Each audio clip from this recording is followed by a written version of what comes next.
Opening. With the chilly, rainy season behind us, the mornings were starting to warm up. Feeling an altogether different kind of warmth, I relaxed my cheeks. This is unusual. Looks like I woke up first today, Yuffie. Still slumbering soundly beside me was the person who mattered most to me in the whole world, Euphyllia Fez Paletia. I stared at my beloved sleeping face, and that alone was enough to inspire a fresh wellspring of affection deep in my chest. She clung to my arm, so I reached out with the other, brushing her hair away from her face. She let out a soft moan at the small touch, but showed no sign of waking up. Upper light isn't too far off, so you'll have to start getting up on time, you know. The month of upper light was one of the most important in the calendar of the Kingdom of Paletia, heralding the beginning of the new year. Nobles who had returned to their own territories during the rainy season would make their way back to the royal capital for it, and Yuffie would be kept busy with her official duties as queen. Truthfully, I wanted nothing more than to pamper my hardworking darling to my heart's content. Considering our respective social positions, however, life wasn't quite so easy. I've got to spoil you as much as I can before then. It was incumbent on any member of the royal family to always be aware of how they were viewed by others and to conduct themselves accordingly. For the longest time, I had abandoned that responsibility, but now that I had taken it on once again, I felt almost suffocated under its oppressive weight. There's still some time before we have to get up, so I might as well let her sleep a bit longer, I murmured under my breath. Then can I occupy some of your time? I wasn't expecting that response. Yuffie, not as asleep as I had assumed, slowly opened her eyes to stare back at me with a languid look. "Ah, sorry, did I wake you, Yuffie?" "No, it's okay. In any event, it's time to get up. You can take it a little slower, you know." "Of course, which is why I wanted to take some of your time." Still watching me with sleepy eyes, Yuffie reached out to touch my neck. We were so close that we could bask in each other's body heat, and we remained that way for a short while. I was happy just with that physical contact, but Yuffie slowly pulled away, fixing me with a mischievous smile. I decided to lean in for a kiss when, "Good morning, Queen Euphyllia. Good morning, Princess Anisphia. May I come inside?" A brisk knock was followed by an energetic greeting. Yuffie placed a devilish finger on my lips, preventing me from getting any closer. "Next time." Where did the time go? I woke up early and everything. "Well, shall we get up? We have another busy day ahead of us, Anis." "Yeah, let's give it our all, Yuffie." We exchanged just the one kiss, barely a touch, as we pressed our foreheads together lightly before rising to our feet. "Good morning, Charney," I answered. "You can come in." "Excuse me," she called from behind the door, and a cheerful girl in a maid uniform stepped inside. Upon learning that we were looking to employ more staff, Charney, from the Persimmon family, whose territory we had visited a while back, had volunteered to leave her home and join us at the detached palace. We were already familiar with each other, we got along well, and Charney was naturally hardworking and diligent, so Ilya had assigned her as my personal maid.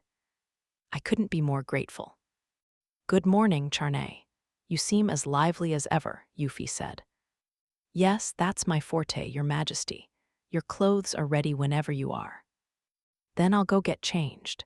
See you later, Anis," Yuffie said with a light wave as she slipped on a gown and left the room. "Bye, Yuffie," I called after her. Charney offered Yuffie a polite bow, then jolted upright like a spring-loaded doll. It was so comical that I almost burst out in laughter. "Now then, Princess Anisphia, let's get you ready, shall we?" "Of course, thanks again." "Leave it to me. I'm confident I'll meet Lady Ilya's every expectation." Watching Charney enthusiastically set about her duties, I could tell she was in higher spirits now that her family estate was faring better. It was a wonderful transformation to see firsthand. While she helped me get dressed, I counted the days since she had started working here. It's been what, 6 months since you came to the detached palace, Charney? I asked. Yes, that's right. You didn't go home during the rainy season, did you? Is everything all right back there? I've only just started working here, so it's too early to take a vacation. And don't you worry about my family, Lady Anisphia. Thanks to Queen Euphyllia's support, things are picking up, and of course, that's also thanks to you. You defeated that Fenrir before it could do any major damage. You don't need to praise me like that. So your father is hard at work, I take it. Viscount Persimmon's holdings had been so heavily ravaged by monster attacks that he had even considered relinquishing his noble title. Given the value of his territories to the kingdom, Euphy had decided to aid in their recovery. The kingdom of Paletia was presently in the middle of a great transformation. For the dissemination of the fruits of my magicology research, we would require a much larger volume of spirit resources than the realm had access to until now. As such, it would have been unthinkable to let Viscount Persimmon's rich and untapped territory continue to fall into decay. On top of that, the Viscount himself was of reputable character, and I wanted to believe in his commitment and dedication. Because of all this, I allowed myself to settle in my present position and take on Charney as my attendant. Given her unfailing work ethic, I considered myself fortunate. The first item on your agenda today, Your Highness, is a consultation with Lady Tilty just before noon, she explained. Ah, right, an examination, I said with a sigh. Yes, then, as per usual, you will meet everyone in the laboratory this afternoon. I suppose we ought to get moving then. Could you ask the staff to prepare lunch for Tilty as well? She'll want to take part in the afternoon meeting. Understood, I'll let them know. Talking with Charney had a peculiar way of lifting my spirits. She was grateful to us, of course, but I think Ilya's recommendation came more from her good-natured personality. I'll have to keep working hard too, I whispered. Yes, it was the start of a new day. How are you feeling, Anis? Good, I'm in great health. I see, that's a shame. Hey, come on now. Shortly after breakfast, Tilty arrived at the detached palace, came into my room, and said terrible things by way of greeting. Really, the years hadn't changed her one little bit, and her eccentricities stood out even stronger now that I was spending more time with decent people like Charney. I'm glad to hear you aren't having any problems, but that poses a problem for me, Tilty continued. It's no fun observing someone who never changes, in fact, it's disconcerting. You can just say it. I'm boring now, I shot back. That's certainly the word for it. So no obvious, impossible to ignore changes. Maybe something like a royal princess morphing into a dragon. I told you I'm still human. All I did was absorb the dragon's powers, I said half-jokingly. I am seriously worried about that, you know. Tilty responded with a stern look. She was right, now wasn't the time for jokes. As gruff as Tilty was, I was in the wrong here, so I apologized. It's been a full year since that vampire incident with Lalana, she continued. But you're still human-like. Sure, I know you can change your nails into claws and your teeth into fangs, but you're sure you can't grow a tail or wings or anything else. What am I supposed to make of that question from someone who just said she's worried about me? It was merely a question. What do you want me to be, Tilty? I asked. I don't want you to be anything. I'm just concerned, seeing as I'm looking at someone who didn't turn into a vampire after a bite. Is that normal? That incident resulted from a magic user who transformed himself into a monster with the help of taboo powers, thus becoming the very first vampire in the distant past. Given the overwhelming ferocity of vampires, they were thought to have been eradicated long ago. Unknown to history, though, some had survived the attempts to wipe them out, and they covertly grew in number while masquerading as a neighboring country shrouded in secrecy. During that time, they continued their pursuit of the fundamental truth underlying all magic. and plotted revenge against the kingdom of Paletia for casting them out. Eventually, the birth of an irregular vampire, the worst possible heretic, was the beginning of the end for their kind. That girl, Lilana, sealed the fate of all vampires. She was an exceptional vampire, and Lilana concluded that her mission was to create an eternal world by assimilating all life and bringing it under her control. I can still remember her face like it was yesterday. Even a year later, I often looked back on our encounter. After all, she had been the living embodiment of what I very well might have become. A monster unable to share her ideals with anyone, fixated on her belief that magic was a wonderful gift, pursuing that goal with no regard for who she hurt in the process. We understood each other so well, yet in the end, we couldn't see eye to eye. She was a monster in every sense of the word, yet she possessed a humanity not too different from mine. I couldn't possibly forget her. During our fraught battle, I had fully absorbed the dragon's powers in an effort to counter the hold of the strongest of all vampires. As a result, the dragon magicite had coalesced inside my body, turning me into a being that was both human and dragon. Tilty was monitoring me carefully so as not to overlook even the most minute of changes. But if you asked me, this was more a hobby than a job to her. It's been quiet this past year, and I've been good. No doubt that's why not much has changed, I pointed out. But that doesn't mean there have been zero changes, no? Tilty answered. Well, some of these circumstances were of the vampire kind, so at least Lainey's records came in handy. The difference is I don't just want magical energy, I want magicite too. Maybe that means my body is more akin to a monster's now. After all, monsters preyed on each other to absorb their magicite and grow in strength and power. The same impulse had started to feel almost instinctive for me. It wasn't like I couldn't control it, but if I suppressed it for too long, I would be struck by annoying hunger. On top of that, the urge to use my dragon magic through my impressed seal was likewise growing stronger. It was unsettling if I was being perfectly honest with myself. If we assume that vampire magicite causes vampiric changes to the human body, then it would stand to reason that dragon magicite would trigger dragon-like changes, no? Tilty pointed out. Isn't that the difference? And it means I'm having to rely on our ether drug again. Aren't you glad it didn't get shelved? But Yuffie doesn't like it when she catches me drinking it.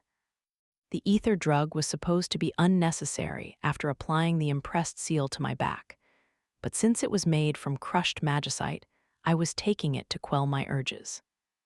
Basically, I was using it as a stabilizer.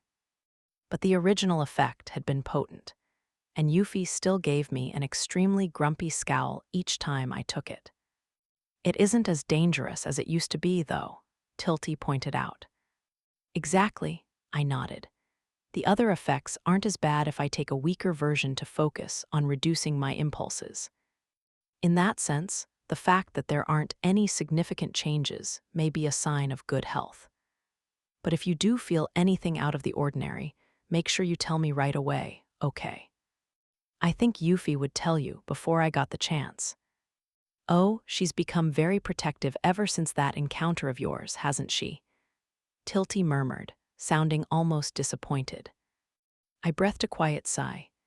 Things have calmed down a lot, but she would have fallen apart if I had made a wrong move back then. I can see why she's like this now. During my fight with Lilana, I had almost turned into a vampire myself. I was able to resist it, maintaining my sense of self by drawing on the dragon magicite. But if things had gone wrong, I probably wouldn't be here today. There wasn't just myself to consider, either. Yuffie had been confronted with the possibility that I might disappear forever, and that fear had been simply unbearable for her. Even in the aftermath of the encounter with Lilana, she had been restless for the longest time, constantly having nightmares and going through bouts of emotional instability whenever I left her side. She acts so perfect that I often forget, but Euphyllia is a bit younger than I am, Tilty remarked. I never wanted to worry her, I pointed out. First dragons, then vampires. I, for one, don't want to see any more of such dangerous monsters. Either one could have been a national disaster. I'm grateful the past year has been so uneventful. Yeah, it really has been peaceful, especially compared to the one before that. The world didn't stop turning while you were recuperating, Anis, Tilty noted. Prince Algard, for instance, was awarded his own barony. At the mention of my brother, I felt conflicted. Just thinking about him was enough to fill me with joy and regret and a whole range of emotions. Everyone thinks Ali was granted his title as a pardon, a way of throwing him a bone after ordering him to develop the frontier. But in truth, it's because we need him to deal with the aftermath of those vampires. Well, the threat they pose to the kingdom is still being kept under wraps. Indeed, very few individuals knew the truth about Lilana and her vampire clan. The knights and adventurers who had fought together against them should have been awarded medals and commendations. But as the situation was being withheld from the public, that wasn't possible either. Instead, Ali had been awarded his own barony, while the knights and adventurers had been welcomed as his new vassals. With their unique knowledge and experience facing vampires, they and Ali had quietly been assigned the task of investigating and developing the kingdom's border regions. If they proved themselves worthy, there were plans to issue them other awards down the road. If Ali can develop the frontier into a self-sustaining territory, we could use it as a base to scout out and protect any surviving vampires and demi-humans. It would be the perfect place for keeping those secrets hidden. Even if you plan to go public at some point, now isn't the right moment. Algard must be having a hard time of it, no? Tilty commented. He said he's used to drawing the short end of the stick, but I think he was being sarcastic. Then again, if not for everything that happened, he wouldn't have his vassals and holdings. I'm not worried, though, seeing as he has a krill by his side. Ah, the Lycant girl. Do you think he'll marry her someday? It'd be a relief if he did. I chuckled, imagining a bright future for the both of them. I, too, had joined the ranks of non-human outcasts, so I couldn't help but wonder about where their relationship was leading. If things go well, you mean? Tilty added, because the frontier is just as harsh as it's ever been. That's true, they have lots of plants and animals there, so they don't need to worry about food or anything. But you need more than that to live on. Supplying the frontier is no easy task, I take it. I've been thinking if we could make the airbikes a bit bigger, we might be able to transport supplies by air. But I don't think we're quite there yet. Speaking of which, those large-scale repair works should be getting underway soon, no? The city is falling apart. They have to do something to shore it up. Right, all under the guise of preserving historical culture.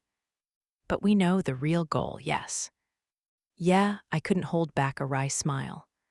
I always wanted to build an institute for studying magicology even before this plan came up, but it was rejected. I'm sure you know why. The Ministry of the Arcane raised objections, yes. Do they still tremble at the mere sight of you? Tilty joked. You make it sound like I'm some terrible monster. Tilty responded with a dismissive snort. Are you not? I gritted my teeth in annoyance. But it was certainly true that my relationship with the Ministry of the Arcane was somewhat fraught. I'm fine with the new plan, I pointed out.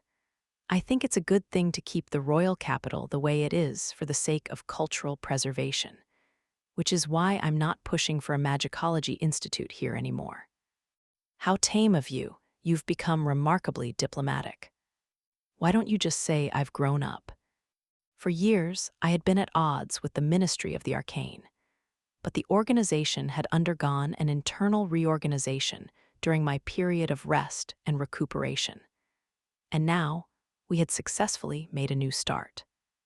We still clashed due to differences in thought and opinion sometimes, but unlike before, we were able to hear each other out and engage in cordial discussion even when we disagreed.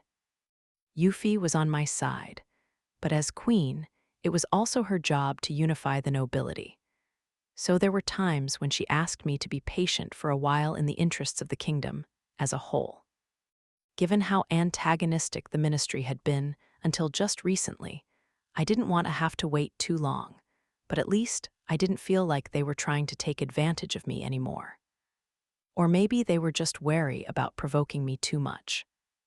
But are you really okay with it? You say you're on decent terms with the ministry, but you can't deny it looks like an effort to drive you out of the capital. Tilty narrowed her eyes in suspicion. It's fine. Yuffie approved of the plan, and it's necessary, all things considered, I answered without hesitation. I had lain low this past year, but that didn't mean affairs weren't moving forward behind the scenes. Although, even I was taken aback when I first heard this proposal. Tilty breathed a deep sigh as she brushed her hair back with a wave. I never thought they would actually build an entirely new city to research and promote magicology. Chapter 1: Fresh Challenges. We were building a brand new city for the study of magical science. And this plan had been set in motion around 4 months after our encounter with Lilana. That day, Yuffie summoned me to the council room at the royal palace to explain it to me. A new city, I repeated, staring back at her. Yes, as a matter of fact, there have been a great many discussions about it, she continued. I had attended the meeting on Yuffie's request, but I couldn't have been more surprised by what she said next. We've reached a consensus, so I thought it would be a good time to bring you in, Anis. I'd like to ask you to lead a new urban development project. Why me? You want me to build a city? I couldn't quite grasp why Yuffie wanted to put me in charge of this endeavor. I mean, she hadn't even told me why she wanted to build a new city in the first place. Let me explain, Yuffie began, apparently sensing my confusion. Do you remember the conversation we had about repairing and restoring all the dilapidated buildings in the royal capital? Of course, I suggested setting up an institute for the study of magicology. Indeed, that suggestion was rejected on the grounds that priority should be given to preserving the capital's cultural heritage. I get that, but how does establishing one research institute turn into building a whole city? Even if setting it up in the capital is a no-go, that doesn't mean you need to build an entire city, right? I said, trying to laugh it off. Indeed, it does not, Princess Anisphia, said an unexpected voice. Lang, the new director of the Ministry of the Arcane. Lang's influence and authority had been on the rise ever since the success of the Spirit Substantiation show at my birthday celebration. He stared at me, nervously pushing up his glasses. Oh, Lang, what brings you here? I asked. May I take it from here, Queen Euphyllia? Go ahead, Lang, Yuffie answered. This project was initiated after giving careful consideration to the problems that might arise through greater proliferation of magicology. Problems, I cocked my head to the side. I don't mean that in a negative way. It is no exaggeration to say that Your Highness's research activities have led to a great industrial boom throughout the kingdom, for which we're incredibly grateful. Thanks, I guess, but what kind of problems are you talking about? One concern is that once magical tools become widely popularized, the price of spirit stones used in their manufacturing may rise substantially. I see, spirit stones have traditionally been used in daily life, with excess stock exported to neighboring lands, so we'll need more of them. Yes, I'm sure their value will inflate quite a bit in the near future. It's fortunate that Queen Euphyllia has provided support for increasing resource extraction throughout the kingdom's territories. Thanks to that, we should be able to keep the surge from being too sudden or dramatic, but that still leaves us with the next problem. Yet another problem, you mean the scale of future research. Precisely. So long as there are no resource constraints, there is no reason to delay future magicology research. That is, it goes without saying, but if your highness would be willing to expand the scale of your research. Well, I expect magicology will advance into the future as we move forward. There is, however, a fear that people in the royal capital may chase after new inventions and forget their traditional spiritualistic beliefs. We need to be prepared for the backlash from those who hold on to their faith. And that's why you were against my idea of building a research institute in the capital. I'm afraid so. We greatly appreciate your understanding on the matter. Both magicology and the magical tools it had produced were revolutionary in the kingdom of Paletia. All I wanted was to create good things, things to improve people's lives. But if people started thinking that only new things had any intrinsic worth, there would be an inevitable decline in the existing culture. With the spread of magical tools that could substitute for traditional magic, those who had benefited most from the old ways would come to resent them. That was unavoidable. Rapid change had a tendency to cause friction, and in the worst case, that could escalate into another civil war. In order to prevent that, Yuffie continued to seek the help of both our fathers to make political adjustments and appease all parties. As such, while she was promoting magicology, my efforts weren't progressing as much as I would like, out of consideration for the nobility.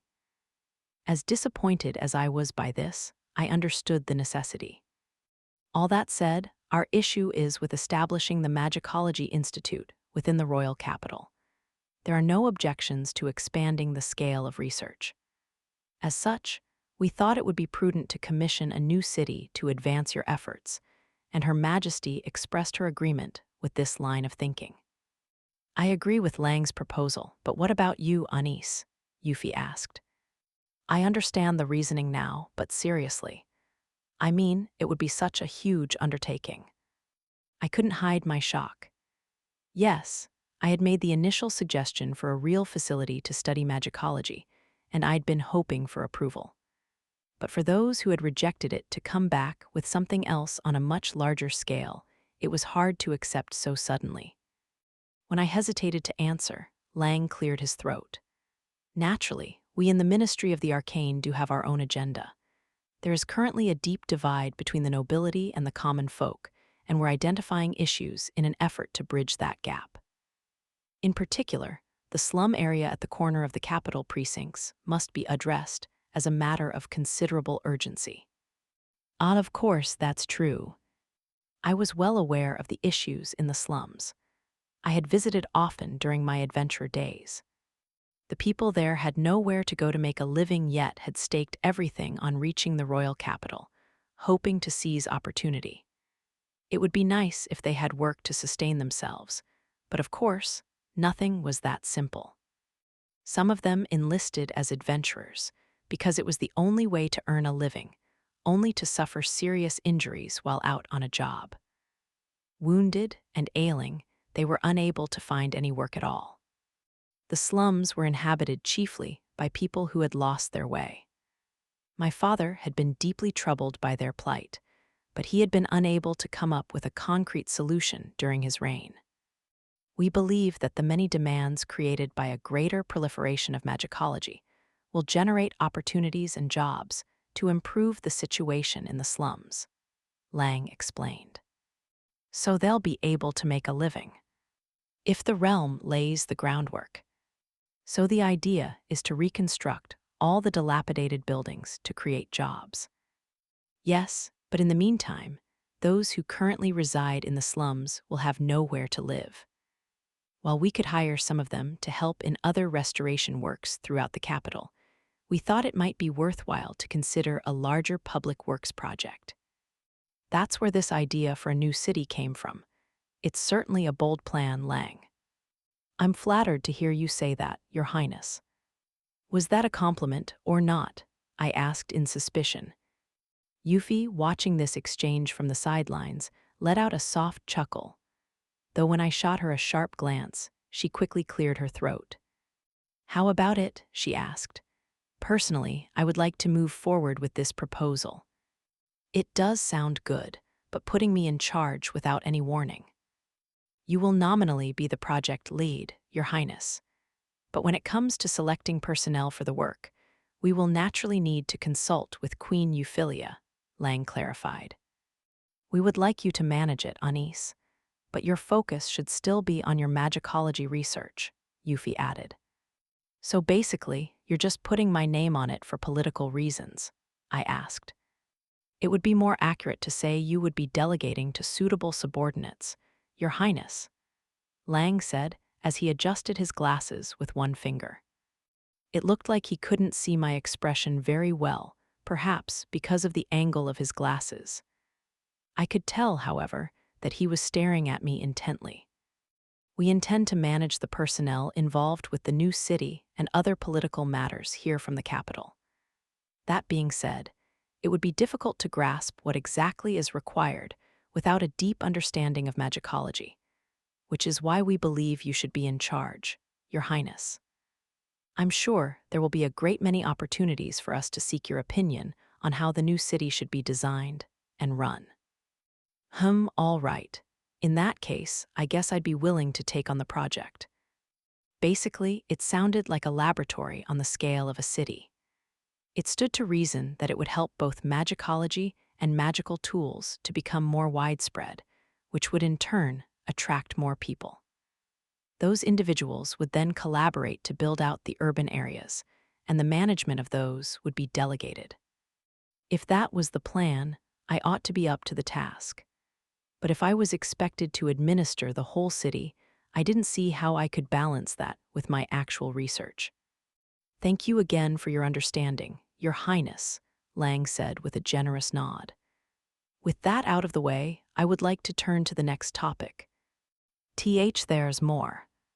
Naturally, there are a great many decisions that need to be made.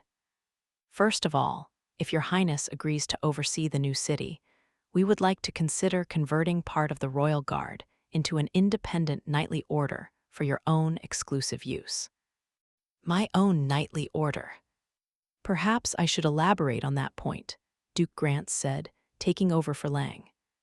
I braced myself, worried at how Yuffie might react to her father entering the conversation. Sparks flew whenever these two argued, and the aftermath would be enough to leave me sick to my stomach. This new knightly order would serve two roles, Duke Grants explained. The first is to train individuals in the use of magical tools so that they can then teach others, much as Baron Cyan has been doing. The second is to offer you protection, Your Highness, and safeguard your magicology secrets. Meaning they'll be serving me in a few different ways. Considering your popularity among the commoners and the lower ranks of the nobility, and taking into account the future potential of your magical tools, it seems sensible to recruit volunteers for this order. But if they're a separate organization, couldn't that lead to it becoming its own faction or something? That could cause disagreements and friction, don't you think? That was my primary worry after hearing Duke Grants's explanation.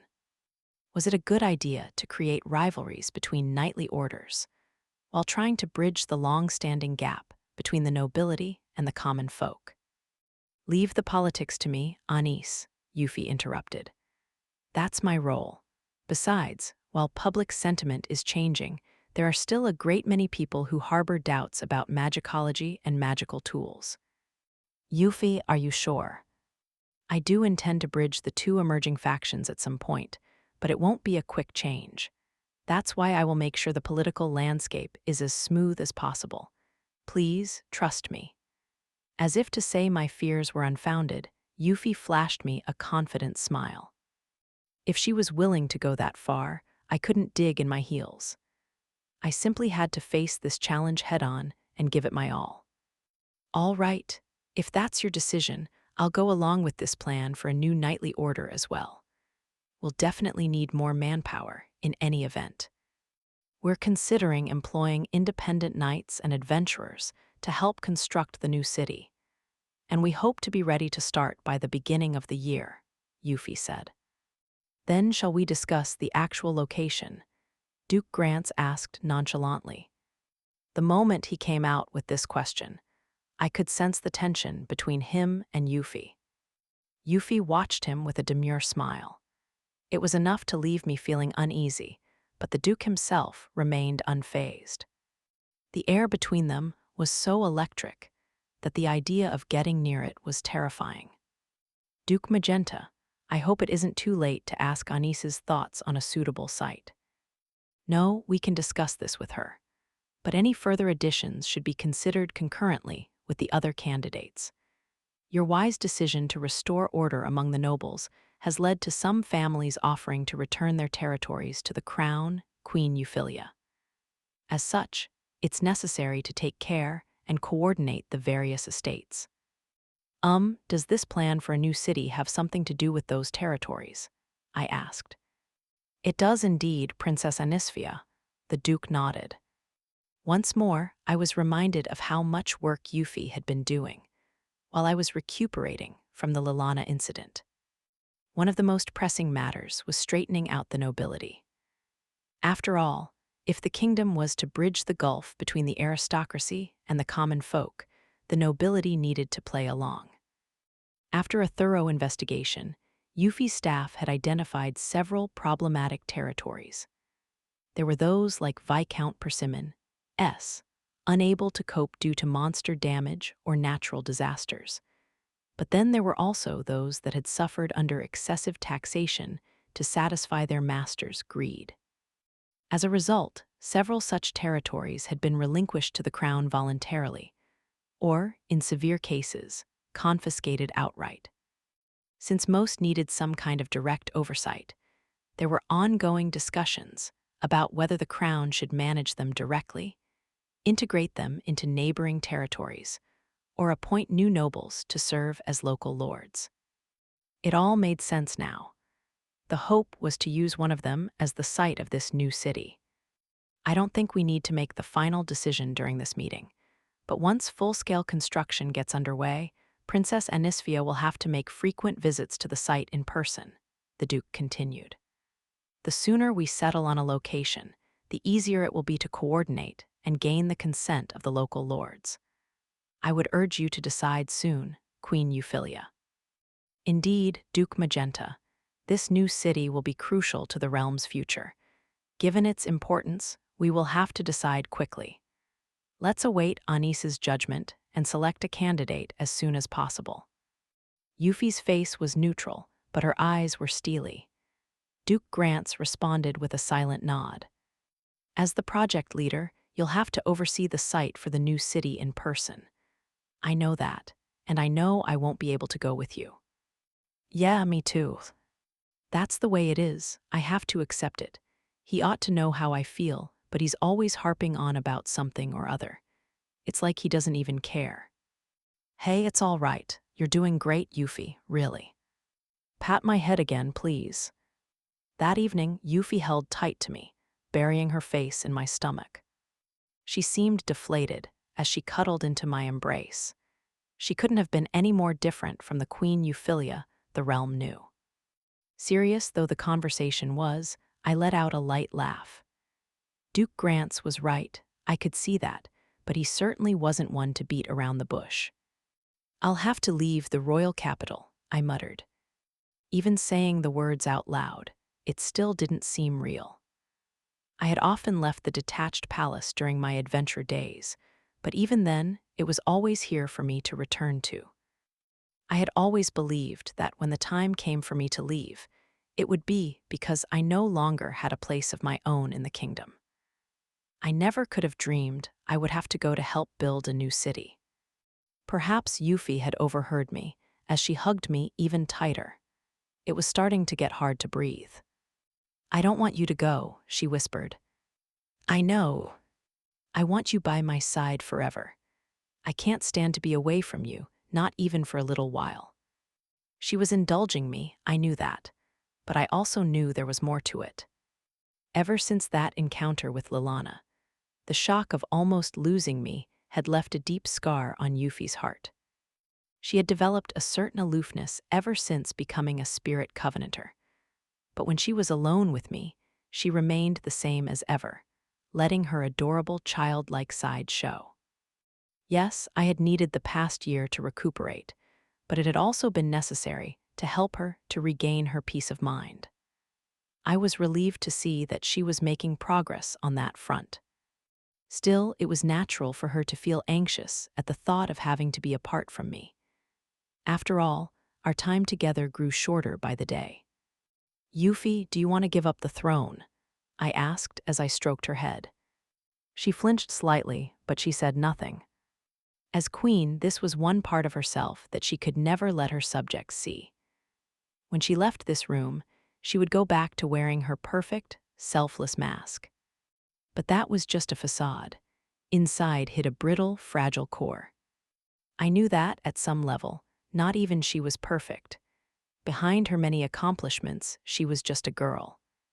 And yet she had decided to shoulder her heavy fate for me. I had to do something to repay her, but at times, I wished she would simply leave it all behind. "I'm not relinquishing the throne, Anis," she said at last, raising her face and looking deep into my eyes.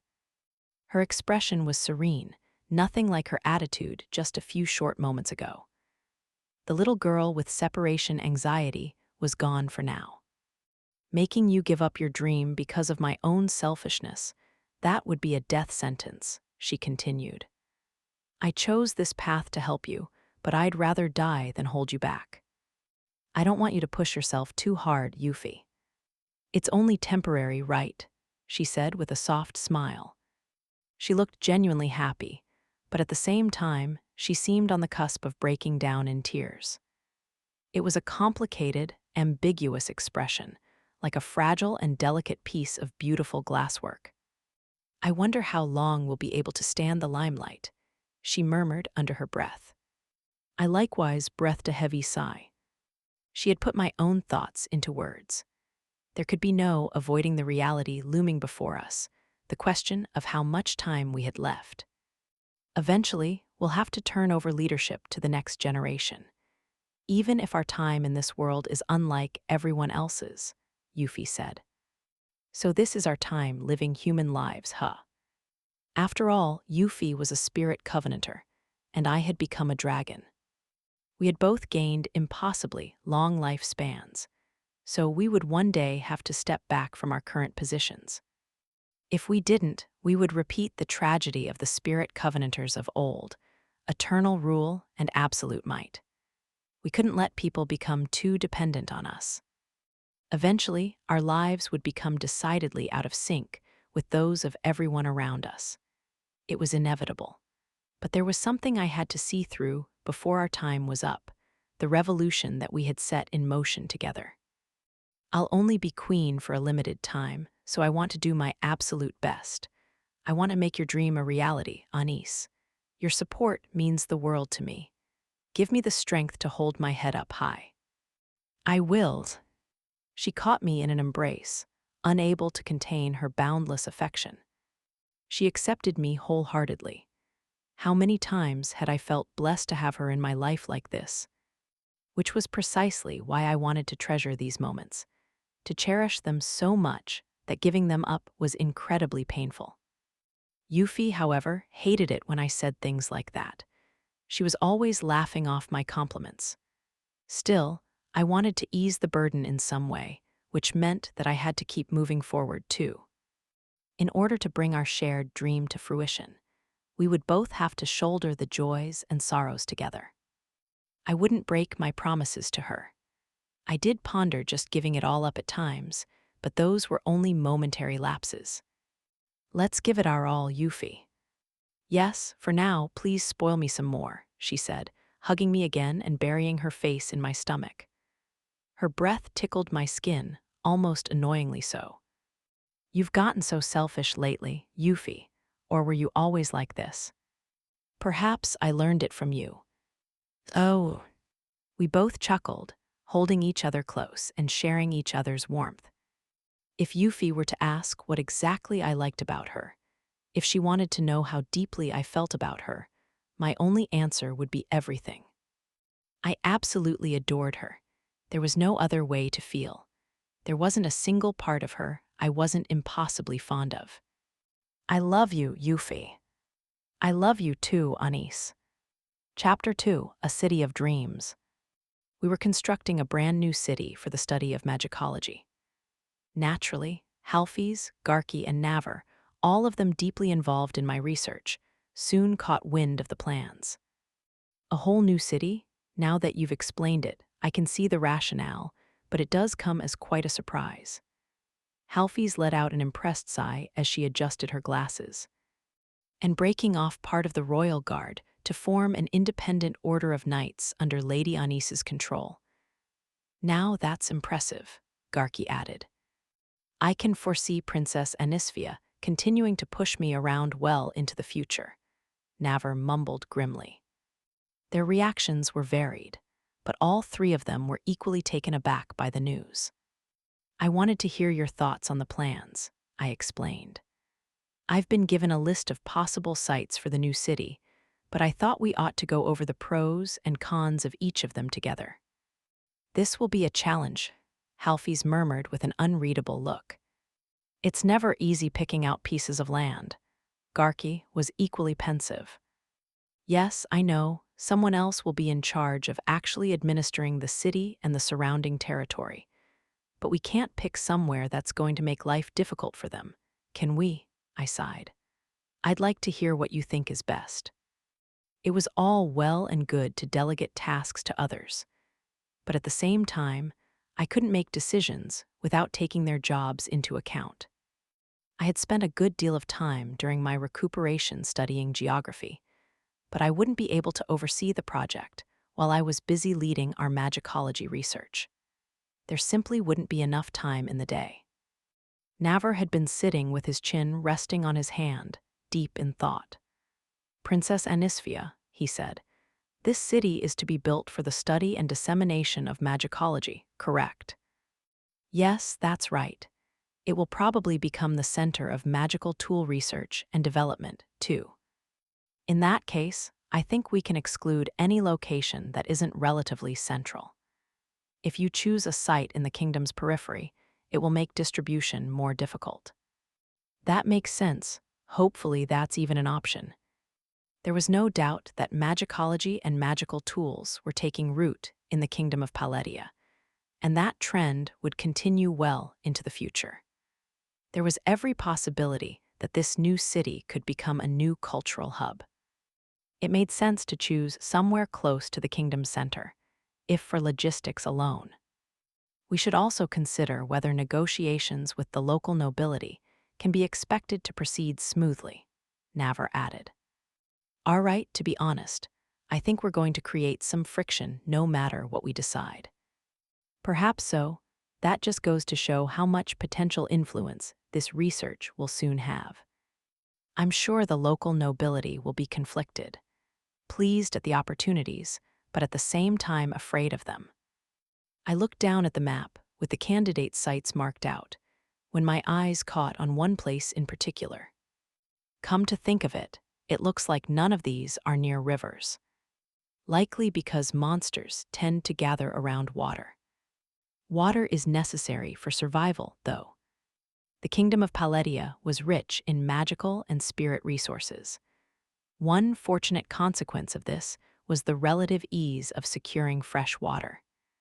As such, people could live in areas far removed from natural sources. Most settlements throughout the kingdom weren't located near bodies of water, though. That was unavoidable. Over time, it simply became common sense to steer clear of the potential dangers. There was a large lake adjoining the royal capital, but that was an exception to the rule. It was said to have been formed with magic around the time the kingdom was founded. Some monsters had taken to roaming the outskirts of the capital, but it was believed that when the city was first established, the terrain had been barren and uninhabited. The first king, a spirit covenanter, had turned this lifeless place into the capital of a flourishing kingdom. It was truly an amazing feat. Ah, I wish we could come up with something everyone would agree to, I moaned. But if everyone wanted the same thing, we wouldn't need to worry about all this. I'm sure you'll figure something out, Lady Anis. That's easy for you to say, Garki. You think I'd be this stressed if I had any good ideas? I guess not, but it's your accomplishments that have silenced your critics thus far. I won't deny that, but I've never been asked to build a whole city. Putting the nobles aside, what kind of city would you like to see, Princess Anisphia? Halfys asked, intrigued.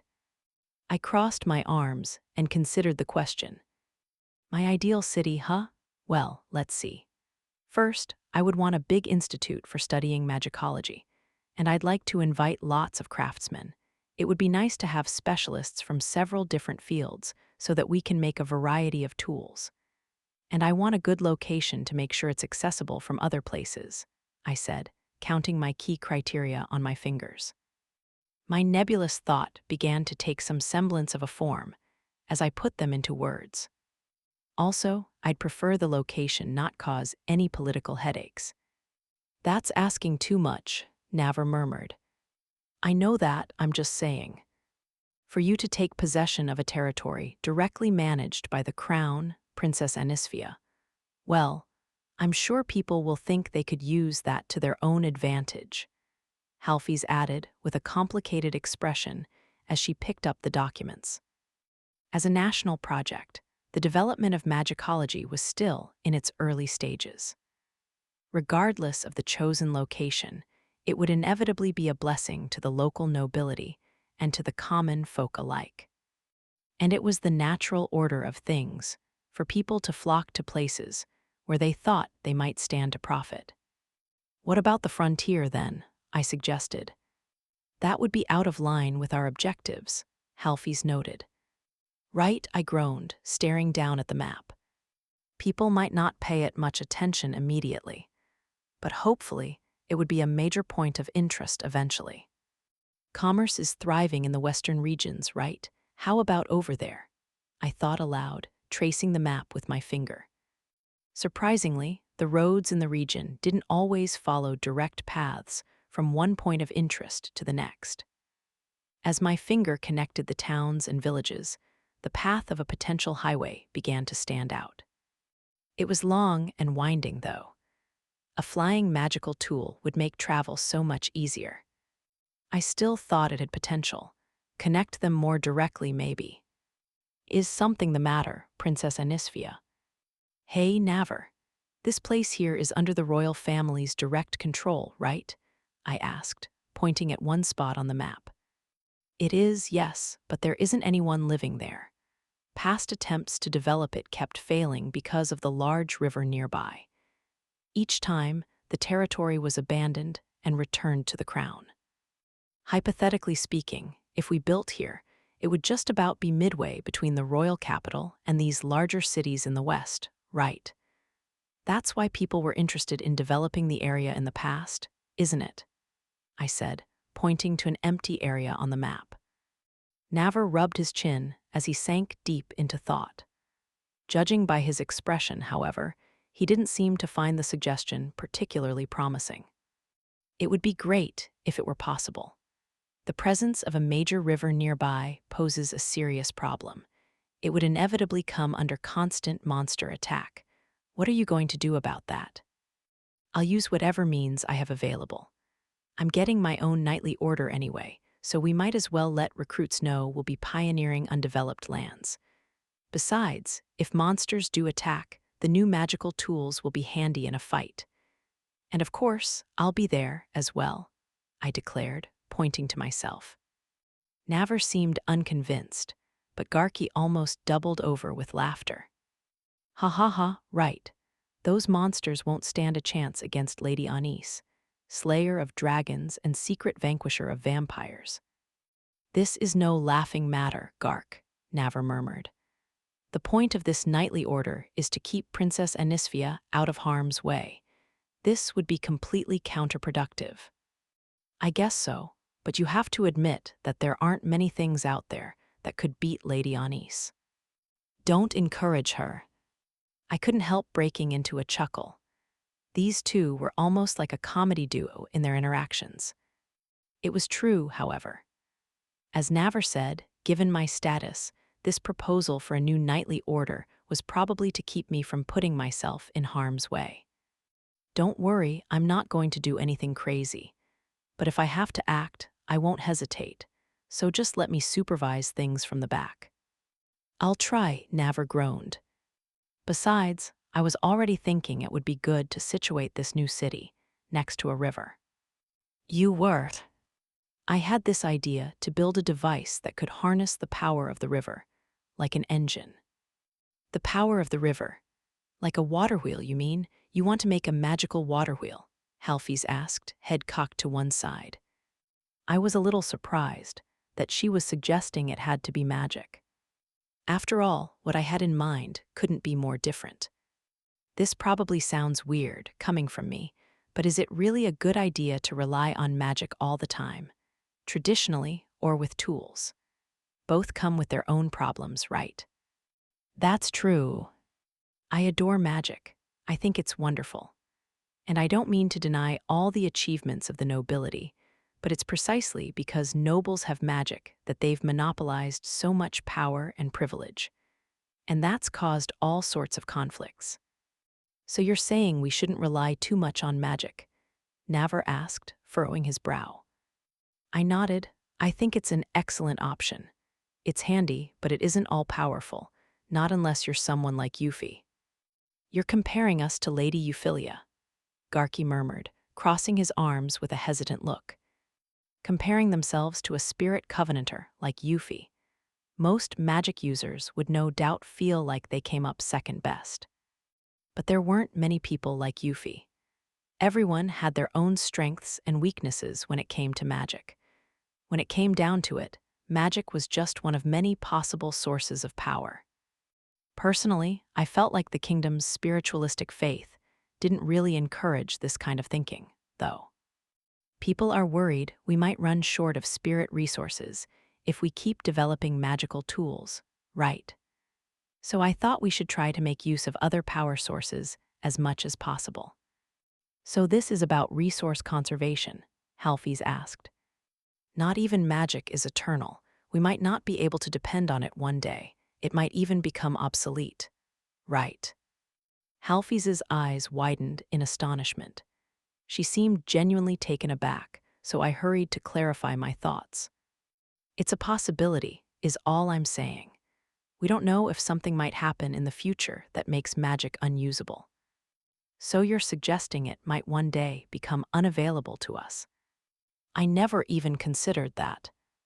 No one wants to imagine a future where they've lost the use of magic. I'm not surprised you haven't thought about it, I said. I suppose I've taken it for granted, but now that I'm thinking about it, I don't think I'll be able to get it out of my mind. Naver exhaled as he rubbed his brow. Halfys likewise took a deep breath to calm herself. Not even the first king could use magic originally, right? Garky murmured quietly, having remained relatively unconcerned through the last exchange. So maybe there will come a day when our descendants can't use it, either. Don't scare us, Gark, Naver muttered. I mean, there are already people like Lady Anis who can't use it at all, right? Garky pointed out. Naver turned suddenly pale. My apologies, that was a thoughtless remark, he stammered, kneeling before me. It's fine, don't worry about it, okay? I reassured him, taken aback by his apologetic response. I was a little flustered, but I urged Naver to raise his head. That was inconsiderate of me, he said. I am well aware of your circumstances, Princess Anisphia, but I spoke out of turn. I'm truly sorry. I said it's fine. I know you didn't mean anything by it. Just be careful, okay? This isn't the best time to say anything inflammatory in front of others. Indeed. Magic is taken for granted by the aristocracy. That's why you feel more strongly about it than I do. That's all. Princess Anisphia. Halfys gave me a pained look. I realized that no matter what I said, the possibility of losing magic would always be a concern for those who possessed it. I had hoped to mend the situation, but I could see now that there could be no brushing away that concern. After pausing to take a deep breath, I faced the three of them once more. Anyway, it's not just about people like me who can't use magic at all. There are also children who struggle with developing their skills, right? They often have difficulty in life, even as nobility. Well, yes, I know it's the rule of the land, and that it was necessary for the kingdom to maintain order. But behind all that, you have people who suffer for it. Whatever happened, I didn't want to sacrifice anyone, truly. But sometimes, someone had to carry the burden. People even volunteered to shoulder it. How would those around them respond to that decision? I had allowed Yuffie to become queen in my place. I could no longer turn back down the path I had taken. No matter how difficult the road ahead was, I had to keep moving forward. I want to create new possibilities. Magic may be a precious thing, but it can't be everything. In the future, new technologies harnessing all different types of power might arise, even those that don't rely on magic. Magic may become just one of many options. I want to imagine a future where the common folk can create things just as good as magic without having to rely on magic. Is that possible? Halfys asked. I don't know, but the world would be better off if it was. This new city, I hope, will be the first step toward fulfilling that dream, I responded quietly. That was my prayer. My 3 companions fell silent. Now that you've pointed out the possibility of losing magic, we can't just ignore it, can we? Said Halfys. If that time ever comes, it'd be good to have other options, like magicology and magical tools, said Naver. We're making preparations for the future, right? Said Garki. It sounds interesting, don't you think? I asked excitedly. Something that can rival magic without actually being magic. If dependence creates inequalities, then we need other options as well. I don't want to repeat the same old mistakes again and again. The kingdom's social problems and the danger posed by vampires are both because of an unhealthy obsession with magic. Of course, magicology could be just as dangerous in the wrong hands. In the end, it all comes down to the people involved. Without an awareness of past mistakes, you can never learn. We needed to make sure we knew the lessons of the past to avoid causing the same problems again. Well, we're just talking about possible futures. There's no point dwelling on it now. Besides, I think magic is a wonderful gift. I'm just wary of trusting in it blindly. I don't want to lose my way. Without someone to stop me, I might end up pushing too far. And then all sorts of people might get hurt. I see. We've had several blessings in disguise, I think. We've seen firsthand what happens when you go down the wrong path. We need to make sure we don't make the same mistakes, I said. Lilana and her vampires were on my mind. Their obsession with magic had led them astray, causing wanton destruction and bringing about their own downfall. As the one who rejected Lilana's wish, I had to make sure I didn't fall victim to the same hubris. I agree, Your Highness, Halfys nodded gravely. While they remained silent, Garki and Naver wore thoughtful, equally earnest expressions. Of course, there's no guarantee we won't slip up, so I want to broaden the range of possibilities. I want to develop magicology, and I want to value traditional magic, too. We might not be able to give everything the same amount of attention, but I want to be as open as we can. Besides, magic and magical tools weren't inherently at odds. Combined, they could accomplish so much more than either one alone.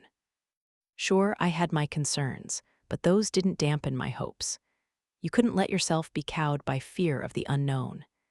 You had to acknowledge possibilities and confront them head-on. So magic isn't everything, Naver murmured. As someone who wasn't blessed with much skill in it, I think I understand. Halfys nodded.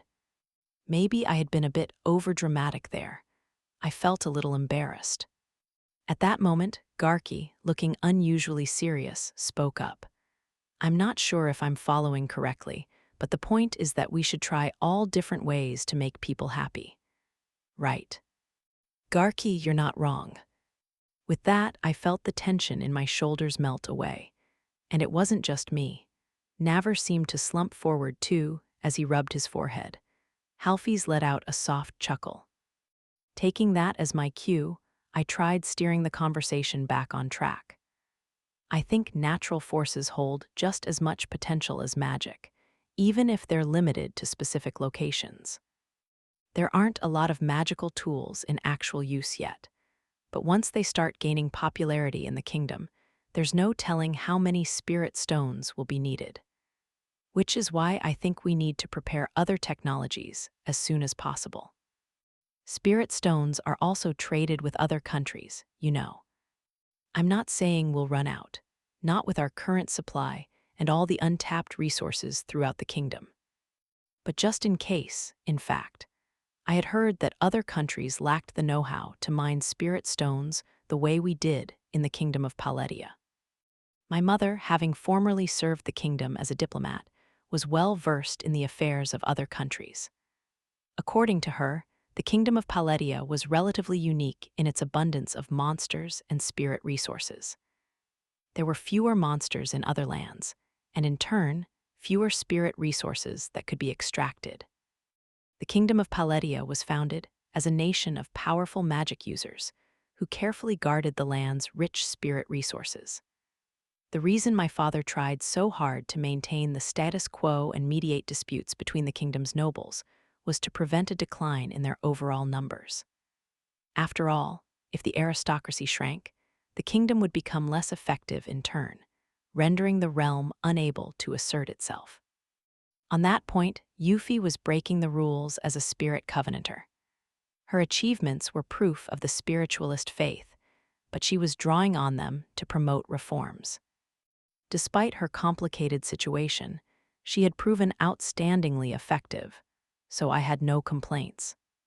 Back to the issue at hand, I have to put forward an official request, so let's all come up with ideas for our ideal city, I said, clapping my hands to get everyone's attention. First, I want to discuss whether we want to place the city by the riverside. I'm interested in studying how we can best harness the water. The main issue will be an increase in monster attacks. However, I want to proceed on the assumption we'll be able to respond to any monster encounters. It's a real issue, but if you insist, we can put it aside for now, Navar answered. We will have to strengthen the city's defenses, though. That means walls, and then there's the terrain. It needs to be easily defensible, yes. That's also important, but it would be even better to have a way to detect attacks ahead of time. A hilltop would be preferable, I think. I jotted each of these points down in my notebook. Navar's comments, it seemed, were mostly from the point of view of security and defense. Halfie's, on the other hand, approached the matter from a researcher's perspective. I suppose this will only matter once the city is already built. But what do you actually plan to use the river for? She asked. Right, well, by using the flow of the water to rotate an axis. We could automatically grind wheat or spin a water tank to wash laundry. That would indeed make a huge difference in people's standard of living. I have to admit, I sometimes wonder why we don't use magic to do those things. Because magic is for responding to monster attacks, Navar answered. Sure, but on the frontier, even nobles have to do everything themselves. So that's another regional difference.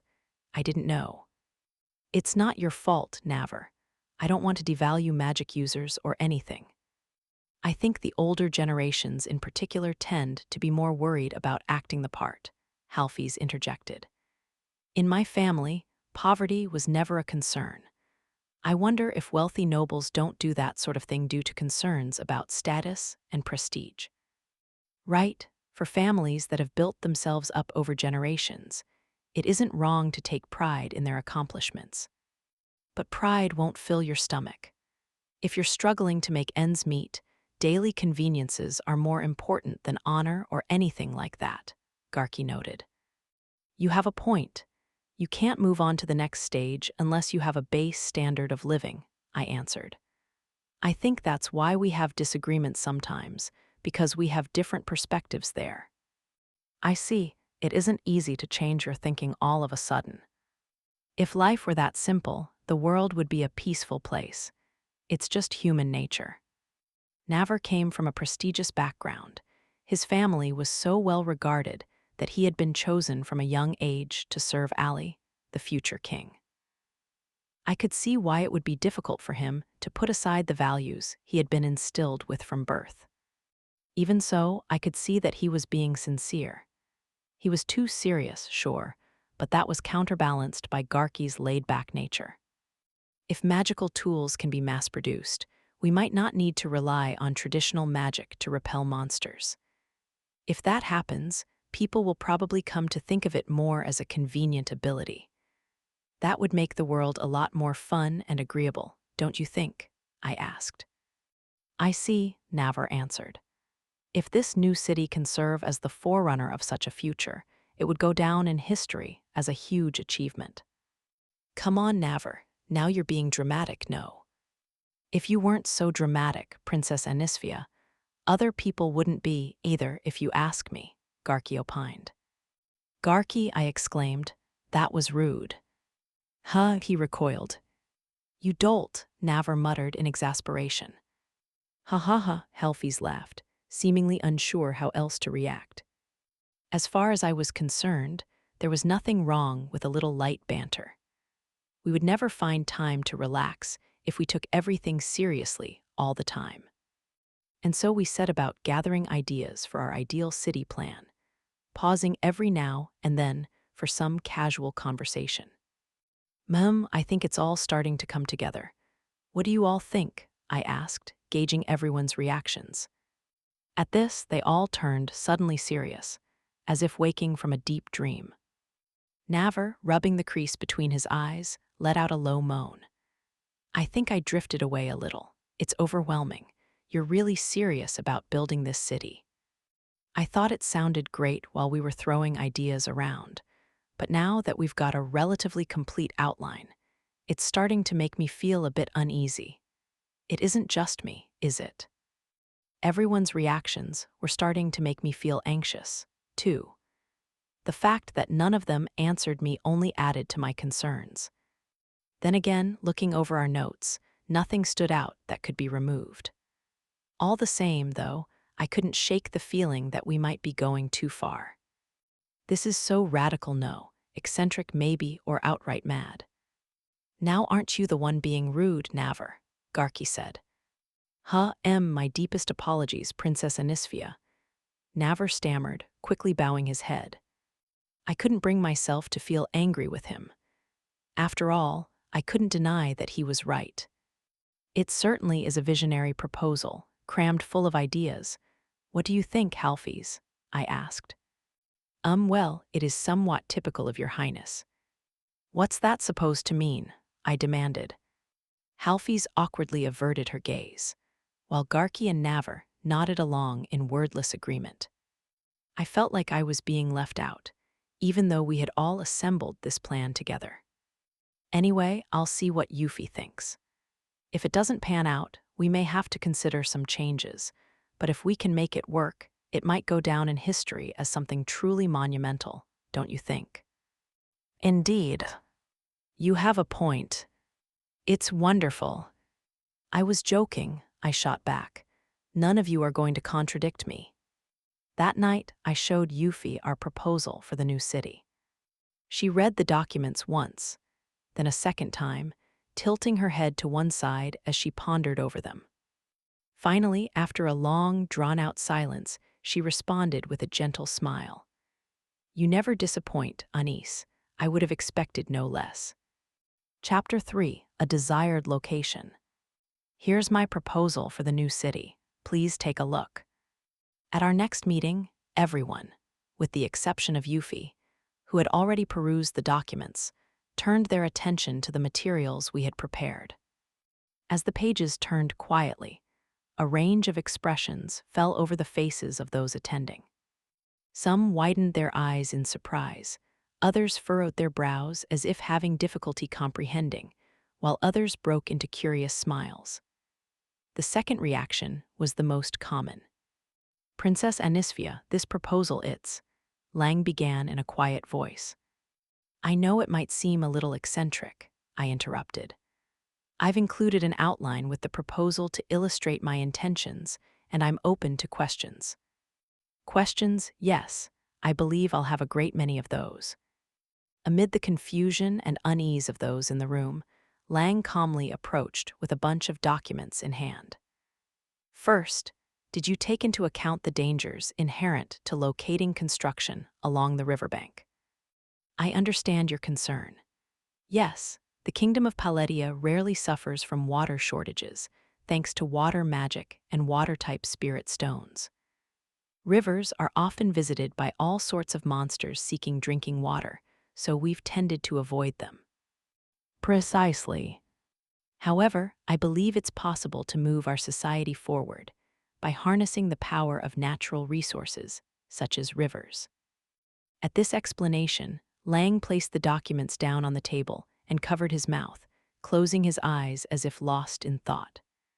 The power of natural resources, he answered after a short pause. Couldn't we simply rely on your magical tools without having to situate the city by the river? Why take the risk? As you've all noted previously, there's every likelihood that the widespread use of magical tools could cause the demand for spirit stones, and thereby their prices, to rise. Yes, if all you want is a source of power, magical tools based on spirit stones should be good enough.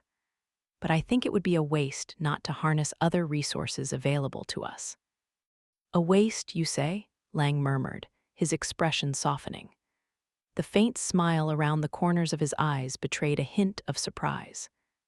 On top of that, if this new city is successful, we could use it as a model to build other riverbank towns.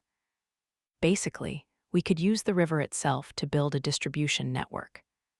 Yes, I had other goals in mind for this new settlement, beyond simply researching magicology. If this plan proved successful, it would provide the knowledge and experience necessary for future development.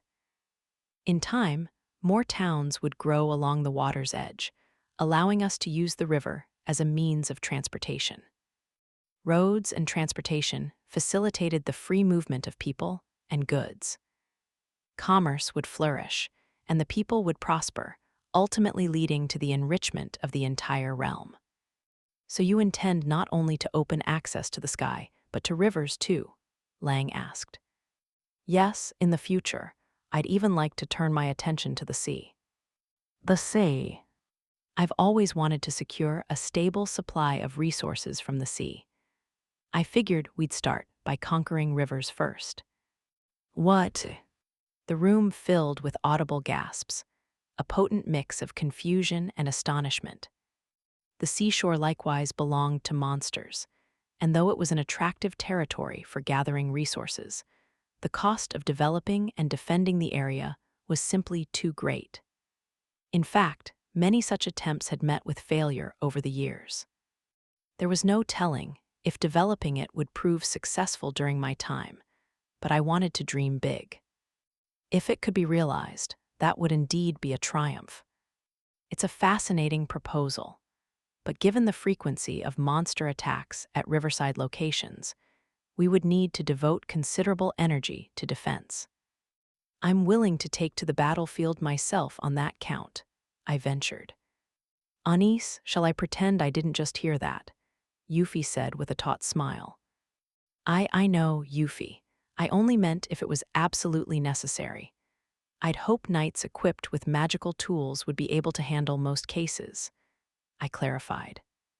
Yuffie forgave me with a nod, then turned to gauge the reactions of the others in a way that somehow reminded me of my mother. A chill ran down my spine.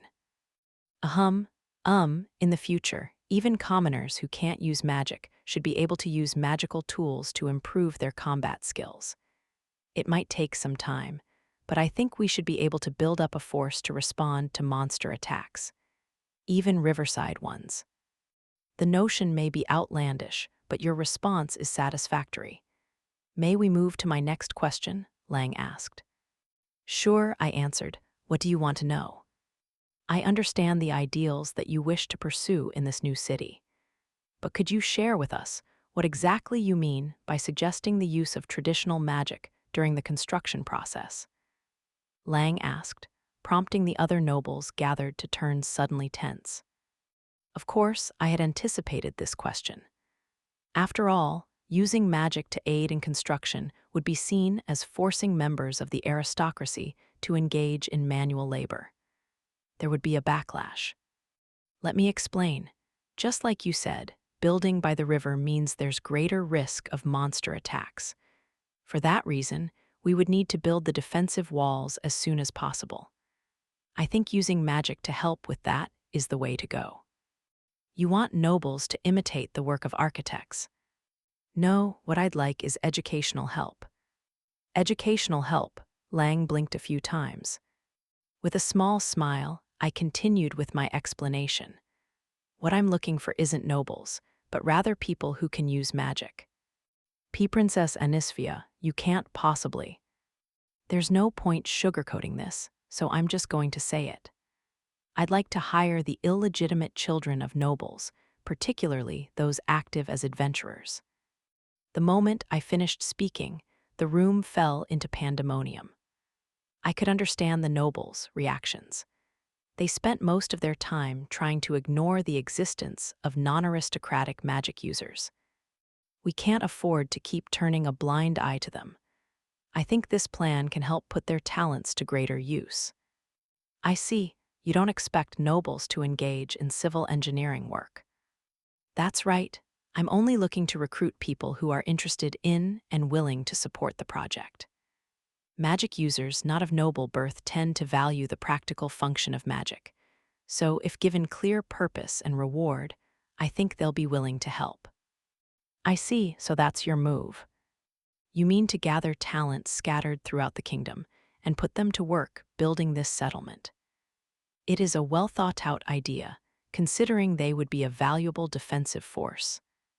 Judging from the reactions so far, I wasn't facing as much opposition as I'd feared. I had known from the very beginning that asking nobles to engage in construction work would be a no-go. What had caught the attention of everyone else in the room was the untapped potential of magic users living as commoners. If we could bring them together and provide them with opportunities to play more active roles in society, it would give them every chance to excel. On top of that, in order to maintain the class distinction, I had suggested asking the aristocracy to focus on education. That way, they could maintain their prestige and avoid having to engage in work they considered below their station. At the same time, adventurers would be given the opportunity to learn formal magic techniques from those with training and experience. Seeing as most commoner magic users developed their abilities through self-study, this would be a rare chance for them to experience formal training.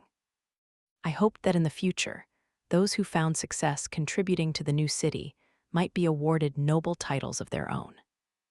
Should that be possible, we might finally be able to realize those long-cherished aspirations passed down through the generations. While certain adventurers may have an aptitude for magic, they never had the opportunity to study it formally. I'd like to ask for your cooperation teaching them. If any are willing, we'd also be happy to recruit noble relatives and children who aren't expected to inherit their family estates. That doesn't sound half bad. But for commoners to use magic, even if for construction. Many of those gathered were responding favorably to this proposal, but some seemed unconvinced. But there wasn't anything I could do about that. Until just recently, the notion that magic was the exclusive domain of the nobility had been common sense. You couldn't change that paradigm overnight. I think it's a great idea, said a new voice. Duke grants. For a country to prosper, it is essential to prioritize the well-being of its citizens. We must never forget that magic is a means to protect the people. Does Princess Anisphia's plan not make effective use of that power? That's you're right. Duke Grants was so bluntly outspoken that I was taken aback. Yuffie likewise watched on in disbelief, while the other nobles seemed ill at ease. I appreciated the sentiment, but I wanted to lighten the atmosphere, you know. I believe that this is the perfect opportunity to clearly define the aristocracy's ambiguous status, Duke Grants continued. In that respect, Princess Anisphia's proposal offers an intriguing glimpse into the future. Thank you. Though schools of thought may change, it's imperative that we pass the gift of magic on to the next generation without compromise. That should be our goal, yes. Indeed, I feel the same way. Yuffie nodded in agreement. The nobles had mixed reactions. The ones with warmer expressions were coming around, while others were clearly conflicted even as they offered support. And so my proposal was accepted, albeit with some minor modifications. The meeting was going well, as far as I was concerned. It was what happened next that summoned a dark cloud. With the meeting over and the nobles leaving, I was about to call out to Yuffie when Duke Grant stopped me. "May I have a moment, Princess Anisphia?" Duke Grant's sure. Now that we have a firm plan for the new city, it would be a good idea to give more thought to establishing your own knightly order. Yuffie, approaching from the side, was the first to respond. I agree. You'll need them for the initial inspection of the construction site. How efficient, tying both issues together, I thought to myself. But what the Duke said next took me completely by surprise.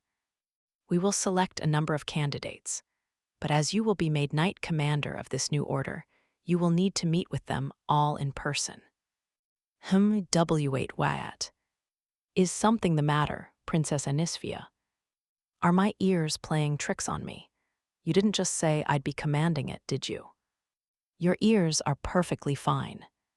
But that doesn't make any sense. I knew I hadn't misheard, but why on earth would that responsibility fall on me? How can you say that so casually, making me a Knight Commander? I demanded, flustered. Duke Grants, however, remained perfectly composed. No, really, wait, what was the meaning of this? I thought you wanted me to focus on my magicology research. Indeed, this is to further that agenda. No, impossible. Can't you find someone more qualified? If we say it's possible, then no one can say it is not. But, considering the realm's future trajectory, I can think of no better choice than for you to take on the role yourself, Your Highness. But, even as Knight Commander, it would be entirely appropriate for you to appoint someone to assist in the Order's day-to-day administration. Then why not put them in charge for real? Would they be as well versed in magicology and the use of magical tools as you, Your Highness? It took me a moment to formulate a response to the Duke's question. Someone who knows as much as I do about magicology and can command an order of knights. Precisely. If you know of anyone else with such talents, please do put their name forward. Was there anyone like that? Of course not. As if reading my mind, the Duke continued. Queen Euphyllia will assist in the city's management, which is entirely appropriate, seeing as it falls under her direct jurisdiction. However, I have reservations about leaving the task of defense to Her Majesty, even if the knights in question are well versed in magicology and magical tools. But does it really have to be me? Queen Euphyllia has already given her consent. If you are unable to choose the Order's members yourself, Princess Anisphia, we will select our own candidates. That last part made me want to scream. How had it come to this? Couldn't he see he was being way too forceful? And why wasn't Yuffie saying anything? I glanced toward her, but she quickly averted her gaze. I still think there's got to be a better way than making me the group's commander, I murmured weakly. Duke Grants narrowed his eyes. Princess Anisphia. My spine stiffened. Why, yes. Since the knightly order will be deeply involved in the study of magicology, I believe you should lead it. If you are absolutely opposed to such an arrangement, we may be able to leave leadership to Queen Euphyllia, as per usual. However, your position will suffer. But Queen Euphyllia is working to ensure that you maintain a high degree of freedom, and I have no intention of standing in her way. That being said, you are also a member of the royal family. You realize, I hope, that if something were to happen to Her Majesty, you would be expected to take her place. A Duke Grants. The Duke's suggestion was so unthinkable that I cried out in alarm. This should not come as news to you, Princess Anisphia, he continued, watching me indifferently. When his gaze met mine, I had nothing to say. In the unlikely event that Queen Euphyllia collapses, or is unable to lead, that is. You cannot deny that there are occasions when she may need to take time to recover, no. That's true, I guess. Or should we fall back on our former sovereign? I should point out there's no telling how much longer he will remain in good health. I get that. Princess Anisphia, your father and I are of an older generation. It's the natural way of things that parents depart the world before their children, except in tragic circumstances. My breath caught in my throat, and I bit my lip to stop myself from blurting something out in response. I knew that, I really did. Still, Duke Grance's bluntness had shaken me. I wasn't the smartest person in the world, but even I knew I wouldn't be able to avoid responsibility if worse came to worst. Of course, if it comes to that, we, as your subjects, will do our utmost to assist you. That said, what will you do? You can choose to sit back and wait with no real power of your own, but if that doesn't sit well with you, I suggest you make use of your own royal authority. Duke Grants, I am still at an age where I can expect to continue serving. However, I will eventually grow old, and there's no guarantee that some unexpected fate isn't lying in store for me. The Duke was earnest and to the point. In his heart of hearts, he was thinking about my best interests. His words struck heavily, leaving me unable to muster a response. You should take greater heed of your own strengths and potential. That will help you see more clearly how others perceive you. I understand. Thank you for your advice. Consider this a learning opportunity. I know what you're feeling. I have an indecisive friend, one who isn't easily swayed but is kind of heart and ever ready to carry others' burdens, the Duke said with a mischievous chuckle. I knew he was letting me see a little of the man underneath, but I never knew how to react to it. But seeing the way he was acting now, I was finally able to relax. I'll give your suggestion serious thought, Duke Grants. Please do. You should also give greater thought to how others regard you, Princess Anisphia. How others regard me. Human connections are precious things, not easily come by. I would like you to expand your horizons not only for Queen Euphyllia's sake, but in the knowledge that your forebears have entrusted you with the dreams they were unable to accomplish. I hope we can continue to count on you. I don't really know if I'm cut out for it, but I'll do my best. If you have any concerns, consult those around you. Now then, it's time for me to leave, Duke Grants said with an amused grin. As I watched him go, Yuffie smiled back at me. Good luck, Anis. Why is this happening to me? Don't be like that, I want to help you too. This is necessary, you know. But still, I was in a real bind here. All I could do was make a stupid face while Yuffie gently patted me on the head. So I'm to be a knight commander. Ever since my surprise conversation with Duke Grants, I had been mulling over whether to accept leadership of this new knightly order. But I just couldn't make up my mind. What should I do? I suppose if I let someone else manage it for me, I'd just be putting my name on it.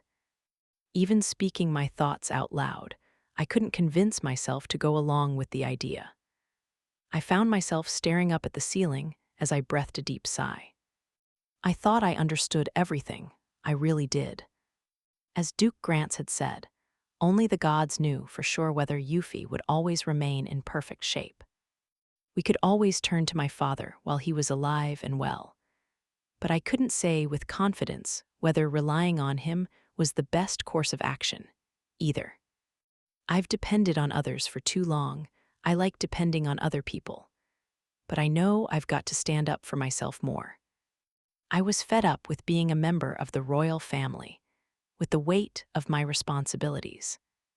Yet it was a weight that Yuffie, my father, Ali, and everyone else had been forced to carry. For the longest time, I had been able to keep my distance, to explore my own ideas, but the situation had changed, and I had to change with it.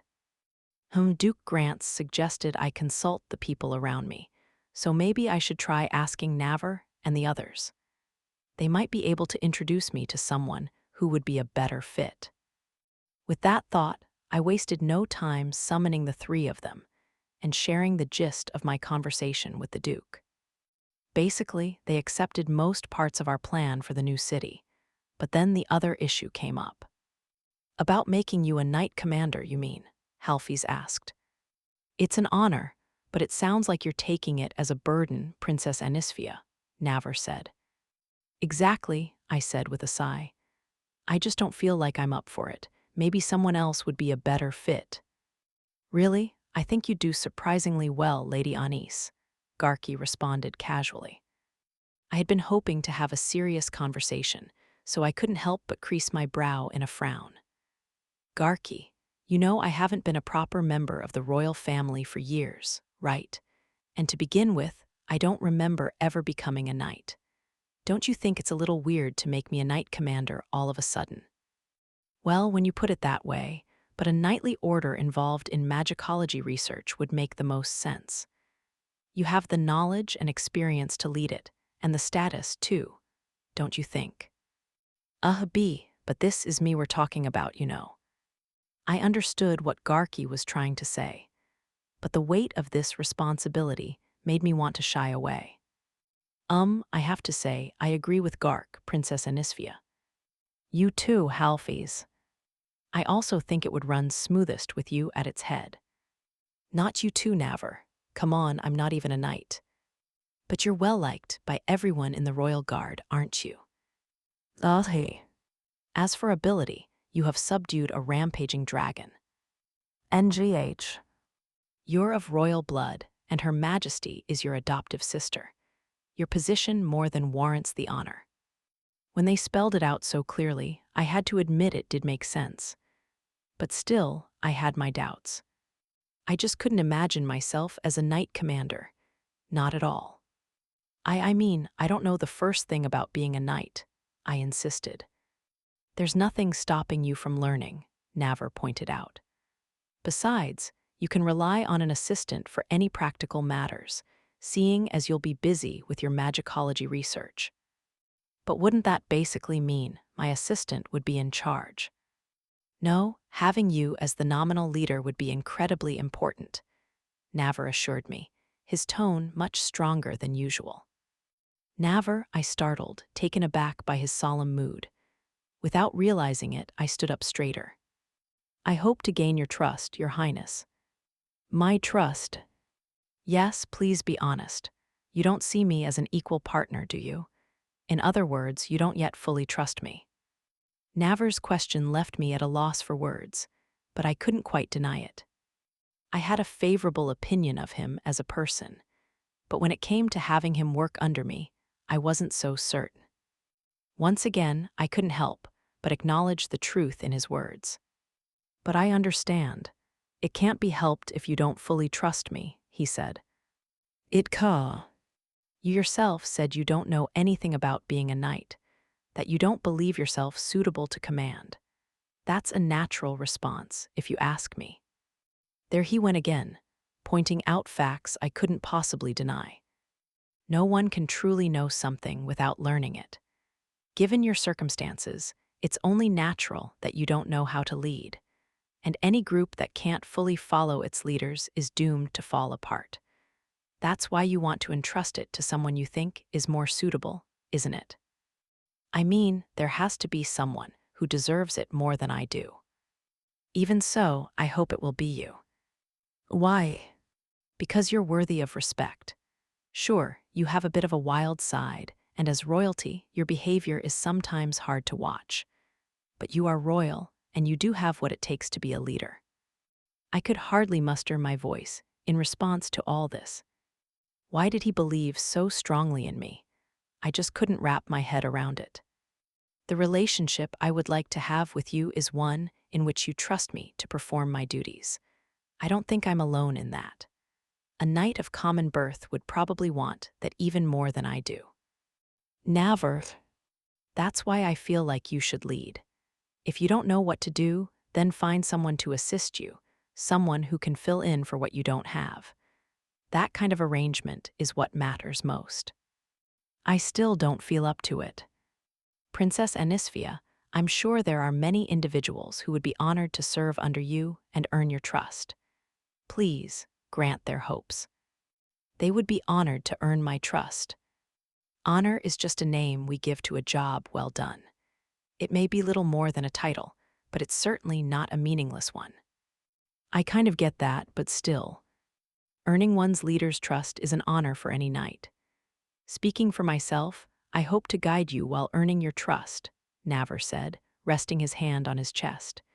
His fist was clenched so tight that he was almost sweating. Ah, so he was nervous, too. But he was still fighting to make sure his feelings were put into words. It would be disrespectful to let them go unanswered. I don't consider myself a great knight, and I still have much to learn. But if you'll rely on me, I'll dedicate myself to serving you wholeheartedly. Navar, you're past the point of being chosen by others, Princess Anisphia. You're the one who should be doing the choosing. Since I've started serving under you, I've come to understand you a little better, I think. I'd be more than pleased to help if you'll have me as your assistant, and as I come from a good family, I doubt anyone would complain.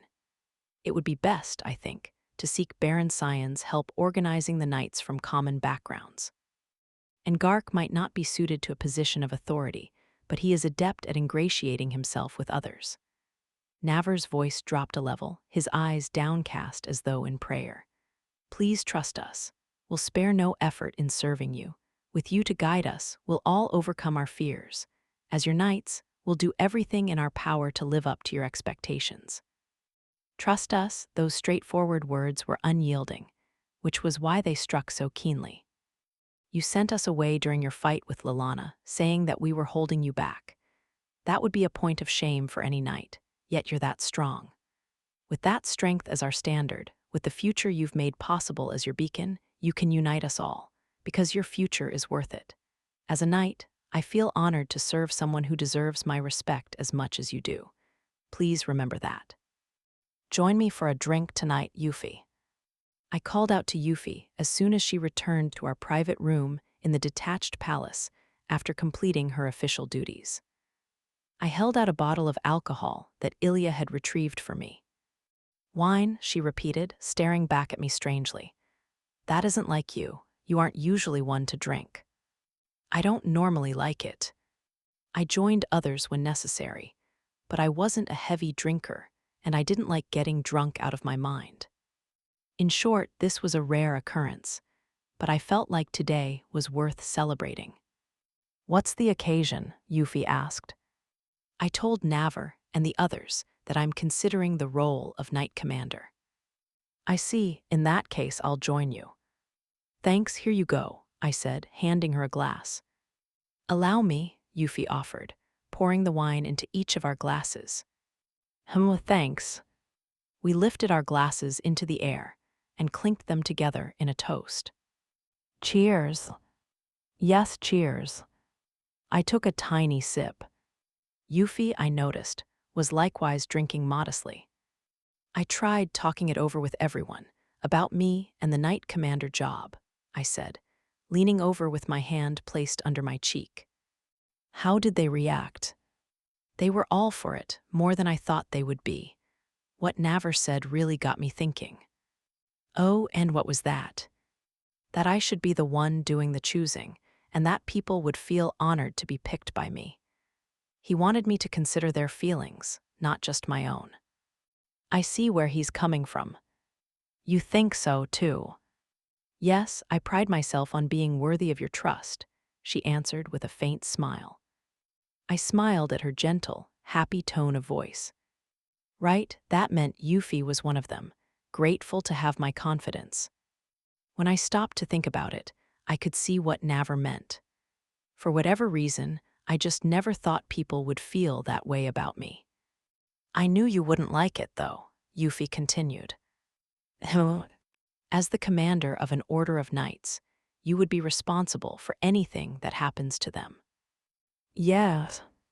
You have a very strong sense of responsibility, Anis. I'm sure you would end up taking everything upon yourself. I did consider hiring someone else we could trust to lead the nights, so you could focus on studying magicology. But well, Duke Grants had other thoughts, I asked. Yuffie nodded, flashing me a weak smile. I do understand why, though, she continued, lightly swirling her wineglass. If anything should happen to me, you would have to take my place as queen. It's only natural if you stop to think about it. I didn't. I only realized it after he pointed it out to me. She stared into her cup, her eyes welling up. I thought I could do it. I must have let pride get the better of me. I didn't mean to be conceited about my own abilities, but I thought I could resolve this without causing you any trouble, Anis. You're amazing, Yuffie. You're doing a great job as queen. Honestly, you've already made my life so much easier. But that wasn't what my father said. He only talked about what would happen to the kingdom if I fell ill. It's a valid concern, but he didn't need to put it like that, she muttered in complaint, downing her cup in one gulp. Ah ha ha, I chuckled, refilling her empty glass. I do kind of wish he would be more direct at times, but not with this. Well, I can't ignore what he said, though I ended up just letting it go at the time. What do you think, Yuffie? Do you think I'm up to leading a band of knights? I'm sure you'll get the hang of it in no time at all. You're dedicated, and you always do your best to look after others. Right, I murmured weakly as I finished my wine. Yuffie was quick to refill my glass. Swirling the wine around a few times, I downed it all in one big mouthful. Bah! Anis, you'll get drunk if you drink that quickly. That's exactly what I want. I want to talk with you about this point blank. It makes you that uncomfortable. I'm not saying I hate it, it's just bewildering. I'm confused, and because of that, I can't work out what to do. That's understandable, especially considering your circumstances up till now. As a knight commander, people will admire you, they'll dream about being like you, which means you'll end up pushing yourself even harder, right? I can't deny that. I understand it must be disconcerting, but that's exactly why I think you'll be a great leader. I'm sure not everything will go perfectly, but if you take your time, Anis, it will all be okay. Right. Yuffie was confident it would all be fine. Just hearing her reassurance seemed to lift a weight from my heart. Yuffie. What is it, Anis? You know, I never used to like wine. That isn't the sort of thing you say after inviting someone for a drink. But it's true. Whenever someone asked me to join them for a drink during my adventuring days, it always left me feeling really sick. You can't handle alcohol very well. I'm not a strong drinker, no. But more than that, I can't handle feeling drunk, and I think I've figured out why. Yuffie said nothing, silently urging me to continue. This time I refilled my glass by myself. How should I put it? I murmured. I guess back then, I always felt like I was stuck with bad dreams. Bad dreams? I'd given up on so much, but I still couldn't accept my lot in life. I can see that now, looking back, but I didn't have the time or experience to really think about it. What does that have to do with not liking getting drunk? The only way I could keep myself sane was by drowning myself in bad dreams. At least that's how I feel now, I murmured, my voice softer than I had intended. For a moment, I thought to put on a brave face, but I stopped myself. I owed it to myself to be honest, to let my true feelings show. Whenever I got drunk, I would realize how I was always drowning myself in my bad dreams. It made my true feelings come out even more strongly. Even when I was alone, I always wanted to keep them under wraps. Anis, I don't think it's so bad anymore, using alcohol to open your heart. Now that you're here, I mean. I'm glad to hear that. Do you feel any differently now? Yeah, but I'm sure I'll be full of complaints again tomorrow. As I relaxed, I could feel a small smile forming on my lips. Yes, I could speak honestly now, about anything at all. I've had good dreams and bad dreams, but I know I can't just keep dreaming forever. That's why you're unsure. Yeah, I mean, I feel like I'm finally standing on firm ground, Dreaming was like staring up into the clouds, and that was where I had been all my life. The people around me, Yuffie included, had given me the power to dream. But now there were calls for me to look this way and that. I had spent all my time dreaming, but now I was in the dreams of others. So I couldn't just dream. I had to act. I had to respond to those who needed me. I thought all I had to do was share my dreams. To be honest, I think I've already achieved that goal. Now, I just need to make sure other people don't give up. It'll be a long journey, I know that. I feel like I didn't fully realize how long until just recently. I see, you certainly did have your head in the clouds, Anis. I'm insecure. I believe in myself. But will other people believe in me? It's difficult being responsible for so many. Even for you. Yes, even for me. That does sound trying. Indeed. If it's hard for you, too, then I guess I just need to be patient and keep on trying. Yuffie's incredible, I thought, to take on so many responsibilities, to be entrusted to fulfill them all, and then to keep on doing it tirelessly. It sounded grueling. The thought that I had given up on those same duties was almost overwhelming. After a brief pause, Yuffie let out a soft chuckle. I'm pleased to hear you say all that, though. Huh. I wish you could focus on your own dreams, but it makes me so happy to see you being recognized more widely. You've been held back for so long. That's why I've been so unsure. But we're the ones who pushed for change, so we've got to step up now that it's happening. Yes, I agree.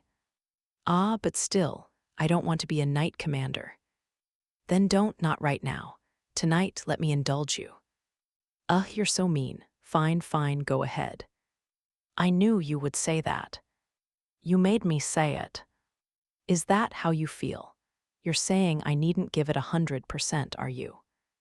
Are you making a deal with me? You're getting to be more and more like Duke Grants. Hey, that was uncalled for. Why would you say that? Looks like I'm at match point. You're just too fun to mess around with, Yuffie. We're not at all alike, not at all. Sure, whatever you say. I'm sorry. Here, let me pour you another glass. The night wore on, with the two of us exchanging banter and jokes. I could only hope it would become a source of good dreams in the days to come. Chapter 4, Setting Out. Ever since the project to build the new magicology city began in earnest, I had been swamped with work. The first step was to secure the right personnel for our magicology research. Thankfully, Lang had introduced several individuals from the Ministry of the Arcane who were interested in joining us, and Halfies helped me to interview each of them in turn. We were also busy screening the knights who had volunteered to join our new order, though with Baron Cyan's assistance, that was proceeding smoothly, too. At the same time, I was officially appointed to my new roles. The first was as head of the Magicology Laboratory, a new research institute under the direct control of the Crown. The second was as commander of the Magicology Guard, which was affiliated with the new laboratory. In other words, as the royal sister, I was simultaneously in charge of both the Magicology Laboratory and the Magicology Guard. What awaits you after assuming a position of leadership? Why, paperwork, of course. And so I was in the detached palace, in a room I had set up to use as an office, collapsed over my desk and sighing with exhaustion. In front of me was a mountain of documents from which I wanted nothing more than to escape. Why do I have to sign so many forms? I muttered with a heavy heart. This is one part of your duties, Your Highness, or should I call you Commander Anisphia? Navar remarked casually. Now that my position had changed, so had his, Navar was now my official assistant. With his own father being commander of the Royal Guard, he drew on his knowledge and experience to advise me whenever necessary. Incidentally, Baron Cyan had been named Lieutenant Commander of the Magicology Guard, but he was currently away from the royal capital on a preliminary inspection of the development site. After a polite knock at the door, Halfies stepped into the room with another bundle of papers. "Princess Anisphia, I have some documents for you to review, but you seem busy," she said with an apologetic smile. "Thank you, Halfies. It's Commander Anisphia now, but I've complained enough, so there's no need to worry about it." "Oh, but there is. The details are important," said Navar. "I know you're busy, but you have to take care of yourself, Your Highness." That goes for you too, Halfies. You seem a bit tired." "Well, yes, but Marian is helping me out," she answered happily. Seeing her reaction, I gave her a smile of my own. Amid all these changes, Halfies was undergoing her own transformation. In the past, she wouldn't have let her enjoyment show so readily. "Married life must be wonderful," I remarked. At this, Halfies's face turned bright red, and she averted her gaze as she fiddled with her bangs. I'm sorry to bother you with my private life when you're so busy yourself." None of us could have seen this coming. There's nothing to apologize for, Halfies. No, this is on Yuffie and me. It did come out of left field, I must admit. "Tell me about it. I thought Marian was going to marry into your family, but in the end, you married into his." Yes, Halfies had tied the knot with her fiancé Marian during the initial stages of the planning for the new city. Their wedding was a sudden arrangement and put together in quite a hurry. As a result, Halfies had been constantly on her feet. How did their sudden marriage come about? Because of a family feud in her then fiancé's home. Originally, the plan had been for Marian to marry into Halfies's family, the Viscomital House of Nebels. However, those arrangements were changed at the behest of Marian's parents. As a result, Halfies married into the Comital anti-family. The reason for this change was that the family of the woman engaged to Marian's older brother, who had been expected to inherit his family's titles and holdings, had been brought to ruin. It all began when the head of their noble house committed a grave blunder. I certainly hadn't expected it. To think that he would suggest Queen Euphyllia take a royal consort, it's little wonder he incurred her displeasure. I understand wanting to be her partner, but what he said definitely crossed a line. The noble at the center of this commotion was a strict adherent of the spiritualist faith, with deep connections at the Ministry of the Arcane. On top of that, he was on good terms with Count Anti and his family, which was what had led to the engagement in the first place. He was one of those nobles I had clashed with during my more eccentric years, and I knew for a fact that he didn't like me. No doubt that was because of his beliefs, but in any event, that dislike spurred him into action. In short, he publicly implored Yuffie to take a royal consort. Yuffie was already keeping close tabs on him, but with that, his luck well and truly ran out, I observed. Her Majesty was keeping an eye on him, because of his past disrespectful conduct toward you, Halfies asked. Well, it seems that way. The nobleman had insulted me directly in the past, which was why Yuffie had been watching him with suspicion. He was completely oblivious to the precariousness of his position and proceeded to make himself the target of Yuffie's anger. If all he did was suggest she marry someone, she probably would have let it go. But he went on and on about how precious Yuffie was, then called our relationship a passing infatuation. No wonder she couldn't stomach him anymore. Knowing the both of you, that's an incredibly dangerous thing to say, Navar murmured under his breath. His face had turned deathly pale, and he was rubbing his arms, a chill running through his body. If he understood how deeply Queen Euphyllia feels about you, he would have realized that was a fatal remark, Halfies noted. Maybe meeting a real-life spirit covenanter blinded his senses. Though he isn't entirely wrong, saying that royalty ought to be able to love more than one person for the sake of the kingdom. Well, I would never bring up that topic with Queen Euphyllia, that's for sure, Halfies observed with a sigh. Me neither. What happened is his own fault. Why bring suspicion onto yourself right when Her Majesty is cleaning up the aristocracy? Navar murmured. It seems he didn't like me very much. He's free to think whatever he wants, but it wasn't smart to actually say it out loud, I added. Anyway, the incident resulted in a strong rebuke from Yuffie. Given that the man's position had already been weakened due to the internal reorganization of the Ministry of the Arcane, it ended up being the final blow. It wasn't long before his former allies abandoned him to his fate. I do feel a little sorry for him. He's reaping what he sowed. I guess so. Common sense dictated that as queen, Yuffie ought to marry in order to preserve the royal bloodline into future generations. But our goal was to bring change to the kingdom of Paledia, and because of that, it was unthinkable to broach the topic of a royal consort so bluntly. Plus, if the topic had to be broached, it should be done delicately and certainly not as a direct insult. I couldn't begin to imagine what the nobleman had expected to accomplish. Then there were those who believed there was no great rush, seeing as Yuffie was a spirit covenanter and could be expected to live a great deal longer than ordinary humans. It wasn't at all a pleasant topic, but I had heard whispers suggesting that she should marry after I passed away of old age. Of course, they didn't know that I was no longer human either.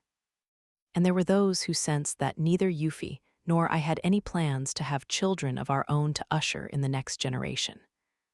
People in that camp, whether in support or opposition, hadn't yet taken any overt action. In short, this incident was simply blowback for a careless noble's own remarks. Not that that mattered to the family involved, which was now on the precipice of disaster. I am sorry for his family, though they were dragged into this for no good reason and abandoned by everyone around them. It was a difficult decision whether Marion taking over the anti-titles was really the best course of action, Halfies admitted. Marion's brother is a determined man, that's for sure. It can't be easy marrying into a disgraced family and planning to restore their honor all by yourself. No, Marion's brother couldn't ignore the crisis facing his fiancée's family. And so he argued that Marion, on account of his relationship with Halfies, Yuffie, and me, was in a better position to lead the anti-family. With that, Marion's brother chose to marry into his fiancée's ailing family to begin rebuilding their fortunes and reputation. After much discussion between Count Auntie and Viscount Nebels, it was decided that Halfies would marry into Marion's family, which Marion would be head of in due course. With that settled, they decided to arrange an early marriage to put an end to all the suitors approaching Halfies on account of her association with me. Shouldn't we address you differently now? You are the future Countess Auntie, Navar quipped. Don't tease me. Marion doesn't mind which name I go by. I'm sure he still feels jealous, though. Navar, Halfies cried out, her cheeks turning bright red. The old Navar wouldn't have been so quick to tease, but I was pleased that we were all starting to see a different side of him. Ahem, Halfies said, clearing her throat. Speaking of which, you'll be on your way to inspect the construction site soon, Your Highness. I'll be returning to the royal capital on holidays, but I'll be spending most of my time at the site. Once construction is properly underway, I'll probably ask you all to join me. In the meantime, we'll complete our preparations here. I'll leave you in charge, Deputy Director Auntie. I'll make sure it's all ready in time, Halfies answered confidently, placing a hand over her chest. Her task was to remain in the capital to oversee the education of applicants wishing to join the laboratory, as well as to source the materials that we would need for future research. In effect, she would be representing me while I was away. It's just as well, don't you think, Halfies? You get to work with Marion too, I teased. I won't mix personal and private matters. Heh, sorry. Excuse me, I'm back. I didn't know you were here, Halfies. Garki exclaimed lightheartedly as he entered the room. Navar's eyebrows twitched, and he massaged his temple. Halfy's let out a soft chuckle. These three never change, I thought as I turned to Garki. Welcome back. How did it go with the knights? Baron Cyan no, Lieutenant Commander Cyan said to tell you he's looking after the recruits, so no need to worry. A good number of them used to be adventurers, so they already know their way around. I see, that's good. There haven't been any fights or anything. Don't worry about that. I mean, I do get why you're concerned and all, especially with nobles mixed into the batch. But still. Some members of the newly formed Magicology Guard had been directly scouted from various adventurers' guilds. My concern was whether they would be able to adapt to the rigors of being a knight, and that they might butt heads with the nobles who had volunteered to join. Most of the nobles who had enlisted with us came from unfavorable positions, with no real prospect of inheriting their families' estates or businesses. But even so, they had been raised as members of the aristocracy, so it was quite a gamble on our part to lump them together with former adventurers. It makes sense that you're nervous, but most of the nobles didn't really have any status at home, so they're not all that antagonistic toward the adventurers, Garki said in an effort to reassure me. I know I'm repeating myself, but you're sure? I asked again. Definitely. The former adventurers are sharing their combat experiences with the nobles, while the nobles are teaching the adventurers about etiquette and manners. I see, I'm glad to hear it. In that case, I guess it's safe for me to head out. Yep, we won't be 100% sure about the knights until they go on site. But with Halfy's staying on here as your deputy in the lab, there shouldn't be any issues. Are you ready, Lady Anis? You'll be taking some maids with you, I assume. Yeah, I can't take a huge group, though. After all, we were heading out into uncultivated lands. Daily life would be far from easy. Not all our maids would be up to that task, so I had asked Ilya to handle the selection. You already know one of them, I said, Charnay. Ah, Viscount Persimmon's daughter. Right, I heard a while back she had started working at the detached palace. She's good with a bow, and I think she would go far with a bit of magic training. At the very least, she knows how to defend herself, and she doesn't mind life in the hinterlands. She'll be my maid and also my bodyguard. She seems pretty loyal. She probably wants to repay you for saving her family's estate. It's a blessing having her around. I know, right? It's a good thing we beat that Fenrir. Navar and Garki both had favorable impressions of her, as well. I was glad to see they all got along. But at the same time, I couldn't help but breathe a deep sigh. Charnay's an honest girl. No, it's the other person coming with us too. Is there an issue with her? Not like that. I mean, Ilya gave her stamp of approval to use her as my secretary.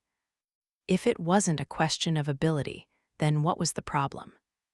Well, just before I could fully explain myself, there came a knock at the door. May I have a moment, Your Highness?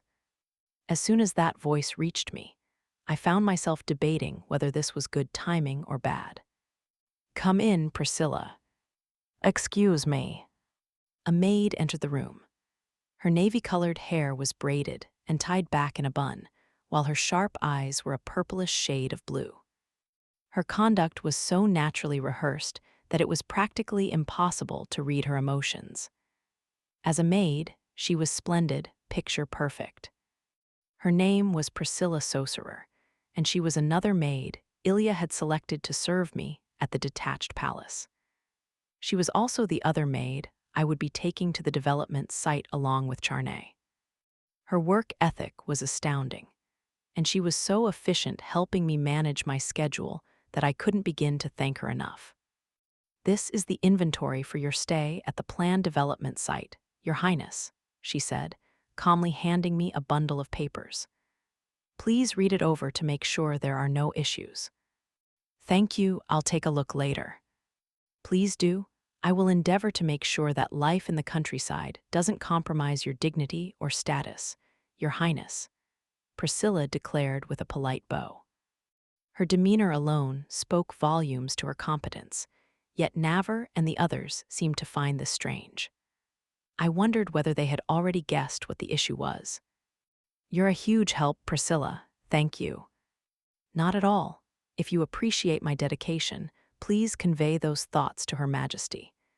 It would be an honor to serve by her side one day." "Wah," Garki blurted out. "Oh, is something the matter, Master Gark?" Priscilla asked. "No, I wasn't expecting you to be so frank about that, while serving Lady Anis and all." "Then let me ask you this. Would you trust a servant who conceals their true intentions behind endless flattery?" "I guess that's true, but still, am I the one who's crazy here?" "This is how I express my loyalty. I already received prior approval," Priscilla responded. Garki glanced my way, followed a moment later by Navar and Halfies. "She's so forthcoming and honest, I guess I thought I could trust her." I nodded with a soft chuckle. "I've sworn allegiance to Her Majesty Queen Euphyllia, so if she orders me to serve Her Highness Princess Anisphia, I'll do so with all my heart." "Ah, yeah, sounds like her loyalty is just for Queen Euphyllia, though," Garki pointed out. "Her Majesty is so wonderful. I, Priscilla Sorcerer, would like nothing more than to dedicate myself to her, body and soul. As such, I have an ulterior motive to get along well with Princess Anisphia." "You don't keep anything to yourself, do you?" "Oh, better than to have people doubt me, don't you think?" In truth, there was also another reason I had taken her on. It would simply cause too many problems to let her stay with Yuffie. I wasn't used to being the target of people's loyalty, which was why I was relieved to see that Priscilla was so upfront about her dedication to Yuffie, promising to serve me to get closer to her. In fact, she was indeed meticulous and competent, and coming from a noble background, she was well-versed in every aspect of formal etiquette. She was a valuable asset, compensating for my own shortcomings. Her attitude could have used some work, but that was possible to overlook when need be. "Well, you're going to be seeing more of each other, so here's to the future," I said awkwardly. "Thank you, everyone." Without so much as a blink, Priscilla offered Navar and the others a respectful bow. "It's almost time," I murmured to myself as night fell, quietly staring out at the sky from within my room. Each passing day brought me closer to my inevitable departure for the development site. There were so many pending matters that I had to double-check before I left, which had led to a huge increase in documents requiring my attention. I would be going by Airdra, so I could always return to the capital on my days off, but even so, I was in a strange frame of mind, and before I knew it, my feet were carrying me out of my room and off to my workshop. I had been so busy lately that I had hardly had a moment to spare to make use of it. Nonetheless, with Ilya diligently cleaning up every day, everything remained neatly organized, and there wasn't a speck of dust to be seen. Something just doesn't feel right. How many all-nighters had I pulled here? Scattered documents lying all around, only to be scolded by Ilya in the morning. The sight brought me back to those days. I had met with repeated failures in my pursuit of magic. Back then, Ilya was the only person here at the detached palace with me. There had never been a great many visitors, but even then, I had kept a strict rule about letting only Ilya and Tilty inside. Most of my memories here were spent alone. How things had changed. Now Yuffie was queen, and people of all kinds were constantly coming and going. It was a positive development, but I still felt uncomfortable with it all. I used to have such a twisted mindset, telling myself it was okay to be alone, seeing as no one understood me anyway. I was simply too different from everyone else, I believed, and no matter how much I wanted to be understood, they wouldn't accept me. I told myself I should give up on chasing after their acceptance. I would pursue magic alone. Because if I didn't, I would be forever trapped within fences outside of my control, unable to breathe. I had Ilya, and father and mother gave me my freedom. Looking back, I was the one who couldn't accept myself. I yearned for magic, despite being unable to use it myself, and I pursued it desperately. I had to produce results, otherwise I wouldn't be able to forgive myself. I was the one who had convinced myself of that, not anyone else, and I hadn't even realized it. Was I any different now? At the very least, the pain I felt back then seemed like a distant memory. Everyone gave me reason to keep on going. Thanks to them, I can look back warmly on it. At the time, I never thought I was fighting an uphill battle. In hindsight, I realized now that I had been deliberately deceiving myself. But those efforts hadn't been in vain. The memories I had built up over the years were what had shaped me into the person I was today. I could see that now. Just as all those thoughts rattled around in my head, the door to my workshop swung open. Startled, I glanced toward it and laid eyes on Yuffie in her nightgown. "Anis, you were in here." "Euphyllia, you weren't in the bedroom. I came looking for you," she said, entering the workshop and approaching me slowly. Once she was close enough, she took my hand in her own and intertwined her fingers with mine. I squeezed gently back. We remained that way for a long moment, staring into each other's faces and exchanging awkward grins. I was feeling a little sentimental, I suppose, I admitted. "Because you'll be setting off to work on the Magicology City in earnest soon. I'll be leaving the capital, you know." "I know." Yuffie tightened her grip on my fingers. Though she said nothing else, it was clear she didn't want us to be apart. "Will you miss me?" I asked. "What about you?" "Enough to feel sentimental."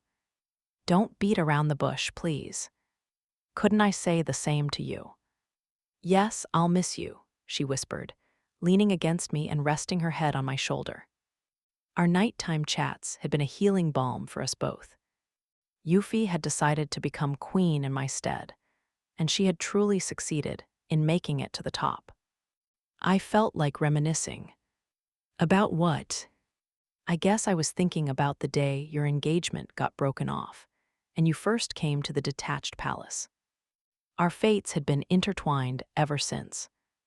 Back when I inadvertently crashed into the center of all the commotion, I could never have imagined that our relationship would blossom the way it had, that Yuffie and I would stand by each other's side as we faced a bold new future. Just thinking about it made me smile. "Anis, I just feel a little strange is all. I never knew I'd fall so deeply in love with you." "You always liked me, didn't you?" "You sound very confident, asking that." "You've given me confidence," she answered warmly. I couldn't deny it. Yuffie had a talent for magic that I had only ever dreamed about. From my perspective, the two of us could hardly be any more different in that regard. My admiration of her bordered on envy. I was hopeless, was I? I couldn't believe we were so close now. No matter how many times I reflected on the events that had brought her here, it still seemed like such an unlikely coincidence. I was beyond fortunate. "I guess I do love you enough to give you faith in yourself." Those words were from the heart. When you say it out loud, "I love you," your feelings start to rise to the surface and develop clear, unmistakable outlines. I loved the time I had spent with Yuffie, so much so that I didn't want to let it go. I couldn't stand to be without her. The closer I came to my departure, the more keenly I recognized that. "Anis." What now, Yuffie?" "What would you do if I asked you not to go?" she murmured weakly. As I leaned in closer, her hair shifted softly, draping over my shoulder. She didn't have to say how lonely and vulnerable she would be with me gone. Life would be so much easier if I just gave in to these feelings. Hoping to distract myself from such thoughts, I pressed up against her and stole a kiss from her lips. Yuffie blinked in surprise, staring back at me. "Sorry, you were just so cute." "Are you trying to distract me, or to comfort me?" "I'm not trying to distract you. I'm no coward. I meant it really." "Then you are a coward," playing with my heart like that. You started it. There's no evidence for that. Show me the facts. Call it a crime of passion then. Staring into each other's eyes, we both burst out into uncontrollable laughter. It was painful and indescribably lonely, but just being able to share our feelings together like this meant so much. Yes, the heart was an unpredictable thing. I'm not all right, I began. That's why I'm acting so sentimental and dwelling so much on the past. But knowing that you feel the same way, Yuffie, it's such a relief. Yes, it is. We were both anxious about the same future. After all, since Yuffie first came to the detached palace, we had seldom been separated for long periods of time. But we had made a choice to reshape the country and build the future we both wanted, and we had to fulfill our responsibilities. I knew that, but my heart still ached at having to leave Yuffie. No matter how many times I tried reasoning with myself, I just couldn't ease that sense of regret. Yes, I'll really miss you. I don't want to be apart, I admitted. I know. But this is my dream, and it's what you want too, so I have to do what I can to make it happen. This dream isn't just yours anymore. I want it too, as much as anything. Let's both do our best, okay? Yeah. I'll fulfill my duties as queen, and I'll be here when you come back. So please, spread your wings and fly freely. Follow your dreams. Whenever you need to take a break, come home. I'll always be thinking about you, Anis. For you, I'll do my very best. I felt my cheeks growing hot. Yes, Yuffie could be too direct at times. Unable to bear it any longer, I caught her in an embrace and held on tightly, burying my face in her shoulder and letting her presence wash over me. No fair, Yuffie. I don't understand what's not fair. You are, I love you, more than anything, Yuffie. Yes, I love you too, Anis. I relaxed my arms to stare into Yuffie's face. Naturally, it wasn't long before we closed the distance again as I pecked her on the lips. But once wasn't enough. I kissed her again and again, as if to steal her breath away, while her hand circled around to my back and pulled me flush against her. An eternity passed in the briefest of moments while I hugged her tight, my heart overflowing with affection. Whenever it gets too hard, send me a message, I said. I'll come at once. I will. Don't try to be too perfect. It's all right to be weak. When things get tough, count on those around you. Yes. I love you more than anyone else in the whole wide world. Me too, I love you, Anis, more than anyone else. I could hear Yuffie's heartbeat and feel her breath. I never wanted to let go of this warmth. The night wasn't over yet. There was still time enough to drown in this lovely glow.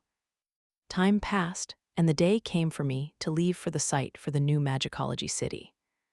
As the hour of our departure approached, I found myself staring up into the clear blue sky.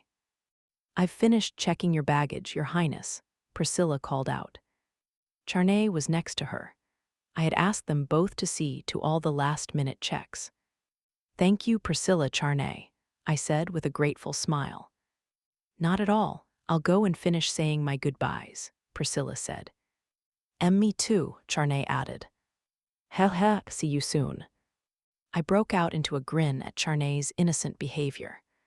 Watching them both leave, I let out a weak sigh. At that moment, Navar and Garki strolled toward me. Navar, Garki, how did the briefing go with the escort? I asked. Everything's good, Navar answered.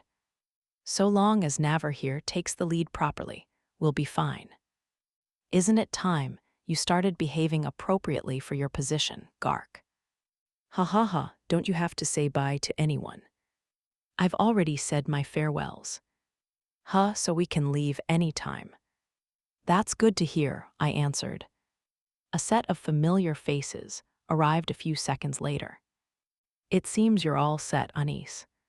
Father and you too, Mother. While Navar and Garki were busy ribbing each other, my father and mother approached. Navar and Garki immediately stood up straight, bowing respectfully to their former king.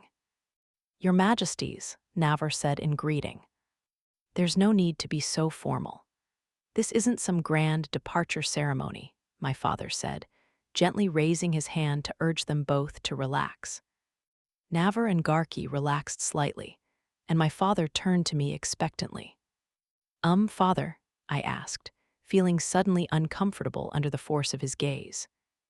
Anna's, it means a great deal to me to see you're leaving the detached palace, he murmured before staring off into the distance.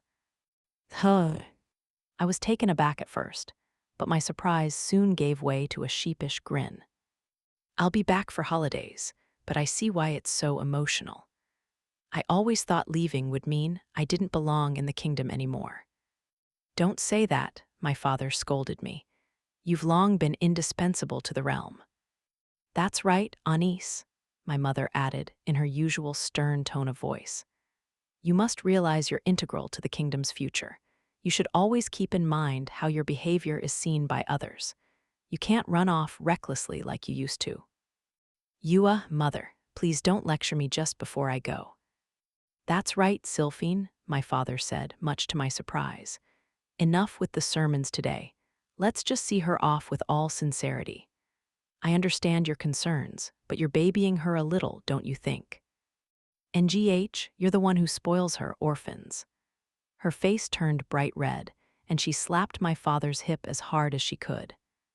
God, don't smack me. She cleared her throat in an effort to regain her composure, though her ears were still scarlet. Why you take care of yourself, Anis? Make sure you come visit us whenever you're back in the capital. I will, mother, thank you so much. I was so overjoyed that I found myself embracing her in a tight hug. Oh, Anis, she cried. No matter how old she got, she would always be my adorable mother. Anis, let go of me. I'm sorry for always making you worry, mother. I'll be all right now. Anis. I'll listen to the people around me and think my decisions through carefully. I won't rush through life, and I'll definitely come back. Everyone I care about is here. That includes you, too, mother. I understand. So let me go, please. She pushed back weakly. Her face was even redder than it had been before. She truly was adorable. With one last tight hug, I finally released her. She fell silent, seemingly unsure what to do next, her eyes shimmering with tears. Next, I turned to my father, who was watching on with a gentle smile. There's nothing left for me to say. Apply yourself, Anis. Yes, father, stay well. I'm looking forward to reading your research reports too, I answered. He rested a hand on my head, which I took as his approval. There was nothing else I wanted to share with them right now. It wasn't like this was goodbye forever. I would be back before anyone knew it. Anis. Euphyllia. Next up was Euphy, accompanied by Lainey and Ilya. Once Euphy was close enough, we reached out to press our fingertips together and pushed our foreheads close. With that, Euphy pulled away. That was all that needed saying, and she seemed perfectly happy. We had already spoken at length before leaving the detached palace, and nothing else needed to be said between us. Except, right, Euphy, I said, stopping her. Hold out your hand. Oh, yes. I gently placed a small object into her palm. Ilya quickly recognized it for what it was and stared back wide-eyed. Lady Anisphia, is that? Yep, a key to my workshop. Only you and I have copies, I said to Ilya. This is for me, Euphy whispered. I want you to have it. Most of my memories are in that workshop, so I want you to look after it until I come back. Euphy's gaze seemed to bore into the key, as her lips slowly curled into a beaming smile. With a small nod, she folded her hands around it and finally spoke. I'll take good care of it, she said warmly. Yep, it's almost time for me to go. Yes, take care, she said reluctantly, stepping back. Ilya, meanwhile, was standing next to her in a daze. Ilya, what's wrong? No, it's nothing. It doesn't look like nothing. What's the matter? Are you okay? I'm just surprised you gave up the key to your workshop, she answered, eyes downcast as she raised a hand to her chest.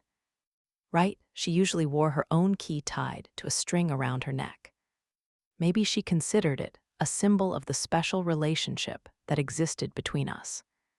In that case, it was little wonder it came as a shock that I had handed mine over to Yuffie. With that thought, I couldn't stop myself from saying what came next.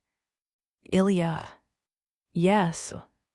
Be happy. Thank you for sticking with me all this time.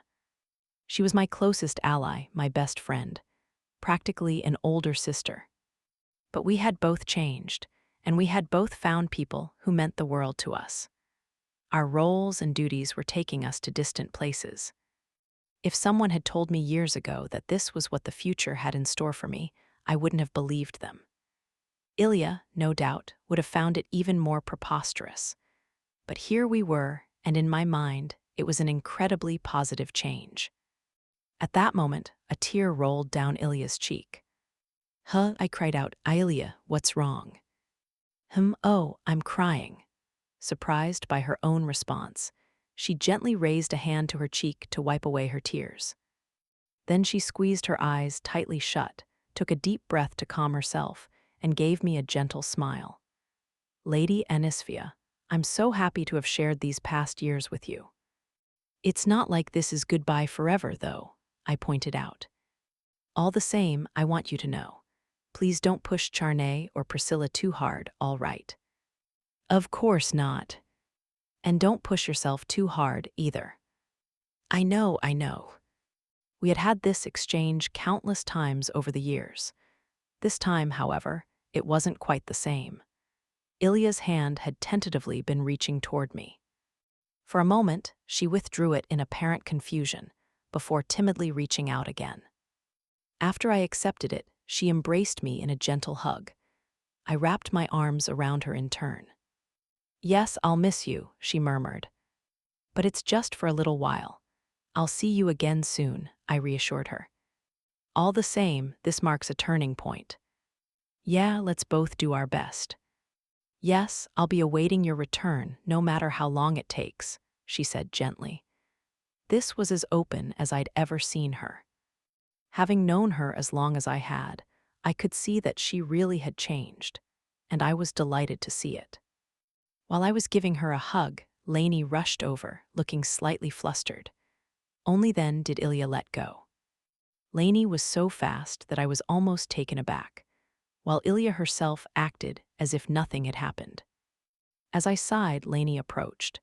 Take care, Lady Anis, and please give my best to my father. Of course, you look after Yuffie and Ilya, Lainey. Yes, leave it to me. Even though I knew I wouldn't be gone for long, my chest was still buzzing with anticipation and anxiety. But I'd said all my goodbyes to those I cared about, so I rested a hand on my chest to calm my racing heart and looked to the sky. Let's get going. We were headed to a new land. My dreams were still coming to life as we set off on this new journey. Maybe it was my imagination, but I thought I could hear the sounds of birds singing freely, soaring high in the clear blue sky. Chapter 5, Onward to a New Land. Outside the carriage window, the countryside passed by like a slow-moving river. The change was so slow, however, that I soon found myself at the end of my rope. I'm bored, I muttered under my breath. There's still a while before our next rest stop, Priscilla answered mechanically. I know. Yes, I understood full well that we weren't going to stop again anytime soon. But hearing her say that out loud only made me feel even worse. What would you like to talk about? Charney asked, no doubt trying to be considerate. She was acting almost like an adorable little animal, so I decided to go along with her, hoping that it might liven the air a little. All right then, let's ask about each other. I already know you fairly well, Charney, after our stay at your family's estate, but I don't know a whole lot about you, Priscilla. You want to talk about me? She asked. We've never really spoken about personal things, have we? Well, given Priscilla's single-minded devotion to Yuffie, it was difficult to get too close to her. I was curious why she admired Yuffie so much. Very well, she nodded slowly. Where should I begin? What about your background? What's life like in the Sorcerer family?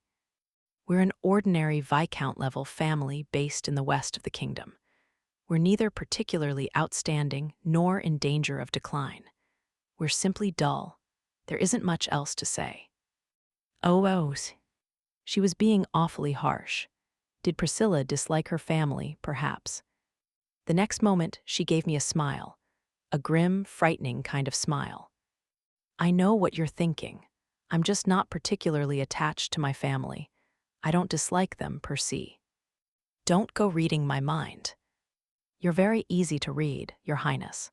Subtle communication isn't your strong suit. I know that. I don't need you pointing it out to me. No, I wasn't particularly adept at the subtleties of polite communication, nor at socializing more generally. So much as I could help it, I would prefer to avoid it altogether. Let's get back to the main topic, Priscilla suggested. My family has somewhat unique circumstances, you might say. I think every noble family has their own problems. It's my fervent hope that my biological father suffers a horrible death. Where did that come from? And you said you didn't hate them. This Priscilla was nothing if not unpredictable. But while I gave her a stern glare, she kept on going as if nothing had happened. Indeed, as for my father, Queen Euphyllia removed him as head of my family. He fully deserved it. I despise him so much I wish I could tell him he got his just deserts, she said without a moment's hesitation. Whoa, that's some animosity. Her demeanor was so calm, it only made her more frightening. A cold whirlwind seemed to have filled the carriage, with Priscilla at its center. What happened between you and him? Charney asked nervously. Priscilla let out a small breath. Turning to stare out the window, she muttered, I'm an illegitimate child. I didn't know. It's true, he got my mother pregnant and saw to my education, but he never showed any real interest in me. He wouldn't even recognize me as his own while I served the family as a maid. I'm sick and tired of him. All I could do was let out a low groan. Charney, meanwhile, was paralyzed with shock. Sadly, there were more than a few nobles in the same boat. I hadn't known Priscilla was the victim of such misfortune. It was partly because of cases like this that Yuffie had devoted so much effort into enforcing strict discipline among the aristocracy. Allowing behavior like that to slide would only widen the rift between the nobility and the common folk. Fortunately, my half-brother is the new family head and a decent man. Not only did he take the reins of my family from that man I hesitate to call my father, he guaranteed my position as a young lady of noble birth. I see, I'm glad your brother is a good person at least. Yes, I have no complaints there, but my father never once looked me in the eye. He kept me locked up out of fear of causing a scandal and paid no notice whatsoever to the fact that I was serving the family as a maid. Compared to him, my brother is decent enough. To be honest, your father sounds like a scumbag, I said softly. I'm pleased to see we're in agreement. I wasn't sure if it was, because I had learned from my parents' mistakes, or if it was just my natural predisposition. But hearing about Priscilla's circumstances only reinforced how grateful I was to have her on my side. She seemed very cold while talking about her father, but when the conversation turned to her brother, she gave off a slightly warmer air. But in that case, why did you sign up as a maid at the detached palace? Charney asked, tilting her head to one side. My brother wanted to officially recognize me as his sister. But after everything that happened, I was more interested in dedicating myself to Queen Euphyllia than in living as a noblewoman. So that's why you adore Yuffie so much. In essence, Priscilla regarded Yuffie as her savior. No wonder she was so loyal. My mother was of common blood, and hers was a hard life. I admire you too, Princess Anisphia, for all the work you've done trying to improve the lot of everyday people. Are you just saying that to cheer me up? In terms of beauty and devotion, Queen Euphyllia is indeed one step ahead. But if she is to have a favorable impression of me, it's important that I earn your favor too, Your Highness. Which is why I want to serve you with all my heart. Please keep me by your side. How am I supposed to respond to that? What exactly was I supposed to say when she sat there openly saying she preferred Yuffie over me and was getting along with me only to get on Yuffie's good side? Was it Priscilla's peculiar upbringing that had lent her such a dubious character? I was kind of curious to see what her supposedly normal brother was like. I know it's shameful of me, failing to hide my true intentions for seeking to gain your trust. You should have listed your openness as one of your special talents. I'm honored. That wasn't a compliment. Priscilla's attitude, I hadn't failed to notice, was a lot like Ilya's. And like with Ilya, I was at a loss for how to respond to her. I didn't sense any malice in her, and so long as I overlooked her comments, she was an extremely capable secretary. But when it came to that strong personality of hers, all I could do was breathe a tired sigh. May I ask you a question of my own? Priscilla said next. May.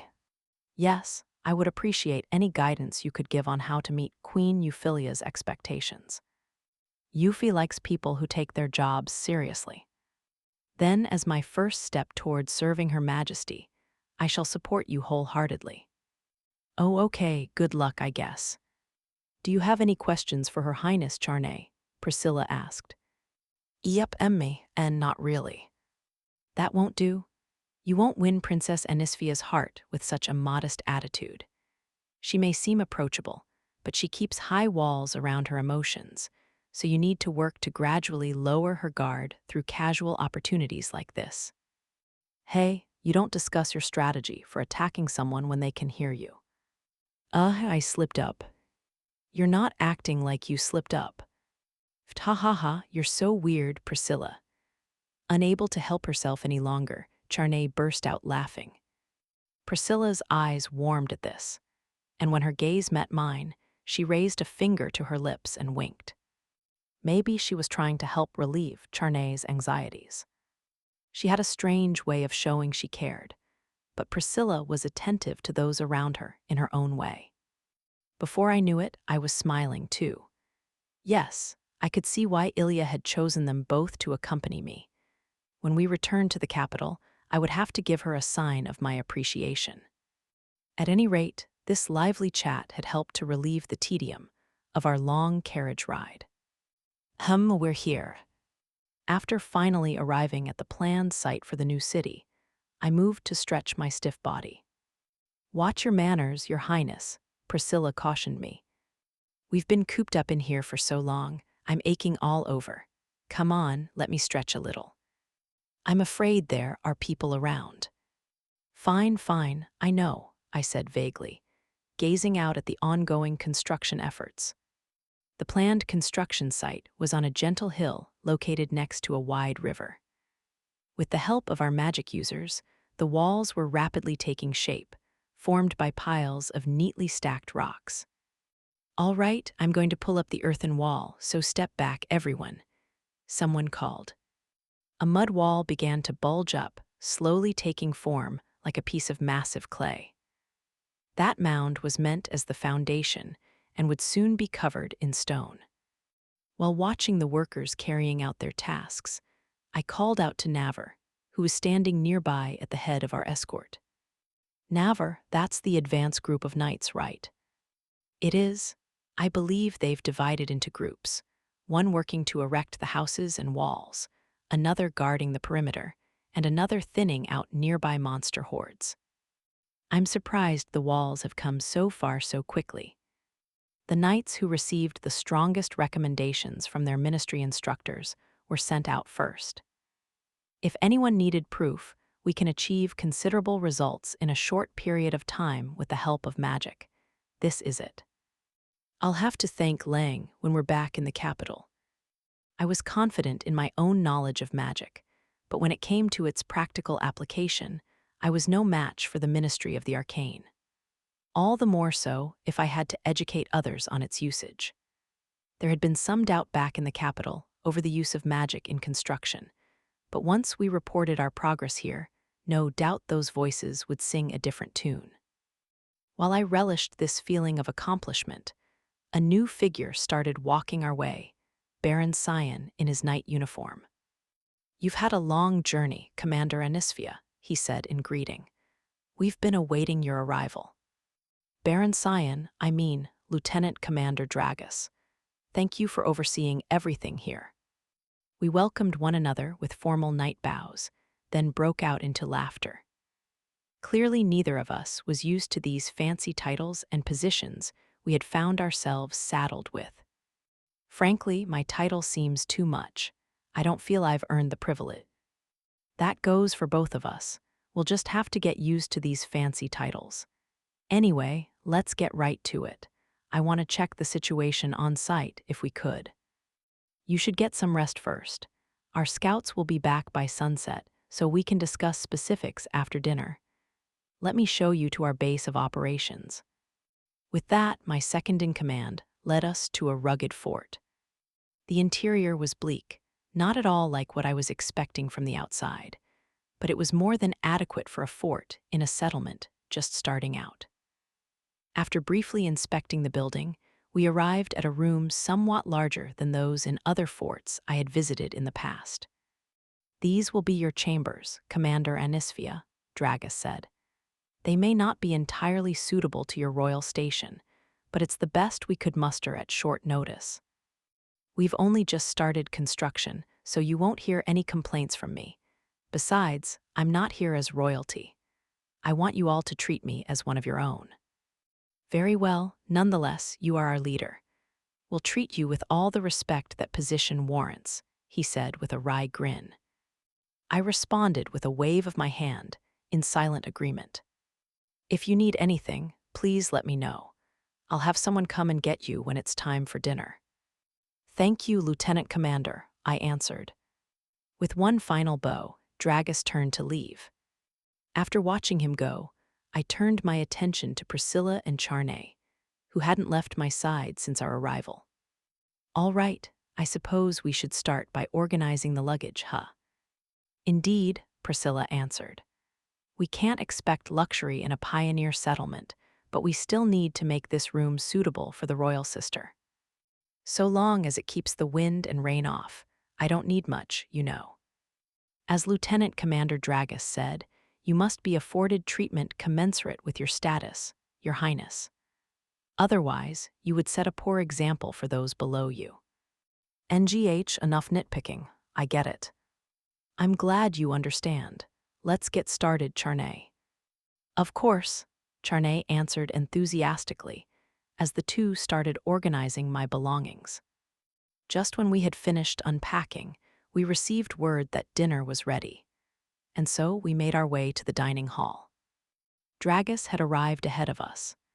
No sooner did I set foot in the room than a servant pulled out a chair for me. "Thank you for waiting. It might not be much, but I hope you enjoy it," Dragus said. "I don't mind. So long as there's meat, I'm happy." Well, there's no shortage of monsters around these parts. The meal was a distinctive shade of brown, meaning there was meat, and lots of it. Even the soup was loaded with it. This was a meal to fill the stomachs of knights constantly having to rely on physical strength. "Is this monster meat?" I asked. "Yes, no matter how many we hunt, there's no end to them. There isn't a dull day round these parts." "That sounds problematic. Is it affecting construction? Have there been any issues?" "Nothing major. The knights are giving it their all.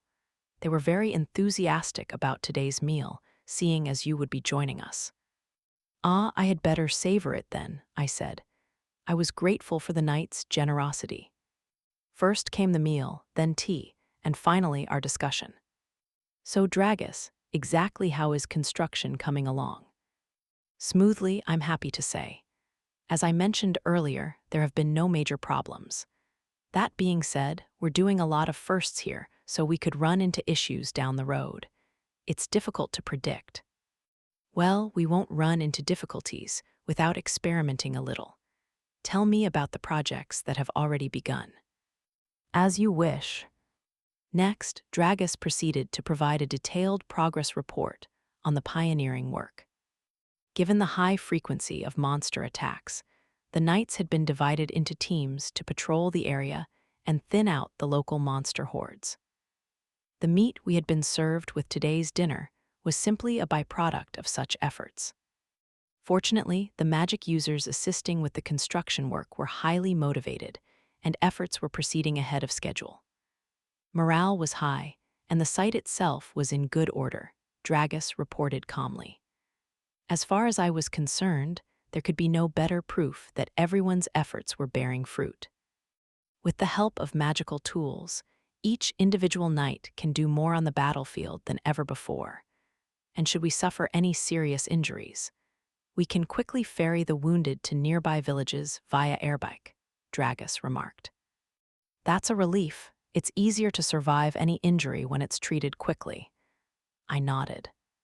Indeed, we also have the magic users assisting with construction to help if we come under attack. I think it's safe to say we're very well prepared. I'm relieved to hear things are going smoothly. We had better not get complacent, though. I'd like to hear any concerns you have, even minor ones. Well, if there's one thing on my mind, it would have to be how our knights risk exhaustion. Long hours of work could affect their combat readiness. That's true. While no time was being wasted erecting the walls with the help of magic, our proximity to the river meant that the risk of coming under attack from monsters remained uncomfortably high. So long as the knights remained on constant alert, they would inevitably tire. The site still wasn't safe, and the fort was incomplete, so it was natural for Dragus to be concerned. I believe the situation will improve once the foundations are firmly in place. As you noted, Your Highness, complacency can soon give way to outright carelessness if the work is too easy. As the authority here, I'd like to remain focused. But so long as there isn't any trouble, we also need to recognize our successes and not overwork ourselves. Right. Indeed, be constantly prepared, but not to the point it clouds your judgment. Once the work is properly underway, I'd like to make sure we have more entertainment and recreation options available, Navar remarked. You can say that again. I don't have anything against eating meat, but it would be nice to have something else every once in a while, Garki added. It's better than not having anything to eat, but we don't want people getting tired of eating the same thing all the time, Charney nodded. She must have felt quite strongly about that last point, seeing as she had suffered through various food shortages in the past. I wish we could invite a trading company to help get our inventory stocked, but then there's the question of transportation, I noted. In that case, we should work in tandem with a local adventurers guild. Oh, you mean to protect the merchants. I guess that would also help stimulate the local economy. I'll compile a report on the surrounding villages and towns so you can work on a more detailed plan, Priscilla suggested. Thank you. You have an excellent secretary, Commander, Dragus said. I myself find paperwork to be a huge chore. I wish I could find an assistant like yours. I'd like to work on cultivating new talent, if I can. Yes, let's make this city somewhere they can live with peace of mind, he added with a chuckle. And so our conversation continued late into the evening. The morning after our arrival, we set out immediately to conduct an on-site inspection. Starting today, we'll all be focusing on the development work. Let's do our best, I called out to the others. Yes, Charney replied wholeheartedly. Got it, Garki added in a somewhat less formal manner. Navar and Priscilla, meanwhile, remained perfectly composed. The contrast with the other two created a somewhat strange atmosphere. Charney, Priscilla, you'll both be with me as my escorts and help if I need any secretarial work done. Right. You can count on us. Navar, Garki, your main job is to serve as my bodyguards. Navar, You may need to consult with Lieutenant Commander Dragus on things, so you can go talk to him when you have to. As you wish. Garki, I want you to spend some time with the other knights and workers to see how they're all doing. Poke around and find out what the general attitude is, and if there are any problems we should know about. They might not feel comfortable expressing complaints while I'm around. If anything comes up, report back to me. Understood. Then let's get going, time to move out. Thus, we began our tour of the development site. The carpenters and magic users, on noticing my presence, responded with cheerful greetings. Good morning, Princess Anisphia. Morning, I called back. How's it all coming along? The workers called back with cheer. Flawlessly, using magic, we're making quick progress. We'll have this city finished in no time. I never dreamed I'd have the honor to work on something like this. I'll give it everything I've got, I promise you that. Don't push yourselves too hard though, okay? We continued through the site, watching as more earthen walls were pulled out of the ground, through magic, to serve as the foundations for the perimeter wall and individual residences. It's an incredible sight, Charney whispered under her breath. It sure is, so why do I have this feeling in the pit of my stomach? Navar looked around restlessly. I peered into his face. Are you still worried about relying on magic for construction? Yes, but it's more a question of familiarity. I'm sure I'll get used to it in time. Precisely, Priscilla interjected. You were brought up as a proper nobleman, Navar. My family, on the other hand, always treated me as a nuisance. I had to work as a maid, and I always used magic to help me do the laundry. You used magic to wash clothes. Thanks to that, my hands are as beautiful as ever, she said expressionlessly, wiggling her fingers. Her face, her words, and her tone of voice were completely at odds. Ah, I see, you do have nice hands. Navar sounded discouraged. On the frontier, we used to solve problems with magic, too, Garki added. Maintaining one's dignity is important as a noble, but you do need to spare a thought for the creature comforts, Charney observed. That was the finishing blow, and Navar cast his eyes to the ground. Hearing stories like yours makes me realize how blessed I've been. Depending on their particular skills, adventurers who can use magic have been treated as simple jacks-of-all-trades. I guess the deciding factor is ultimately your environment and situation, I remarked. I wouldn't know what to do with too much freedom. Indeed, we can rely on the instructors from the Ministry of the Arcane to provide an education. So we need to think about what it really means to be a magic user and promote new ideas. Magic was useful, but we couldn't fall into the trap of thinking that it was the right answer for every issue, or worse, abuse it. If people started believing that magic was everything, they would end up repeating the same tragedies that had taken place in the kingdom's history.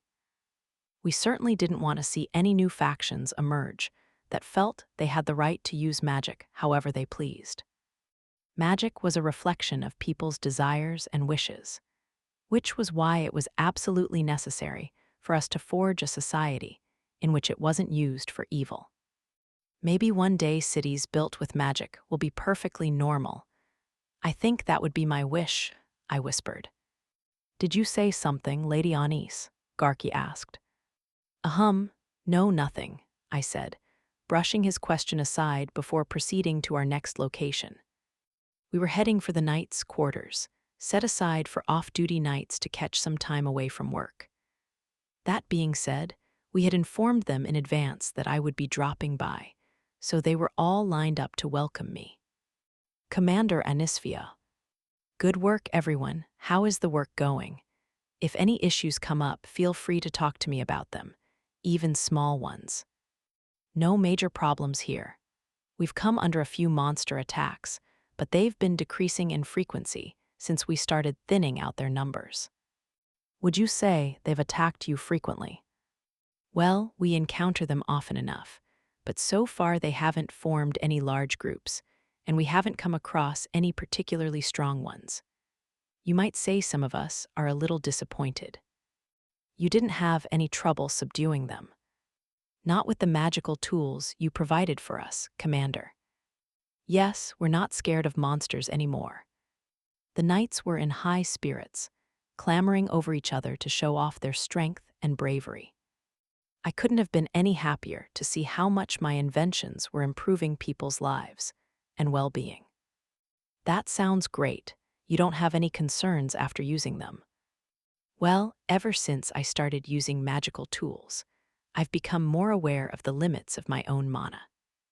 And it isn't easy wielding them as well as you do, Commander. Magical energy and the difficulty operating them, those would vary from person to person, I suppose, I murmured. I could manipulate the shape of a mana blade at will, but I knew that most people found it much more difficult than I did. But even so, that was a difficult problem to resolve. Ultimately, the individual in question would simply have to work hard to master the weapon. I think we need more practice to truly understand these magical tools. We train with them, but there's no substitute for actual combat experience. Some of the men ran out of magical energy in the heat of battle and couldn't keep their mana blades working. I see, that would be a problem. Without magical energy, mana blades aren't all that useful. In the end, it's your skill with a sword that matters. As the knights bantered among themselves, I sank deep into thought. The mana blade was one of my most adopted and reliable inventions. Without it, I wouldn't have been able to defeat the dragon, nor would the Arcane-Seal or the Celestial have ever been born. But it didn't work perfectly for everyone, and while those issues might have seemed trivial at first, that didn't mean they would never lead to fatalities. Now that I know it's a problem, there's got to be something I can do about it. I murmured so softly that no one could overhear. I made up my mind to find a solution. Chapter 6, New Trials. Several days had passed since our arrival at the development site, during which I was constantly reviewing reports sent my way by Lieutenant Commander Dragus. Amid the sound of pages turning, Priscilla let out a feigned cough. "Isn't it time you took a break, Your Highness?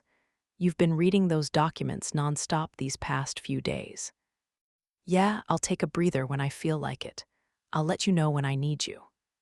"Do you have a fever?" "A fever? I don't feel sick, no." "I see." Priscilla breathed an unreadable sigh. Her reaction caught me off guard for a moment, but I shifted my attention back to the report in front of me. "Does the food disagree with you, Commander?" Navar asked. "For someone who always gets upset with me about being disrespectful, you certainly can be rude sometimes," I shot back. "I understand where Gark and Navar are coming from," Priscilla continued. "Normally, Your Highness, you would be reluctantly skimming those reports while complaining to no end. But you've spent days engrossed in them. Clearly, something is amiss." "I wouldn't go that far, but your level of focus is a little worrisome," Navar added. What on earth were they all blabbering about? I only answered them after I finished the report and put it down on the desk. "I'll be going back to the capital tomorrow for a short while. There's something I need your help with, though." "What would that be?" "Once we get back, I want you to go and find Tilty and Tomas. Once they hear I want to discuss something with them, they should hurry over." "Why thems?" "They're both external advisors with the Magicology Lab, so I need to talk to them." I had arranged their registration as official advisors, as their advice was invaluable to the development of new magical tools. "If you're calling in those two, does that mean you have an idea for a new magical tool?" Navar asked. "Yep, I've been reading Lieutenant Commander Dragus's reports and talking to the people on the ground over the past few days, and it sounds like construction is going smoothly. We might as well take advantage of this lull to make some new magical tools to help the knights." "What exactly do you have in mind?" "That's just the question I was waiting for, Navar. It's definitely something you'd be interested in. We can talk about it properly back in the capital." I flashed him a cheerful grin. Instead of making the long journey back to the capital by horse-drawn carriage, we traveled by airbike, which meant that we could cover the distance within a single day. As we arrived at the newly established landing area, the knights of the royal guard serving at the palace gathered to greet me with a formal welcome. "Welcome back, Commander Anisphia. I'm home. Just so you know, I'm still not used to being addressed that way. Haha, it will take time. I hope it doesn't take too long. Can you look after the airdra and the airbikes? Navar, you and the others can have the rest of the day off. I'll see you all again tomorrow." "As you wish," Navar answered. "Me and Navar will stay here then. See you later," Garki added as the two strolled away. "Charney, Priscilla, you can both have the day off too. I'm going back to the detached palace." "Understood, see you tomorrow," Charney answered in her usual lively manner. "By your leave," Priscilla added stoically. After seeing them all off, I made my way home. Today was a day off for everyone, so the mere thought of spending it with Yuffie at the detached palace made me want to run full tilt. I had to fight the urge as I entered the grounds. "Alanis." Just as I reached the entrance, a voice sounded from overhead. As soon as I looked up, a shadow gently fell on me from above. I was embraced in a hug and almost thrown flat on my backside. I knew this voice, this scent, this warmth. I couldn't possibly forget the person holding me tight. "I'm home, Yuffie." "Welcome back, Anis," she whispered sweetly in my ear, unwilling to let go. My cheeks loosened in a smile as I stroked her back. It had been only a week, but I had missed her dearly. It had been painful, not having her by my side, reminding me of everything I still wanted, everything I still needed to do. But perhaps that time apart had been even more difficult for her. I never expected her to leap down on me and cling to me like she was now. "Did you miss me?" I asked. Instead of answering, she tightened her embrace and pressed her cheek against mine. That silent appeal almost made my heart skip a beat. How could pure joy be so painful to bear? There was only one thing for it. I would have to play the role of the older one between us and pamper my beloved queen. "Let's go up to the bedroom, Yuffie," I suggested in an effort to appease her. "I just got back, so I need to get some rest." "Yes, let's," she answered, loosening her arms. The next moment, however, my body seemed to float up from the floor. My eyes widened in surprise, and her perfectly proportioned face hovered in front of me once more. Only then did I realize she had lifted me into the air. Yuffie, I'm taking you to the bedroom, Anis. You're seriously going to carry me up there?" As if gravity had no sway over her, she took off into the sky with a light step. With her dazzling skill with magic, she leaped all the way up to the window and straight into the room. It took all I had just to remain upright, in wide-eyed astonishment. "You're wicked. For a queen, you have no patience at all," I whispered. "Today's my day off," she answered. "NGH, put me down already. I was trying to pamper you, but I'm not rewarding this." "Really?" She sat me down, leaning close to peer into my eyes. Hers were full of tenderness, longing, and pain, piercing me through with an intensity of unspoken emotion. It was unfair, but I couldn't stay angry before something so beautiful. I know you missed me, but you realize people might be watching.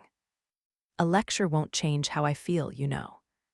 You realize this is why people criticize your personality, don't you?" "It's true," she admitted unapologetically, as she buried her face in my shoulder. She rubbed her face against me like a spoiled kitten, wrapping her arms around my waist as if she would never let go. "You like to dote on others, don't you? I missed you until this very moment. I was so terribly lonely. If you're willing to go that far, I suppose I don't have any choice but to forgive you." "Anis."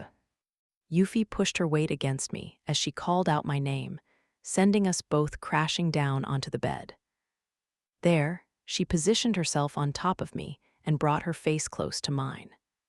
Our lips brushed as we pressed our foreheads together. Yuffie remained in that position for a long moment, then rotated her body to lie down beside me. Staring up at the ceiling, hands clasped together, we both burst into laughter for no reason at all. Ha ta ha ha. He ha ha ha. I started chuckling first, letting my true colors show, while Yuffie quickly followed suit, acting far more childish than usual. How long did we lie there, staring up at the ceiling? How is the construction coming along? Yuffie asked after a long pause. Smoothly, I answered. There haven't been any major problems and morale is high. I feel great about it. That sounds wonderful. Is Baron Cyan well? Right as rain. He gave me a letter to pass along to Lainey. She's been very worried, so I'm sure that will come as a relief for her. I'll bet. Do you think it'll work out? Yuffie asked. I'm not sure yet, I muttered, still staring up at the ceiling. Everything's fine for the time being, but I can't be super optimistic. Given the location, there are plenty of monsters, and there's no telling if stronger ones will appear going forward. I see. I'll keep giving it my all while I can. Early tomorrow, I'm going to call Tilty and Tomas to the lab for a meeting. Everything would be fine, or so I hoped she'd believe. I had no idea why, but Yuffie's expression turned suddenly forlorn. She closed her eyes, lightly puffing out her cheeks in a pout. What's with that reaction? I'm sulking because you're being so typically you right now. What's wrong with being true to myself? It's been so hard without you, and the moment you return you find things to do without me. It's so like you to just take flight once you've set your mind on something, but it does get on my nerves a little. A little. Just a little. Really? Are you trying to make me sulk for real now? Ha ha ha, sorry. I couldn't hold back a light chuckle, but that only prompted Yuffie to puff her cheeks out even more. Unable to help myself, I poked one of them. Yuffie reached out to take the hand that I had used to poke her and intertwined her fingers with mine. I can't live without you. I feel so jealous seeing that you would be fine without me. I wouldn't be able to do this without you, Yuffie. It's because you set me free that all this is possible. Don't you think it's unfair that I have to be lonely because I gave you the freedom to pursue your dreams? She asked, pulling me close and giving me a teasing kiss. Caught off guard, I felt my heart skip a beat at this sudden gesture. I enjoyed seeing her in this weakened state, but she could be equally unfair, flustering me at the drop of a hat. How can I cheer you up, my adorable little queen? I teased. You could let me have you all to myself from now till tomorrow morning. At least give me time to eat and have a bath, and spare a thought for Ilya and the others. You can't just spirit me away. It's your fault for making me wait so long, she said, resting her head on my stomach to use it as a pillow.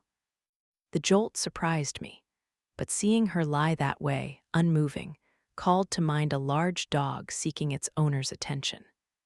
I wanted nothing more than to smother her in affection.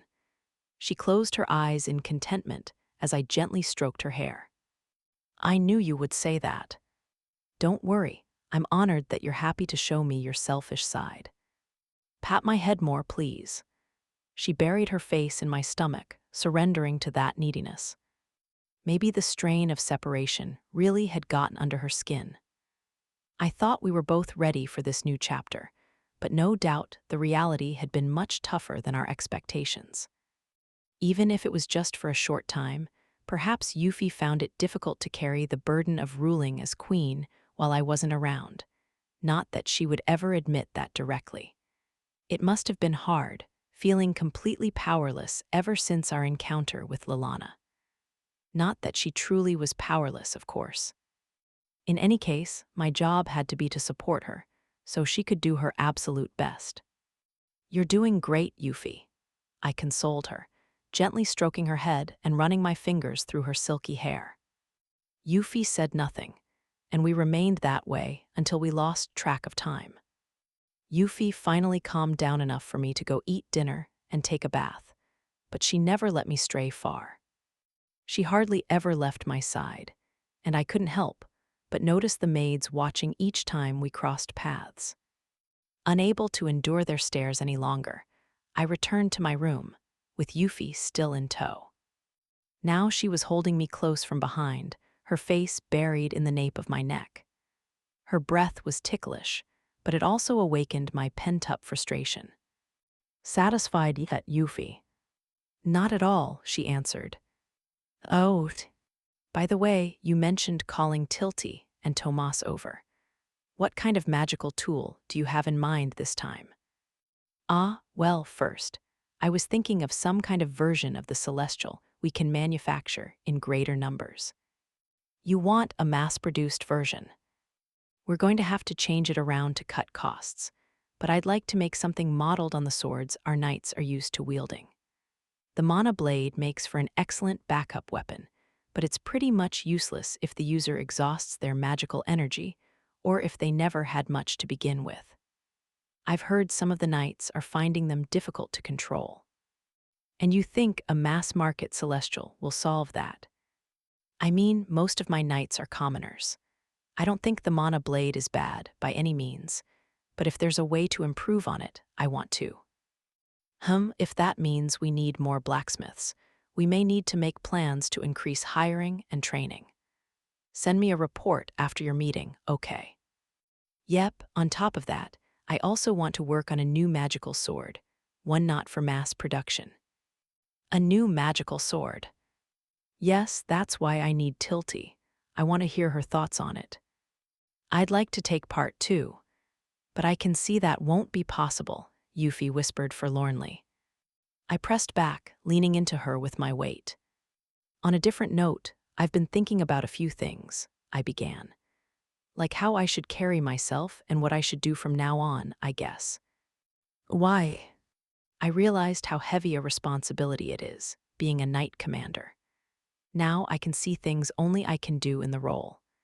Even when it feels too hard, when I wish I could hand the reins over to someone else, there are some things only I can achieve. I thought I knew that, but visiting the worksite opened my eyes. The more conscious I was of my newfound position, the more conscious I was of my responsibilities. It was getting easier to imagine how difficult Yuffie's life must be as queen. No matter how many times I thanked her, it would never be enough. If I needed proof of her love for me, this was it. By comparison, I felt like I wasn't trying hard enough. Now that I've experienced it for myself, I realize how hard it must be for you as queen. Thank you, Yuffie, for everything. I did it because I wanted to. Yeah, but you can't have your way with everything. I know. Even if you wanted it, I don't want to see you suffer, especially if you chose this life because of me. But even if I did, it's the path I decided on. We both know that. I know you can be more selfish, Selfish? I'm doing what I love. You gave me the freedom to pursue my dreams, Yuffie, and I couldn't be happier. But I want you to be happy, too. It's okay to think about yourself. Whatever you do, I'll forgive you. Yuffie hugged me tighter, enough to make her embrace slightly uncomfortable, and pulled me closer. That is me being selfish. What I want is for you to be free. Yeah, but if you'll let me be a little more selfish, I want you to be free and to always come back to me. No matter what needs to be done, I'll endure. I'll give everything I can for you. I placed a hand atop hers to quell the slight tremble in her voice.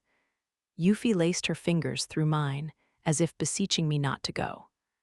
I felt my hand grow warm with our shared heat. Please let me have you all to myself. Give me a taste of that freedom I've given you, she murmured, her voice so faint that I only barely caught the sound of it. Her lips brushed up against my neck, and I wondered if I would feel teeth if I provoked her.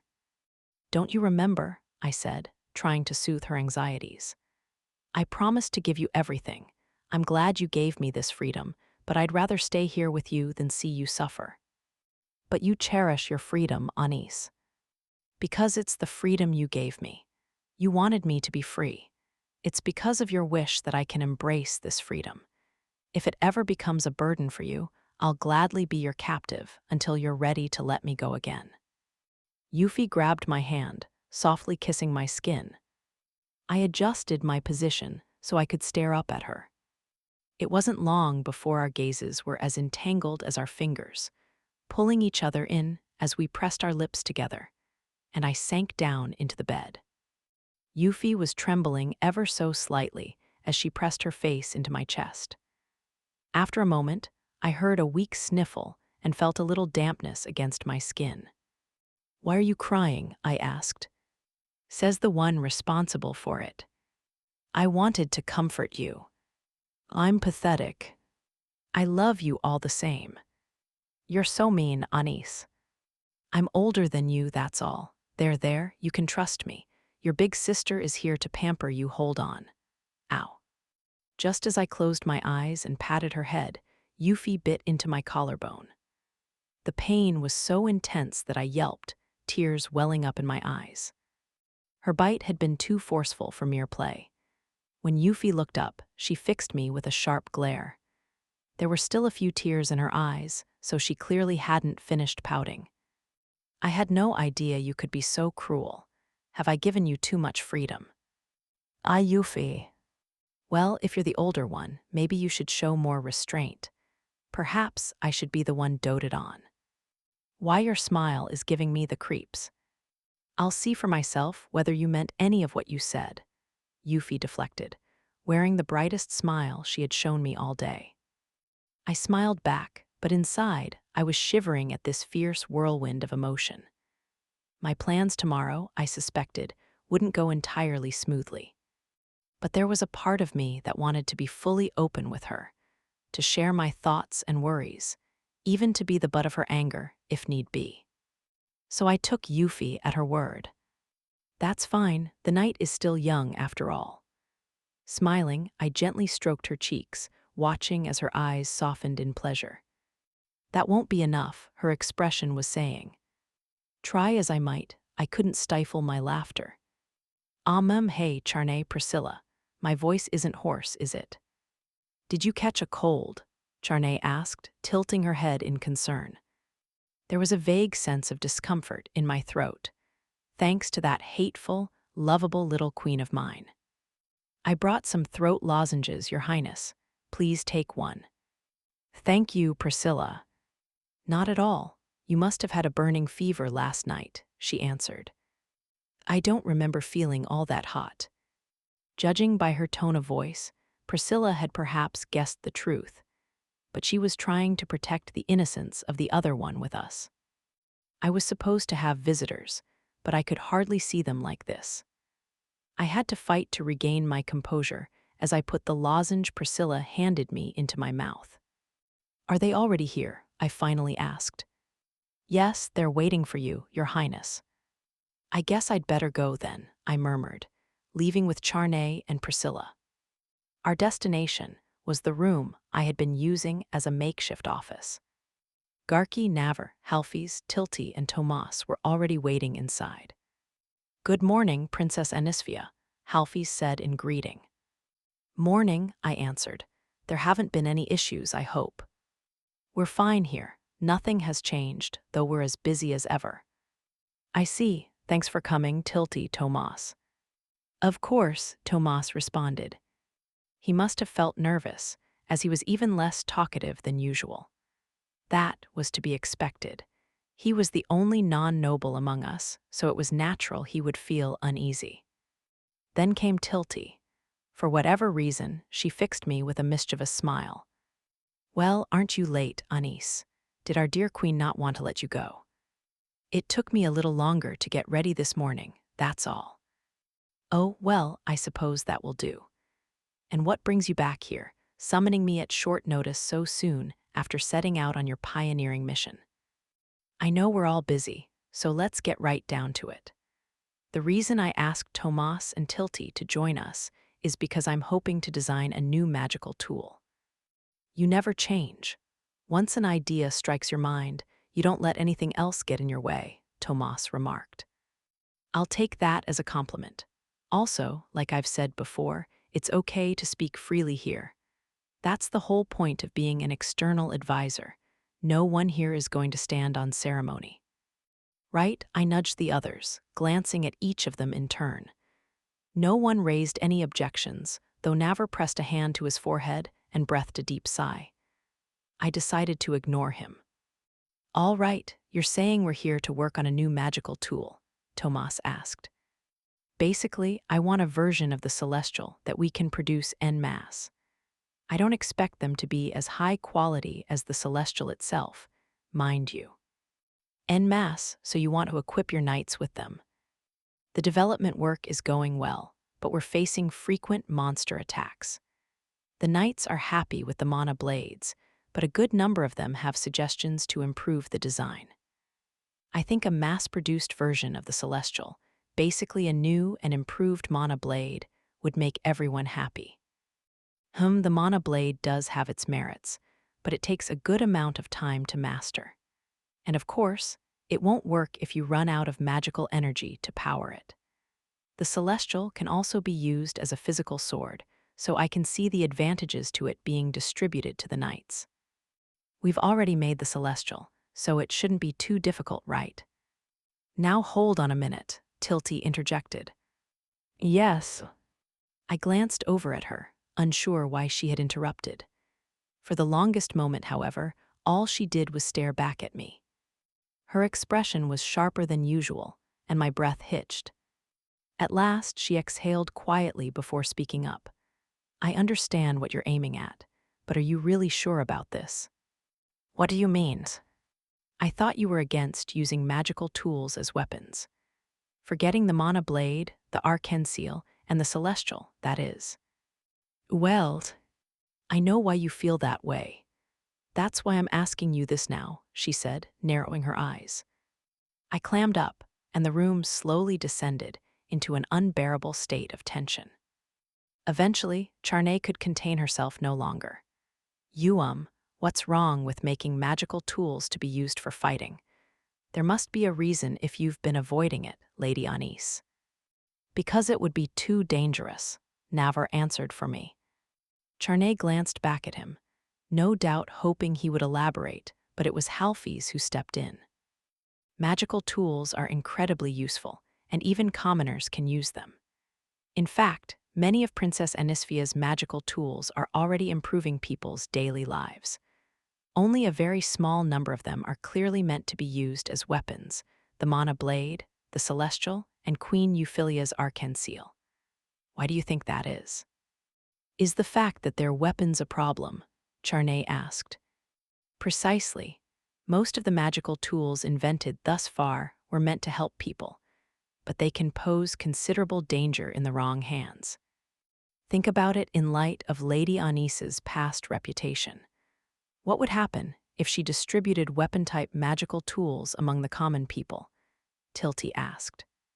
If they were distributed carelessly, we could end up with a rebellion, Navar muttered gravely. Charney's breath caught. Oh my, a rebellion. Charney, yes, are you really so surprised? Tilty asked, her tone grave. Aye, Charney seemed about to say something, then just weakly shook her head. With the atmosphere growing increasingly oppressive, it was Tomas who hesitantly broke the silence. Lots of people in the lower classes have lost their families at the hands of oppressive nobles. There are people who hate them simply for being what they are.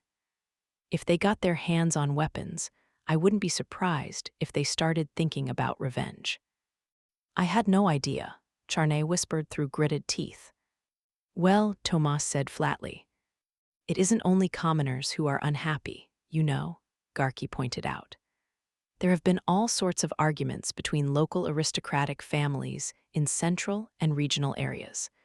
There could be a conflict even without commoners getting involved. Garki's right, I said with a nod. If we freely distributed magical tools that were designed to be weapons, we'd have to be prepared for anyone to use them.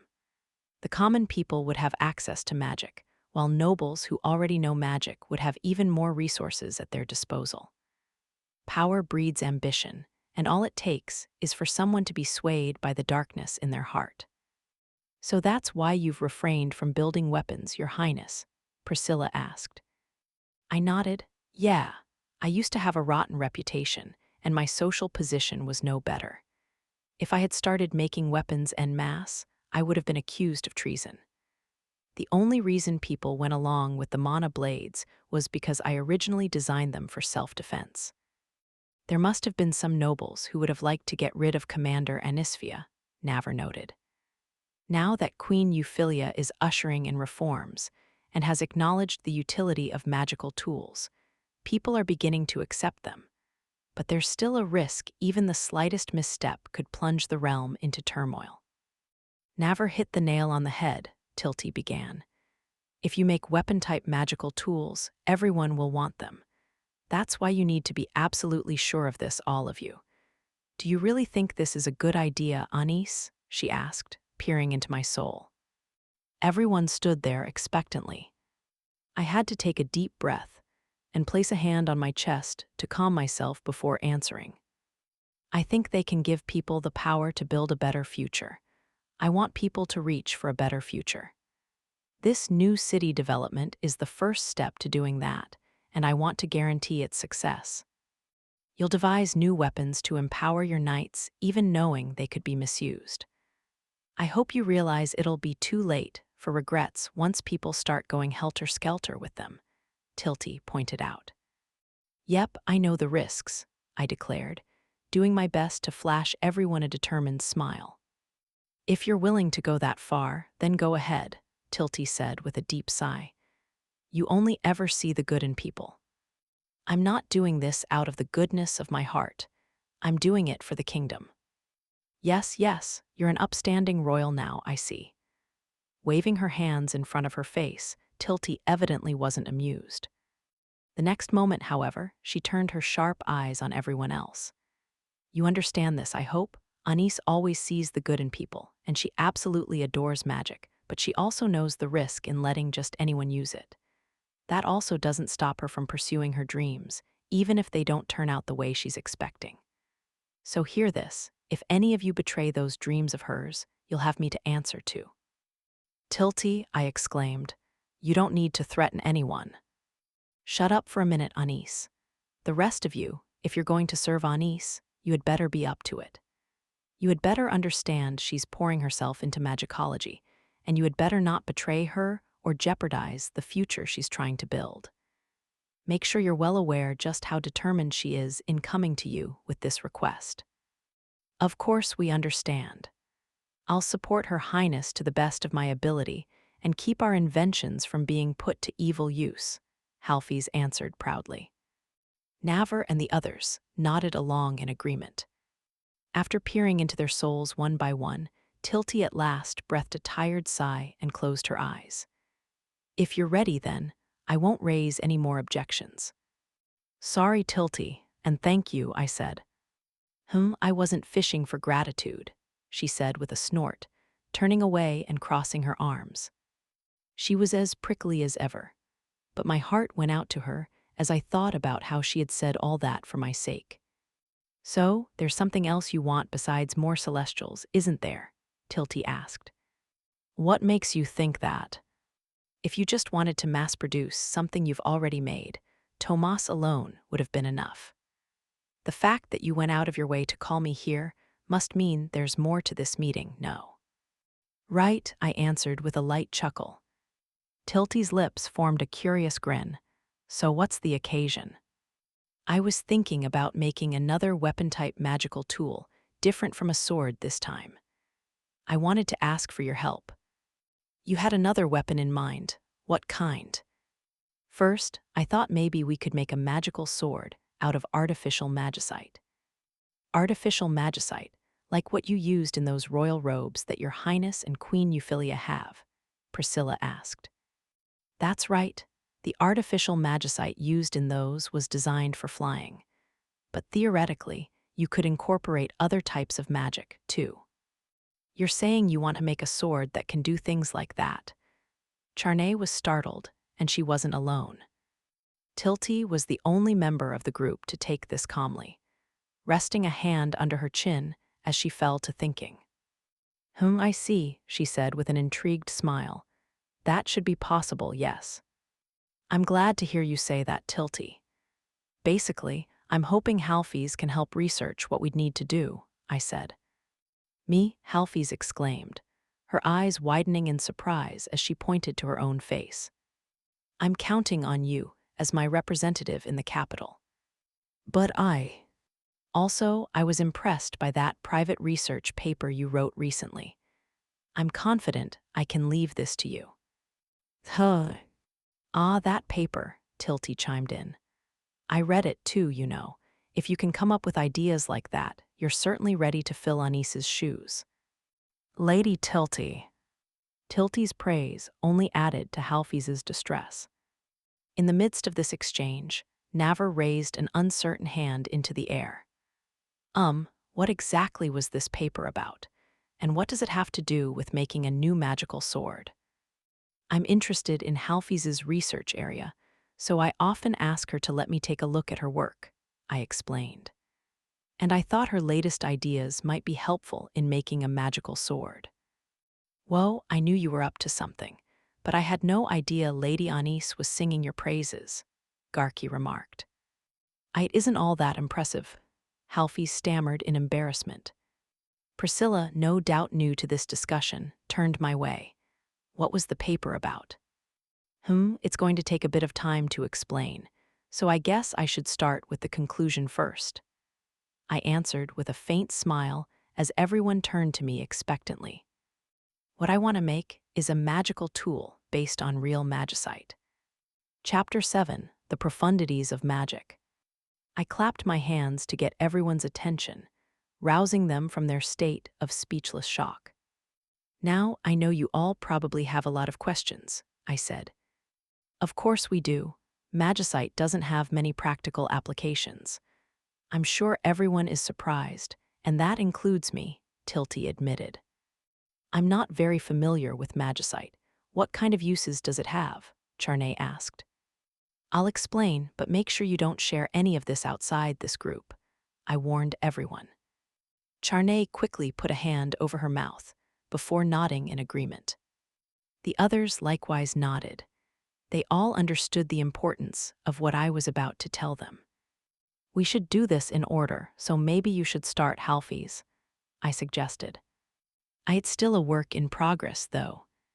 It's all related, and it's necessary for the discussion about using magicite, if you don't mind. Very well.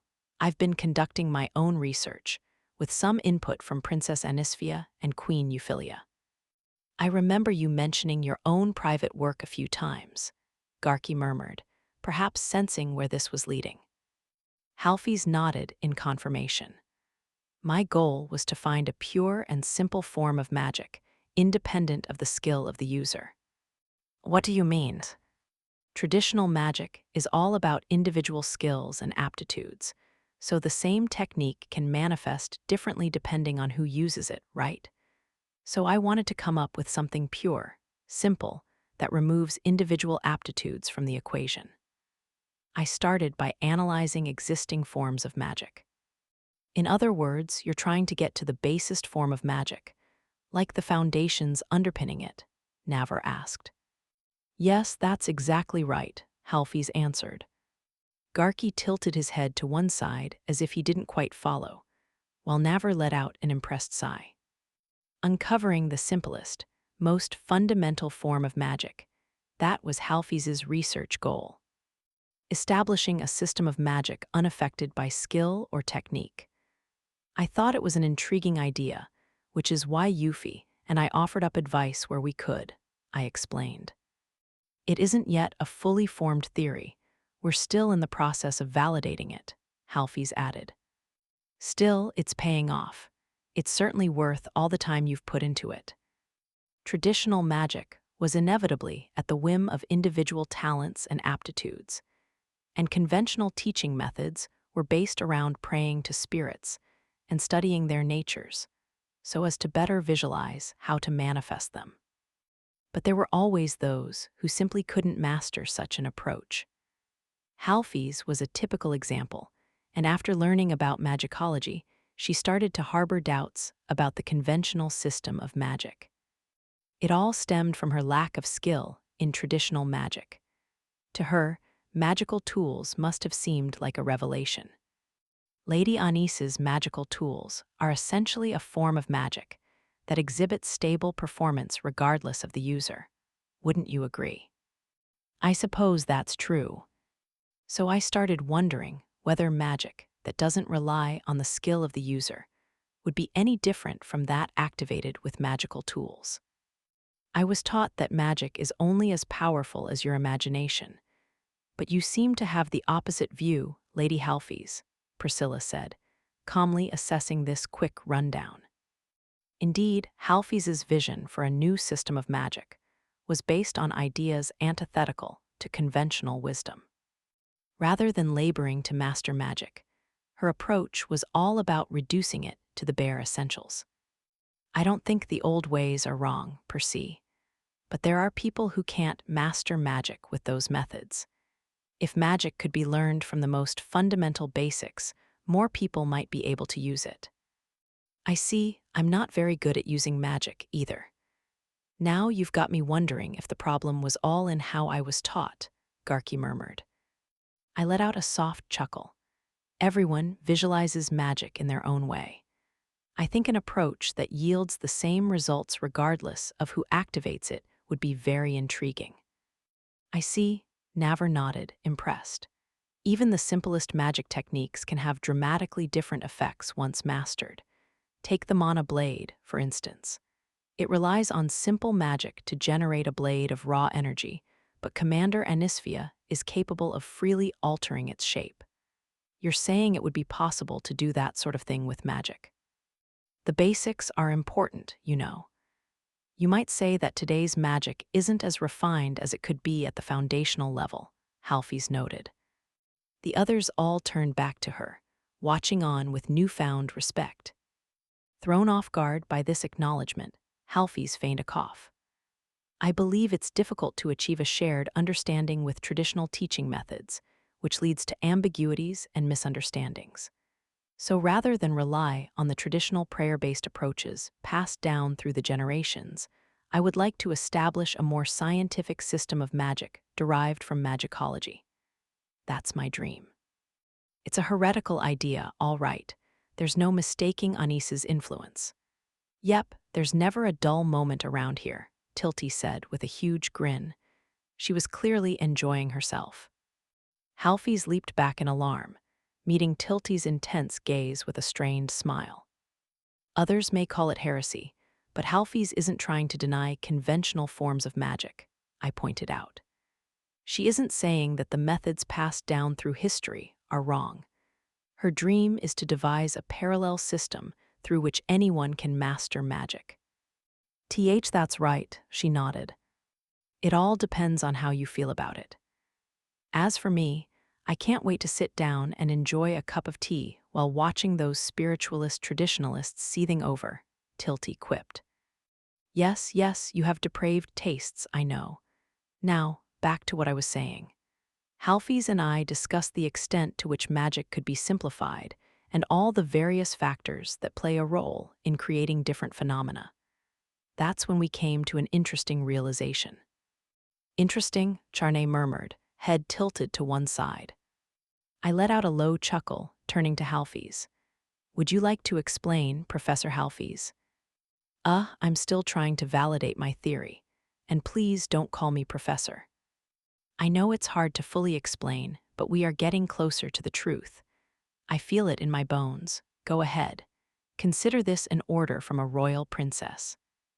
Very well, Halfies sighed, repositioning her glasses with one finger. After pausing for a moment to catch her breath, she looked up at everyone gathered around. As I said just before, I've been working on simplifying and streamlining magical techniques. Through those efforts, I arrived at certain questions, as well as a hypothesis. What sort of questions? Charney asked. The basic premise of traditional magic is that we're working with the blessings of the spirits, and that without the spirits, magic simply would not exist. Well, that's just common sense, Navar opined. I had my doubts about that. Have you ever considered that there are certain types of magic that don't quite correspond to the attributes of various spirits? magic that doesn't match a spirit's attributes. Charney tilted her head in confusion. Attributeless magic, in other words. Navar pondered, his chin resting on his hand. Ah, I guess spells to boost your physical abilities or generate a magical blade don't really fall under fixed categories, right? Now that you mention it, there are probably a lot of spells like that, Garki noted as he crossed his arms. At this, Halfy's breathed a long sigh, adjusting her glasses yet again. So do you all sense the presence of these so-called attributeless spirits? Just like that, the room fell silent. I thought I was gonna go crazy waiting for someone to speak, but fortunately, Tomas voiced his thoughts first. Maybe I don't really understand, seeing as I'm not a noble. But don't all spirits have specific attributes? That's just the thing. It seems like a huge blind spot, right? I said jokingly, but the others were still reeling. It's true, I've never sensed any spirits without an elemental attribute. Me neither. I can't say I have. Now that you mention it, neither have I. Yes, Halfy's continued. Those of us born into the nobility can sense the presence of spirits, but there's no such thing as a spirit without an elemental attribute. The cornerstones of the spirit world were said to be the primordial powers of light and darkness, as well as the four great elements of fire, wind, earth, and water, from which other variations were derived. There was no room in that cosmology for spirits without innate characteristics. Euphy had once said that it was the natural way of things for spirits to be attributed to one element or another. What then is attributeless magic? Halfy's asked. According to Princess Anisphia's theories, magic is the result of spirits transforming when we impose our will on them. And yet non-elemental magic exists, even though we cannot perceive the presence of any non-elemental spirits. I suppose that's true, Navar muttered under his breath. Does that mean spells to boost your strength aren't magic? I mean, they have to be, right. Garki glanced around, growing more confused by the second. Indeed, there were few who could face this revelation without being shaken up by it, at least to some degree. The only members of our group who seemed unfazed were Tomas, who looked like he had no idea what was going on, and Tilty, grinning madly in response to everyone else's panic. No doubt everyone had overlooked this simple fact, because they took magic and sensing the presence of spirits for granted. Taking another perspective, one could find spirit stones that lacked elemental attributes of their own, but there was no such thing as a non-elemental spirit. How were we supposed to explain those conflicting facts? I suspected the others were all asking more or less the same thing. One theory is that neutral spirit stones somehow lost their original elemental attributes. But then, how exactly did they lose them? No. Personally, I think there must be another explanation, Halfy's continued. This was when Halfy's came to me as an expert in magicology, and to Euphy as a spirit covenanter. Euphy has an intuitive understanding of these things now, but there are still a lot of things we ought to formally verify, I added. That's why I haven't announced anything yet, so please keep what I'm about to tell you strictly confidential. With this preamble out of the way, Halfy's paused to clear her throat. In short, what we recognize as a non-elemental magic doesn't correspond to magic as defined by conventional classifications. Conventional classifications. What does that mean? Magic is the result of spirits transforming into various phenomena. But just because certain spells or techniques lack elemental attributes doesn't necessarily mean there are non-elemental spirits. But it's still magic, right? People think of it as such, but we believe that it's actually quite different from elemental magic. Yes, it is indeed magic, but strictly speaking, it isn't the same kind of magic, I added to clarify. To work, magic required the presence of a practitioner, and a spirit to function as the medium. All creatures in this world contained spirits within souls. When those inner spirits resonated with others floating in the environment, the external spirits would transform in accordance with the practitioners, thus triggering what we regarded as magic. According to this system, there was no such thing as a non-elemental spirit, so it should have been impossible for non-elemental magic to exist. What is neutral magic? Navar wondered aloud. This is where Halfies's research on devising a more streamlined system comes in. Basically, non-elemental magic, like what's used in the mana blade, doesn't actually transform spirits to produce its effect. It manipulates raw magical energy itself. Raw magical energy. Navar's eyes widened in astonishment. He wasn't the only one taken aback. Garki seemed especially shocked. His eyes were almost perfectly round, while his mouth looked like it might get stuck in an O. It's a little difficult to explain, I noted, glancing toward Halfies. If we define magic as the phenomenon of transforming spirits at will, then it isn't magic, she continued. But at the same time, such techniques cannot be activated without the use of magic, so it wouldn't be wrong to classify it that way either. I'm definitely confused, Garki groaned, furrowing his brow. Ah, I see. So that's how it is, Tilty whispered under her breath. Lady Tilty, you understood all that. You're saying there are two separate systems that we lump together as magic, yes. One involves using magical energy to transform spirits, while the other changes the magical energy itself. I suppose non-elemental magic belongs to the second group. Yes, exactly, I answered. First of all, it was necessary to assume that we all possessed magical energy. The second assumption was that spirits were essentially fragments of the world, and nobles had the ability to resonate with them and impart their will on them. Those two premises formed the foundation of what was typically recognized as magic. However, non-elemental magic didn't involve transforming spirits themselves, but instead was about manipulating one's own magical energy. As such, non-elemental magic could be described as simple magic that didn't invoke spirits. The sticking point is that you still can't use non-elemental magic if you can't use the elemental kind, I pointed out. This is too much for me. Can someone please dumb it down a little? Garki groaned again. Gark, Navar muttered, holding his head in his hands. Then let's address each point in turn, Halfies suggested with a small smile.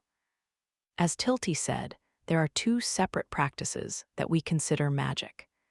The common denominator between them is that neither can be used without the ability to manipulate magical energy. The distinction between the nobility and the common classes is based solely on whether or not one can use magic. But that depends entirely on their ability to consciously control their magical energy, I explained.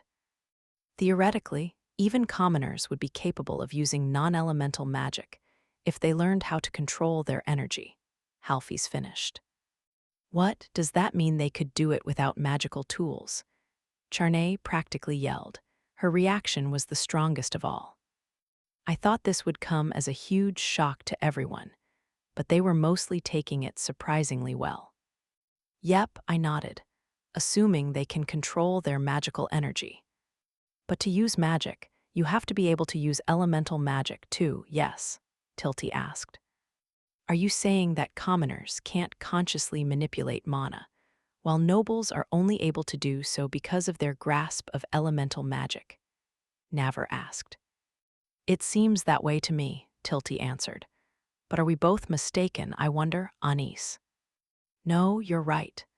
My guess is the ability to control magical energy is a remnant from when the first king of the kingdom of Paletia entered into his spirit covenant. In my mind, it's kind of like a license. How so? The royal family and the aristocracy are descended from spirit covenanters, which gives them the ability to commune with spirits in the outside world via the ones that exist in their souls, which in turn lets them use elemental magic. Through that knowledge of magic, they're capable of consciously controlling raw magical energy. So it's the other way around. Non-elemental magic doesn't need the help of spirits, but you have to already know how to use magic in order to figure out how to do it in the first place. Yep, magic users take non-elemental magic for granted. And since both forms are all about creating different phenomena, they classify it together with elemental magic. Even Yuffie, a spirit covenanter, hadn't consciously analyzed the differences between the two forms of magic. She considered them both as natural as breathing. If I had persisted in my belief that magic was brought about by spirits, I might never have understood it myself.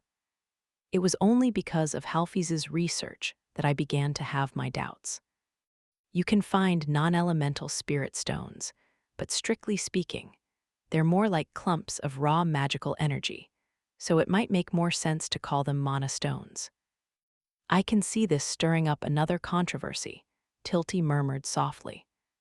Yes, we were naturally concerned that this research could ruffle feathers among the more religious members of the nobility. That was precisely why Halfies knew better than to announce her findings prematurely, and why she had been pursuing this project on a purely personal basis. I think practicing non-elemental magic should help one better manipulate their mana more generally. I'm currently running tests to verify this theory. That's all very intriguing, but this is just a prelude to Commander Anisphia's idea, isn't it? Navar asked, glancing my way nervously. I gave him a wry smile, causing the others to slip into an uneasy silence. It's a long story. Maybe we should take a break first. Charney, Priscilla, could you prepare us some tea? I suggested, hoping to lighten the atmosphere. Oh, of course, I'll be right back, Charney responded, flustered. It will only take us a moment, Priscilla added with a polite bow, following after her. There's never a dull moment with you, Tilty quipped. Could you stop acting like you're observing some exotic beast? I shot back. Perhaps you should take an honest look at your past conduct before you complain, no, she snorted. I pursed my lips, unable to say anything in response. After a quick sip of the tea Charney and Priscilla prepared for us, I continued with my explanation. We haven't conducted enough experiments yet to validate Halfies's theory, not if we want to convince the wider public. Still, I'll proceed on the assumption that it's mostly accurate. Commander Anisphia, I just don't see how Halfies's research has any connection to magicite, Navar interjected. That needs a little more clarification, so I guess we can start there. Thanks to Halfies's efforts to devise a simplified, streamlined approach to magic, we now believe there are two separate systems at play. Does everyone follow this far? More or less, Garky muttered weakly, wrinkling his brow as if fighting off a migraine. I didn't want to lose anyone here, so I continued my commentary, keeping him in mind. Basically, we can classify magical energy into two types. Mana, you mean? Yes, both elemental and non-elemental magic rely on the movement of magical energy, or mana, as it's also known. Where they differ is in whether energy is used to reach out to spirits. Let's use color as a metaphor. Non-elemental magic would be colorless, while elemental magic would have the color of its associated spirits. Why are you bringing colors into this, Your Highness? Priscilla asked. That's a good question, because this is the key to unlocking magicite. The key. Until now, no one has known how to put magicite to practical use. I have my own unique application for it, but there's no way I could disclose that publicly. The method I'm about to explain opens up a world of opportunity. What kind of method? You all know how each piece of magicite possesses unique magical properties, right? I believe it's an aberrant type of spirit stone that comes into being when monsters consume spirits. Artificial magicite was developed based on the same premise, Tilty noted. Exactly, processing spirit stones and altering them to invoke a specific kind of magic. Our effort to create artificial magicite was made possible only thanks to the combination of the knowledge accumulated in Laney's vampire magicite and Yuffie's intuitive understanding of magic after becoming a spirit covenanter. In short, we processed individual spirit stones into an appropriate form to output the desired magical effect. The same mechanism underlay our royal robes. There was no technical reason naturally occurring magicite couldn't be used, other than the difficulty in finding a suitable biological medium to trigger the desired effect.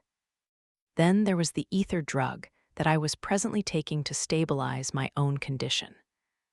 The physical enhancements it provided were possible only because the magicite was using my body as the medium.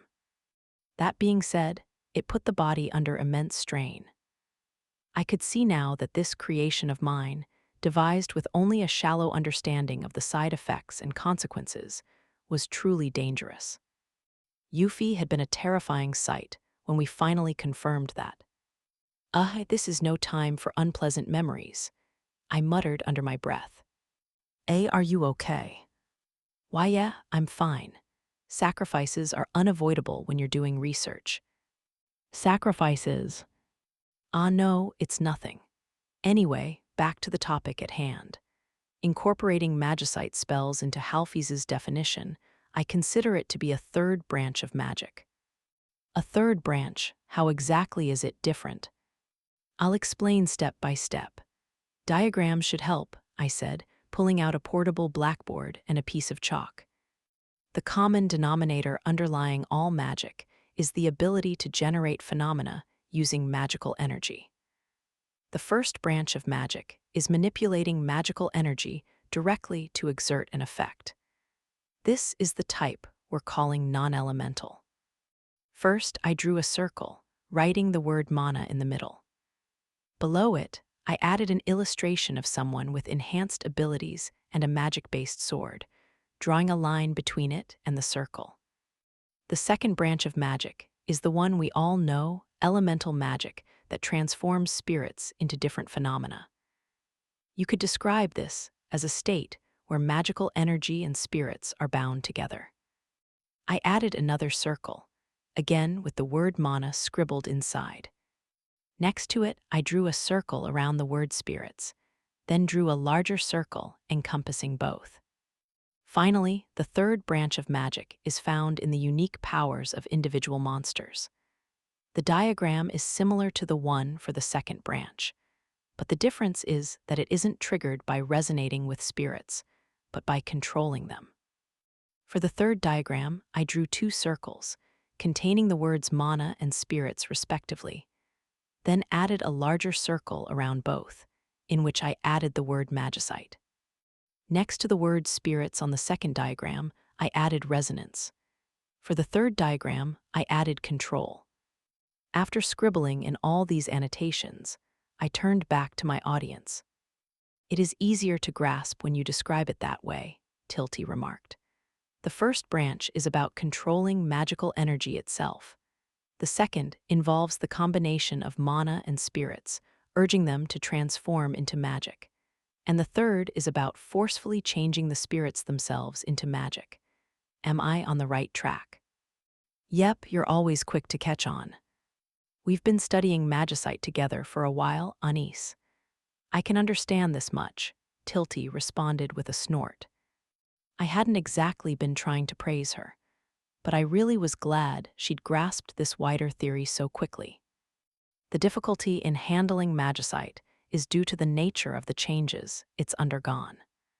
Basically, a suitable medium is needed to activate its magical properties. "That's the biological medium you mentioned, I assume?" Naver asked. "Exactly. While the method of converting spirits into magic is the same, it seems that spirits absorbed into magicite undergo a transformation. In other words, they can't use magic through normal means. If the spirits themselves have been transformed, that means they won't resonate, correct?" "Precisely. In this world, magic could be described as the art of transforming spirits, which were fragments of the world. The magic used by the aristocracy was based around transforming spirits into magic through the use of prayer and invocation. In contrast, Magic done with magicite involved specialized techniques through which monsters incorporated the spirits into themselves.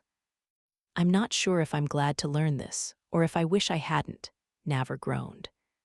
Well, I guess it's hard to accept that spirits are transformed when they turn into magicite. But people can be transformed by spirits, too, right? Huh, really? Charney exclaimed. I mean, that's what spirit covenanters are. I doubted that steadfast adherents to the spiritualist faith would accept the notion of spirits being corrupted by monsters. Then again, I personally found even the notion of spirit covenanters to be bordering on the insane. Spirits could be considered a natural phenomenon unique to this world, so becoming a spirit covenanter was, in a sense, a process of becoming one with nature. For that reason, the souls of spirit covenanters weren't easily swayed. After all, natural phenomena had no need for emotions. In the end, their bodies were reduced to mere vessels, and eventually, their sense of self, their ego, would melt away into the fabric of the world. To me, that process seemed no better than that by which magicite was formed. While not as drastic as the changes you might see generating magicite, human magical energy also undergoes transformation under the influence of the spirits that dwell within one's soul. Lumi once told me that all humans in this world, barring a tiny number of rare individuals like myself, bore spirits within their souls. Considering how long she had been active as a spirit covenanter, I had no reason to doubt her. It was the same for monsters. Driven by pure instinct, as far as I knew, at least, monsters sought ever greater power, creating and nurturing magicite. So magic is only influenced by the presence of spirits, and it can still be used without them, Naver murmured. When it comes to non-elemental magic, the important thing is that it's simply manipulation of raw magical energy. It doesn't really matter what kind of technique you're trying to activate. If you don't consciously call out to the spirits, it's ultimately of the non-elemental kind. Does that mean that even if the spell seems to have an attribute or element of its own, if it wasn't invoked through spirits, it's still non-elemental? Yes, but it's because most elemental magic is invoked through spirits that it's so easy to use. That's where individual aptitudes come in. This is all very interesting, but aren't we getting a little sidetracked? Tilty interrupted in exasperation. I'm all for a new taxonomy of magic, but we were talking about making a new magical tool from magicite, weren't we? Right. I guess I got caught up in the heat of the moment, I murmured, having genuinely veered away from our original purpose. Getting back on track, there's a way to harmonize one's magical energy with a piece of magicite. That sounds suspiciously like becoming a monster yourself. Indeed, but I assume you've devised a safe approach if you're going to suggest actually making something. No, Tilty asked. Exactly. Well, technically, it isn't such a big deal. Whether or not it's actually possible will depend on future research and more than a bit of luck. Why luck? Charney asked, head tilted. Just as I said, I suspected the element of luck would play a significant role in whether we would actually succeed at this endeavor. It might not be possible to match the magical energy that serves as nourishment with the magicite itself, but there would be no need to match them if they were already compatible from the get-go, right? What you would need is a huge amount of good luck, though. Can you really leave something like that to chance? Naver grunted, massaging his temple. The truth was I didn't know how else to put it. It wasn't like we could start popularizing my impressed seal, so this was simply a theoretical discussion about how the process wasn't impossible. But if we can draw on the power of magicite crystals, it would drastically expand the tools we have at our disposal. It would also make defeating monsters more worthwhile for knights and adventurers, which ought to boost their motivation a fair bit. And with more warriors, everyone's chances of survival should go up, right? There are unexplored areas all throughout the kingdom of Paletia, so people will be battling monsters for a long time to come. If tools based on magicite can help in any way, I want to explore making them. In that case, wouldn't a magical sword made from artificial magicite be sufficient? Tilty asked. Sure, I suppose it would, but I have to do something. I mean, there are going to be fewer and fewer opportunities for me to fight at the front lines from here on out. Sometimes I considered my new life and title as fetters, but at the same time, they had gotten me thinking. If I can't easily head out into battle, other people are going to have to fight instead. I'm supposed to lead them now, and I want to protect them. I don't want to lose them, so if I can't fight with them, I'll have to protect them some other way. And the best option I see is to invent new magical tools. Well, if that's what you want, then what's stopping you? Tilty asked. Euphyllia gave you her permission, I assume. Yes, I've discussed it with her. We've been given the go-ahead to try, though we might not get any actual results. You've done plenty, Lady Anis, Tomas spoke up. You don't need to shoulder everything yourself. Seeing as I'm here, I might as well give you a hand. Thanks, Tomas. I'm going to be calling on all of you today, everyone. When I needed assistance, these were the people I could reach out to. I felt like crying tears of gratitude, knowing that they were always here to help me make my dreams a reality. Maybe one day I would be able to face events more seriously. With that in mind, I started asking everyone their thoughts and impressions. After we disbanded following our discussions, I decided to return to my quarters. Good work today, Charney, Priscilla. You can take a break now, I said to my two attendants. Thank you, Charney turned to leave. Priscilla, however, remained where she stood, watching me with a strange look. Priscilla, is something the matter? Your Highness, there's something I would like to ask you, if I could have a moment. Sure, I don't mind. What could she want to talk about? I was waiting for her to come out with her question when she sent Charney a meaningful glance. Whatever was on her mind, it seemed she wanted to discuss it with me in private. Charney must have sensed this, too, as she offered me a silent bow before stepping outside. What's bothering you so much you want to talk about it alone? I asked. Her gaze was piercing, and my hair stood on end.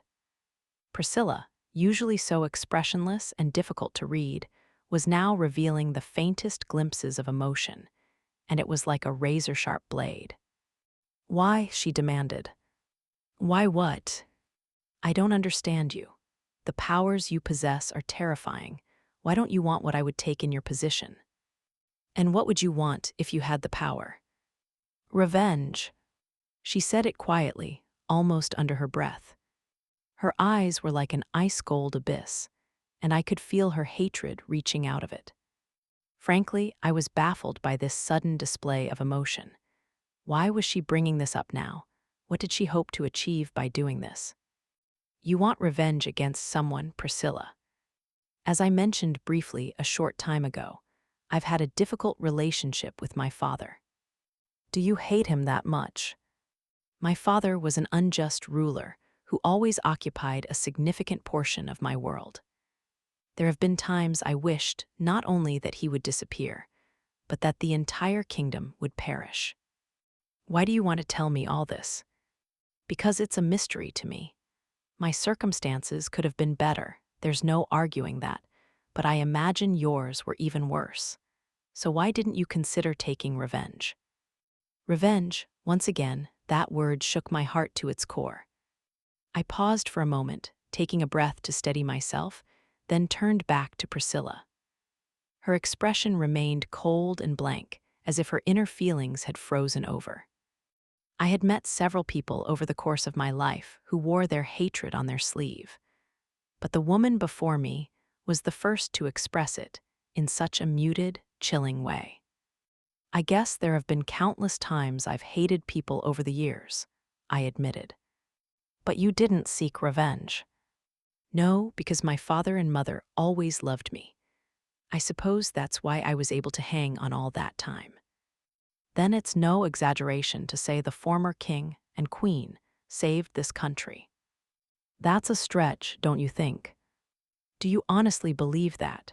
Priscilla asked me flatly. My lips were sealed tightly shut. If you had wanted to, you could have destroyed the kingdom of Paletia. But you held back because of the love of your parents, didn't you?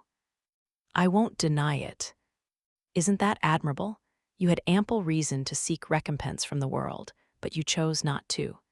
And now you're striving to improve the country. From my perspective, it's unbelievably commendable. You're saying you despised your father so much you can't believe that I do. Indeed, which is why I respect Her Majesty Queen Euphyllia so much. I also have great admiration for you, Your Highness, for making possible a future in which Queen Euphyllia can rule. With this, the frightening chill to Priscilla's stare melted away, and she returned to her usual self, her emotions perfectly veiled. She had seemed so cold and distant a moment ago, but the way she spoke about Euphy exuded such warmth and humanity.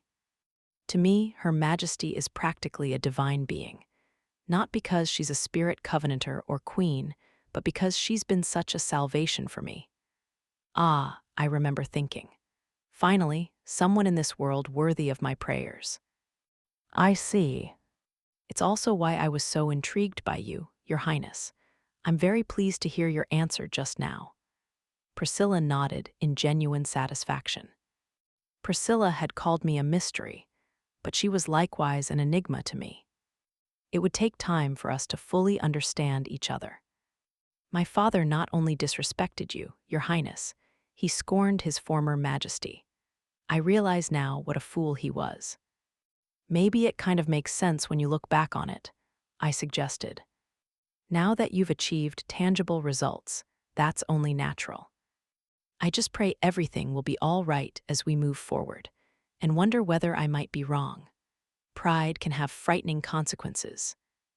I would very much like to share that sentiment with my father. I'm building a country where you don't have to hold on to that hate, Priscilla. We'll change it. So enough with those thoughts, all right. Priscilla was a little strange, there was no doubt about that, but she wasn't a bad person. If at all possible, I wanted to keep her on my side. With this, Priscilla's expression betrayed a hint of surprise, and I finally caught a glimpse of her true self. Relaxing, she flashed me a gentle smile. Yours is a worthy cause, Your Highness. Chapter 8, The Way of Strength.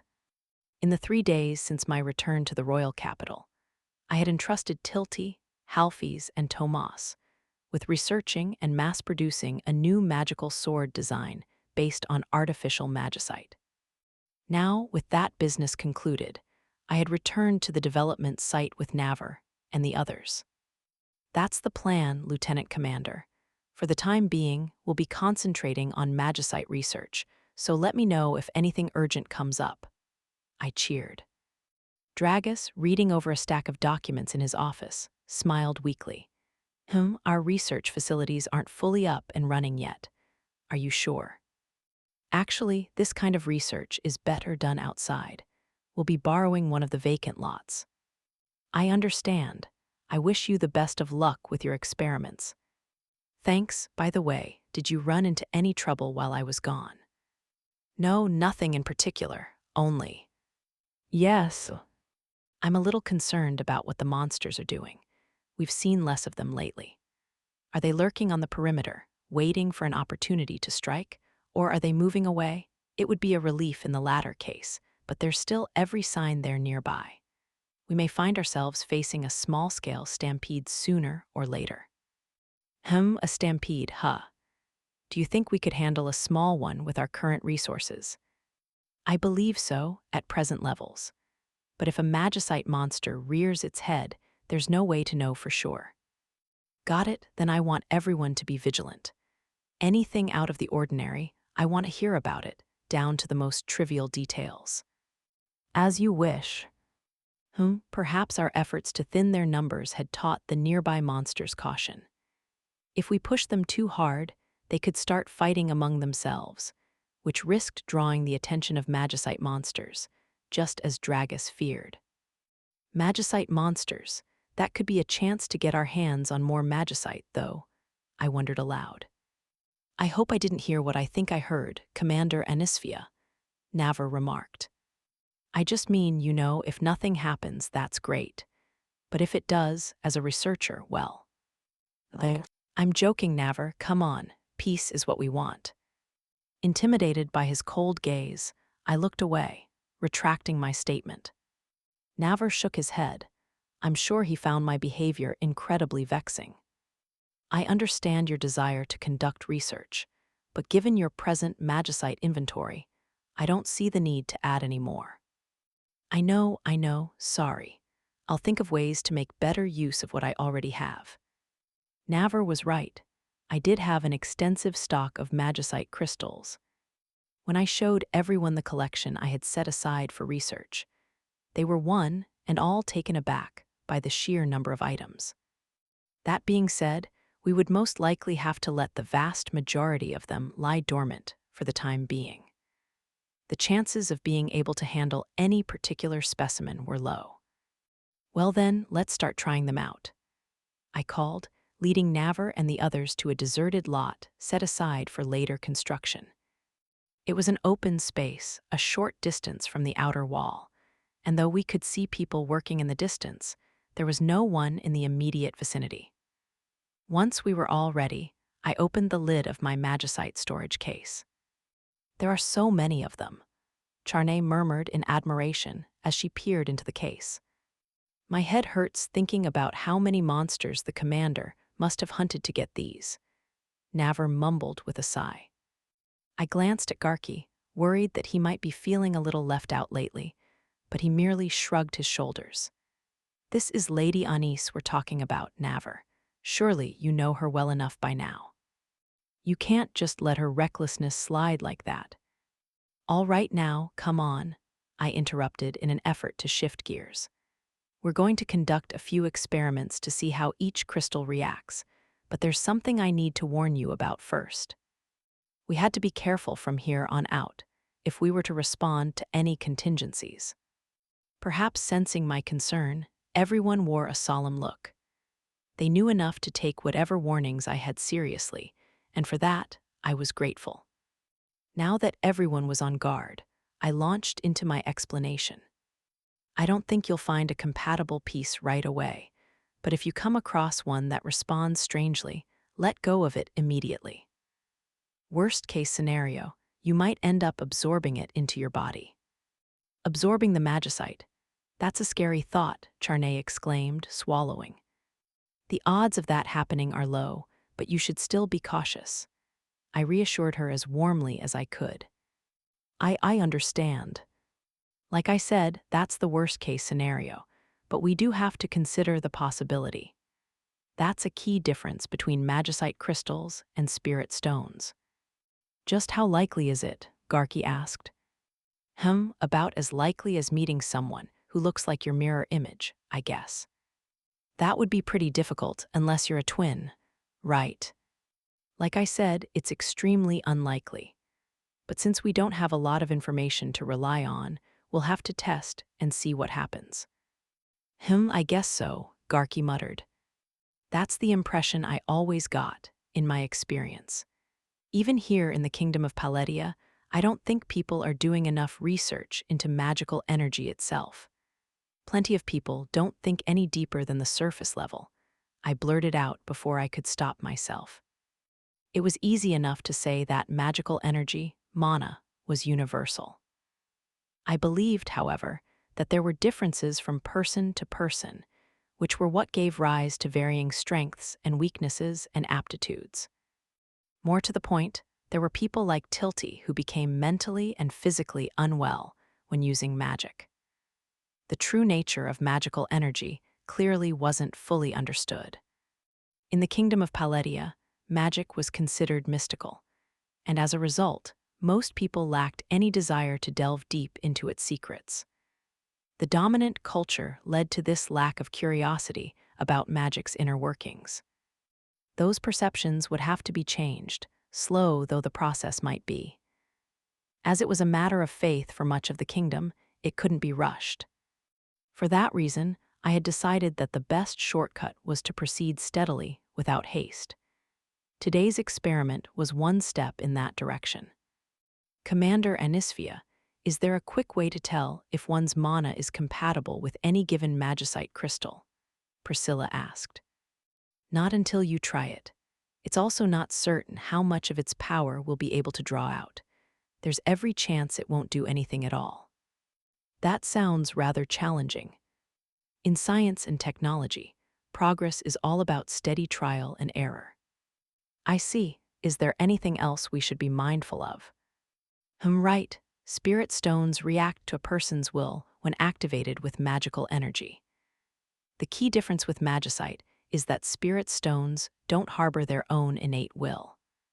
Does that mean magicite crystals are alive? Priscilla asked, discreetly raising a hand into the air. Charney startled at this question, quietly backing away from the magicite case. It depends on how you define alive. Personally, I don't think so. Maybe it would be more accurate to say they house residual thoughts. Residual thoughts. Magicite crystals are thought to be created when monsters adapt to harsh environments in order to survive. Hence my belief that they house strong wills and thoughts. Considering the dragon magicite that now dwelled within me, I was fairly confident on this point. Bits and pieces of knowledge sometimes flowed from the magicite that I now called my own. That happened only when I was already close to stumbling on the solution to a problem, though it was no help while I was still struggling to figure it out.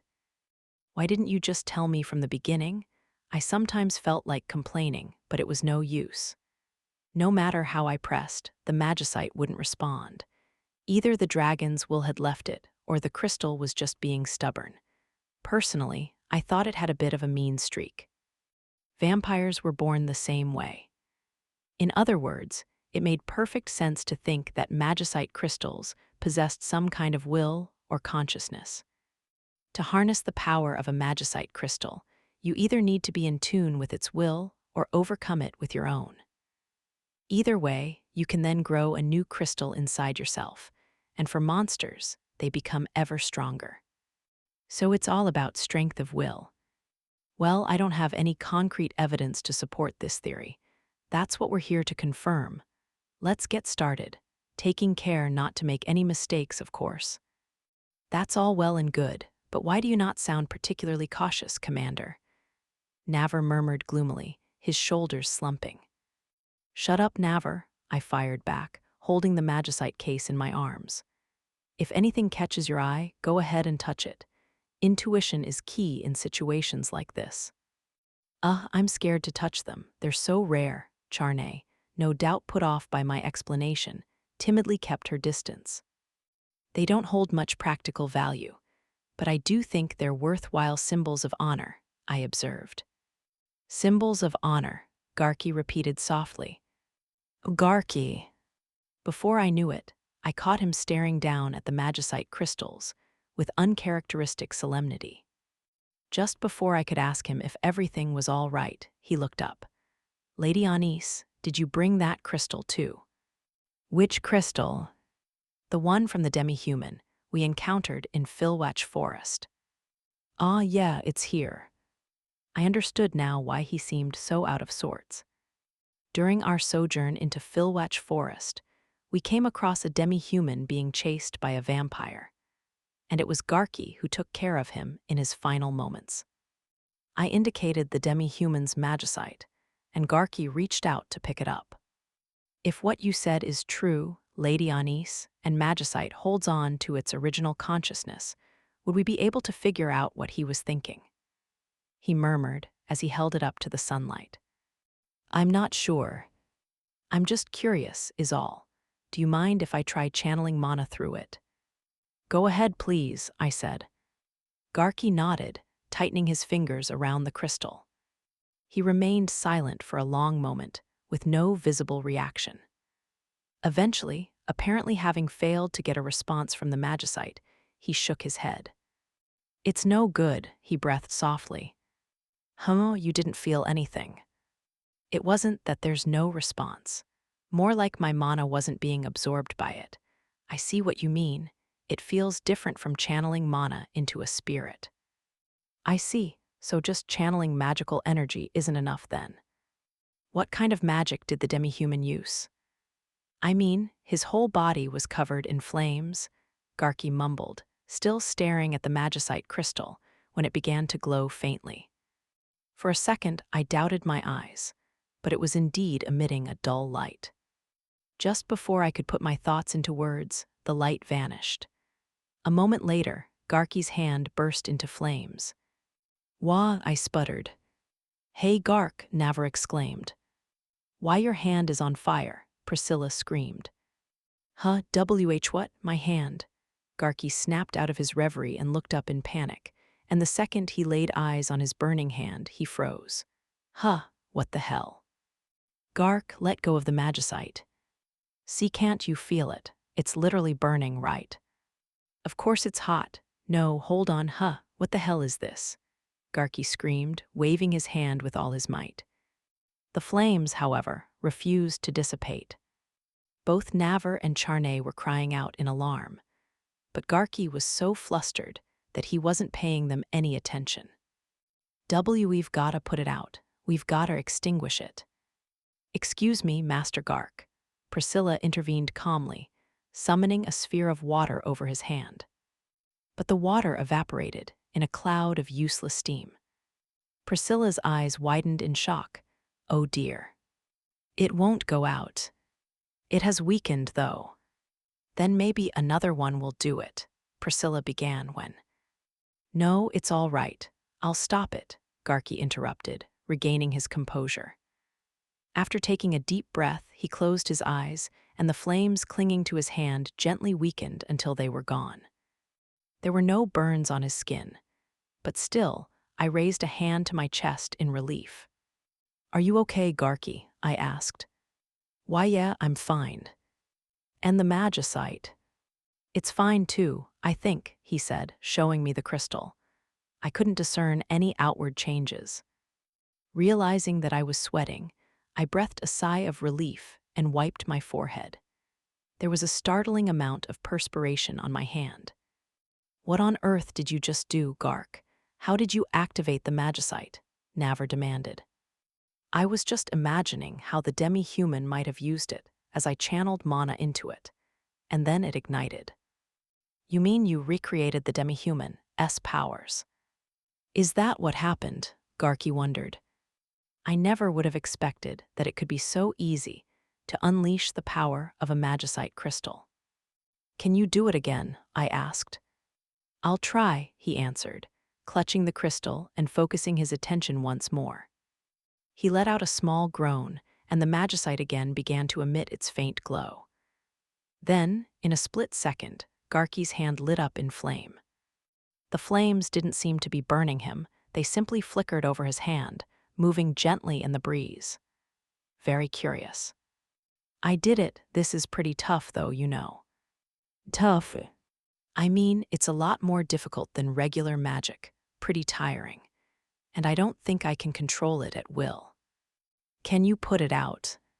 Sure, he answered, and the flames quickly disappeared as if they never existed.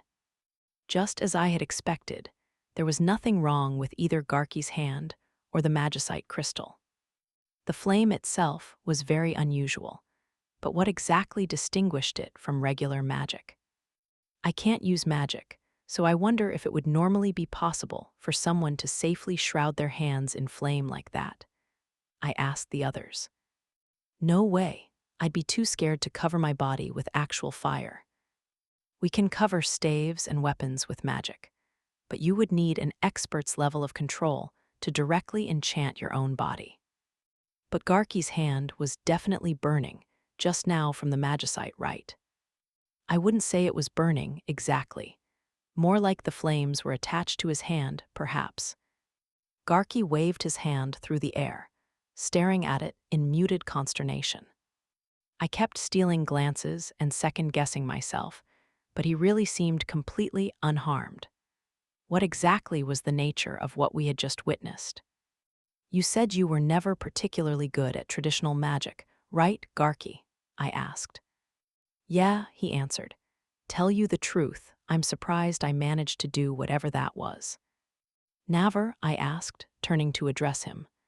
Sorry to ask this, but could you try triggering it the same way Garki did? Very well. Naver took the magicite from Garki and concentrated his attention on it. The crystal, however, neither lit up nor showed any other reaction. He remained that way for a long moment, before finally shaking his head. It's no good, I can't get any response from it. Maybe Garki's the only one who can get a reaction from this one. Shall I try it? Charney asked. I could attempt it too, Priscilla added. One after another, they both tried to elicit a reaction from the crystal, to no avail. In the end, I asked Garki to try activating the magicite again, and sure enough, the flames reappeared for him. It's definitely responding only to you, Garki, I remarked. Why though? Hem. The others were all stumped, but I was considering two possibilities. The first was that Garki's magical energy simply had a high level of compatibility with the crystal. The second was more complicated. The demi-human had seemed to connect with Garki for a moment before it breathed its last, and its final actions may have imparted something into the magicite, much like what existed between me and the dragon. They were both plausible explanations, but proving either would be incredibly difficult. Not even I knew how to demonstrate that magicite crystals contained an imprinted sense of will. While I could feel the dragon's thoughts since absorbing its magicite into myself, that didn't mean I could communicate with it or engage in conversation. In the end, the difficulty would be in proving the nature of magicite to outside observers. No doubt it would take a great deal of time to find a solution. Right now, however, something else was more important. Lady Anis, Garki called out, tearing me from my thoughts. He was fixing me with an unusually stern look. You're going to turn this magicite crystal into a tool, right? In that case. Of course, I'll let you have it. Yes, he breathed a deep sigh, staring down at the crystal still clasped tight in his hand. With his eyes in their usual squint, I had no way to read his emotions, but I could tell that he was deep in thought. Was it frightening? I ventured. No, awe-inspiring maybe, not simply scary. It's just. I'll never forget what that demi-human looked like at the end, so I've got reservations about taking his powers into my own hands. I owe it to him to treat this crystal with the respect it deserves, he murmured under his breath. His voice was calm and measured, quite unlike its usual tone. It was like a flame burning quietly but surely, not fierce, but reassuring like a beacon in the darkness. Strangely, this side of Garki didn't bother me. Actually, my muscles relaxed as I leaned forward to tap him lightly on the shoulder. If you keep at it, I'm sure you'll master its power. After watching you just now, I'm certain of it. Lady Anis, what you're experiencing right now must be similar to how I feel about the dragon. Maybe it's because we've taken their lives, their very existences, into our hands. It's a heavy thing when you put it that way. Come to think of it, the dragon may well have entrusted its future to me, too. If there was some way to leave part of yourself behind after death, if you could give concrete form to the life you had led, handing over a piece of magicite, an embodiment of one's life and being, was its own form of bequeathing. In the grand scheme of life and inheritance, it wasn't an unthinkable notion. Some might consider this chain of inheritance a blessing, while others might see it as a curse. It was my responsibility, as part of that chain, to ensure that inheritance didn't follow the wrong path. I had to pray to continue to build on what I had been entrusted with. My thoughts turned to Akrill, specifically to a conversation we'd had. We hadn't seen eye to eye then. This idea was something she might relate to this chain of life, of living and dying and choosing how to approach the question of one's existence. Hold on, maybe I should try talking to her again. I still didn't understand a whole lot about demi-humans, and it would be good to get a closer perspective on how they saw the world. If using magicite to build magical tools was taboo in their cultures, I might need to reconsider this whole endeavor. Lady Anise, Garki asked, is something wrong? Sorry, I've gotta go check on something. We'd better report back to Lieutenant Commander Dragus and be on our way. That's a bit sudden, isn't it? And where are we going? To the frontier. I need to check in with Ali. Excuse me, Navar gawked. Why hadn't this occurred to me sooner? I guess because I had just been using the dragon magicite however I pleased. If Akrill wasn't against putting magicite to use, maybe I could even ask her for suggestions and advice. This would be a vital step in my plan to move forward. Wait a minute, Commander Anisphia. Don't you have enough common sense to at least give us a heads up? Ali grumbled. I understand you're oblivious to your position, but surely you're not incapable of imagining the burden your unpredictability puts on others. Anyone ought to be able to do that much. You're choosing not to, aren't you, sister? That's why I'm apologizing. You're such a pain in the neck. I said I'm sorry. We rushed to the frontier by airdra and airbike, hoping to meet with Akrill as quickly as possible. There, the two individuals I had come to see continued to needle me with a constant stream of snide remarks. Garki and the others did their best to avoid making eye contact with our hosts. They evidently didn't want to get involved, even if it meant hanging me out to dry. Ali made no effort to hide his displeasure. I'm very busy, sister. Be quick. Tell me what you want. I knew he was busy. He had been awarded the title of Baron and was spearheading development efforts in the frontier, so his position was similar to mine in some respects.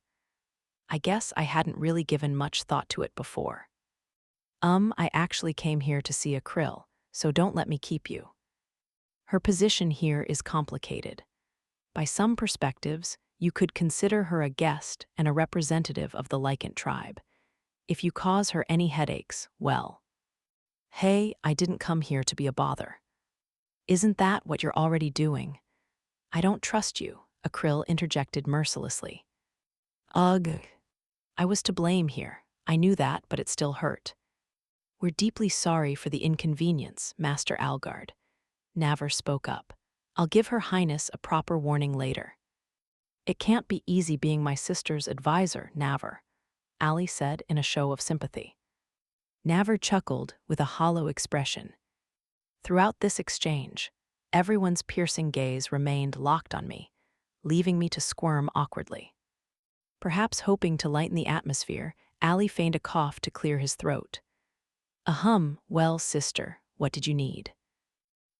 Actually, I'm researching an idea for a new magical tool, and I was thinking of using magicite crystals in the design. I was wondering if demi-humans might have any thoughts on that. Magicite, Akrill seemed truly mystified. That was far from the reaction I had been expecting. I've collected magicite crystals from all different monsters, but one of them belonged to a demi-human, too, I continued, addressing Akrill directly. I thought it would be useful in making a magical tool, but I'm not sure if that was something I should pursue.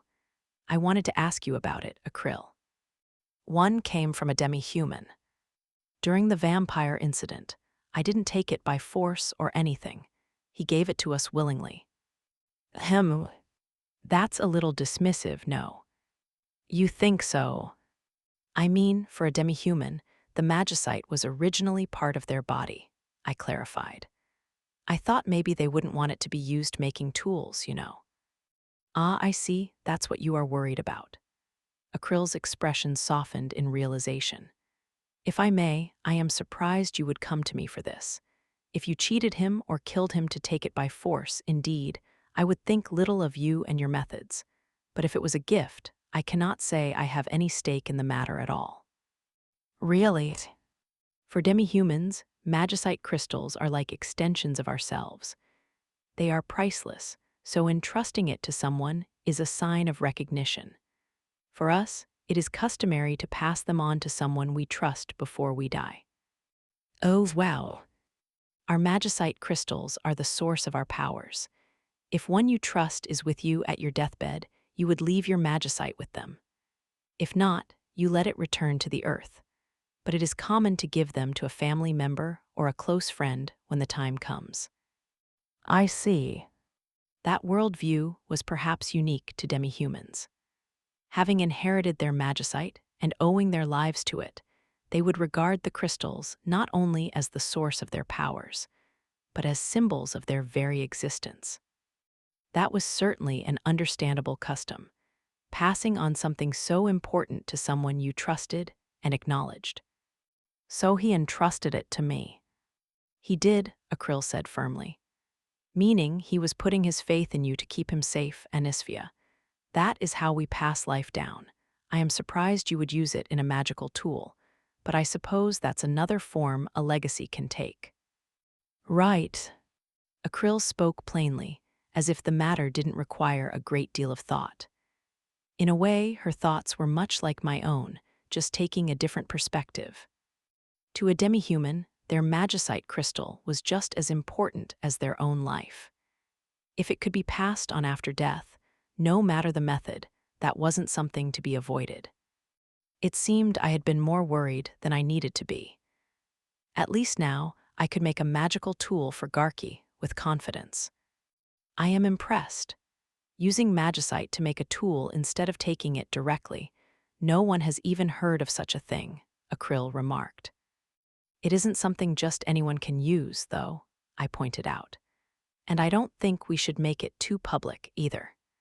Even if the situation is fine now, there may be more demihumans in the future, and I don't want people going after them for their magicite crystals. A stomach-turning thought, but also one for the future, wouldn't you agree? Won't it take years for the kingdom of Paletia to learn to coexist with demihumans? You haven't even found any settlements yet. It's a bit early to worry about that.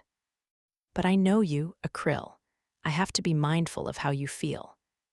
HMPH, Akryl snorted with an unreadable look. Was she uncomfortable to hear I was concerned about her? She might well be my sister-in-law one day in the future, so I wanted to get to know her better. Whatever you do with it, I hope it helps people, she said at last. It is not our custom, but it is another use for them. I see, while we're here, can I ask you about your powers? It would be a really helpful reference. Hey. No need to frown at me. Come on, please, pretty please. I all but fell to my knees begging her, but Akryl just turned to Ali with visible annoyance. At this, Ali quietly shook his head, causing Akryl's shoulders to droop. As you wish, just be quick, she muttered. Thank you, Akryl. Don't cling to me, you positively vexing. With that taken care of, I delved into my questions about Akryl's Lycant tribe and the customs of other demihumans. Resigned to her fate, she tagged along half-heartedly. Sorry, Akryl. Think of this as a necessary investment for the future. Ah, thank you so much, Akryl. You've been a huge help. I've only come to say goodbye, go quickly. Ha ha ha, well, I just wanted to thank you all for today. Make sure to take care of yourselves. After saying goodbye to Akryl, we set off back to the development site for the new city. This forced march was made possible thanks to our flying magical tools. I felt a little guilty about inconveniencing Ali and Akryl like that, but these struggles were an inevitable part of technological research and development.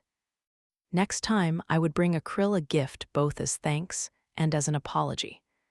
I didn't want her to hate me. Great work today, everyone. I'll see you all tomorrow, I announced after our arrival, promptly dismissing the others. Once they had left one by one, I decided to head back to my quarters and stopped in my tracks. Garki, what's wrong? Lady Anis, he said, looking over his shoulder. His usual cheer was nowhere to be seen. That was odd and a little worrying. If you have any issues, I'm always here for you. No, it's not an issue, not exactly, he mumbled evasively. It would have been easy for me to question him further, but for whatever reason, I felt like this was not the time to rush. I waited in silence for Garki to continue, After letting out a resigned groan, he finally spoke up. I've felt a bit pathetic lately. Again, why? Everyone has been so busy since these works in the new city got underway. Not just you, Lady Anis. Halfies and Navar, too. Well, that's true. I know they're both just trying to be useful to you, but there isn't much I can contribute. I don't have any unique talents like they do. You're doing your job well, Garki. You don't need to put yourself down. I know there's no point being jealous of others, and I'm trying not to let it bother me. But still, he looked away. His vacant stare seemed to settle on something far into the distance. Just what was he trying to picture? Once more his tone grew serious, the air thick and heavy. Garki was the first to break the silence. I wonder if I'm not trying hard enough. Maybe I'm not as dedicated as I should be. What's gotten that idea into your head?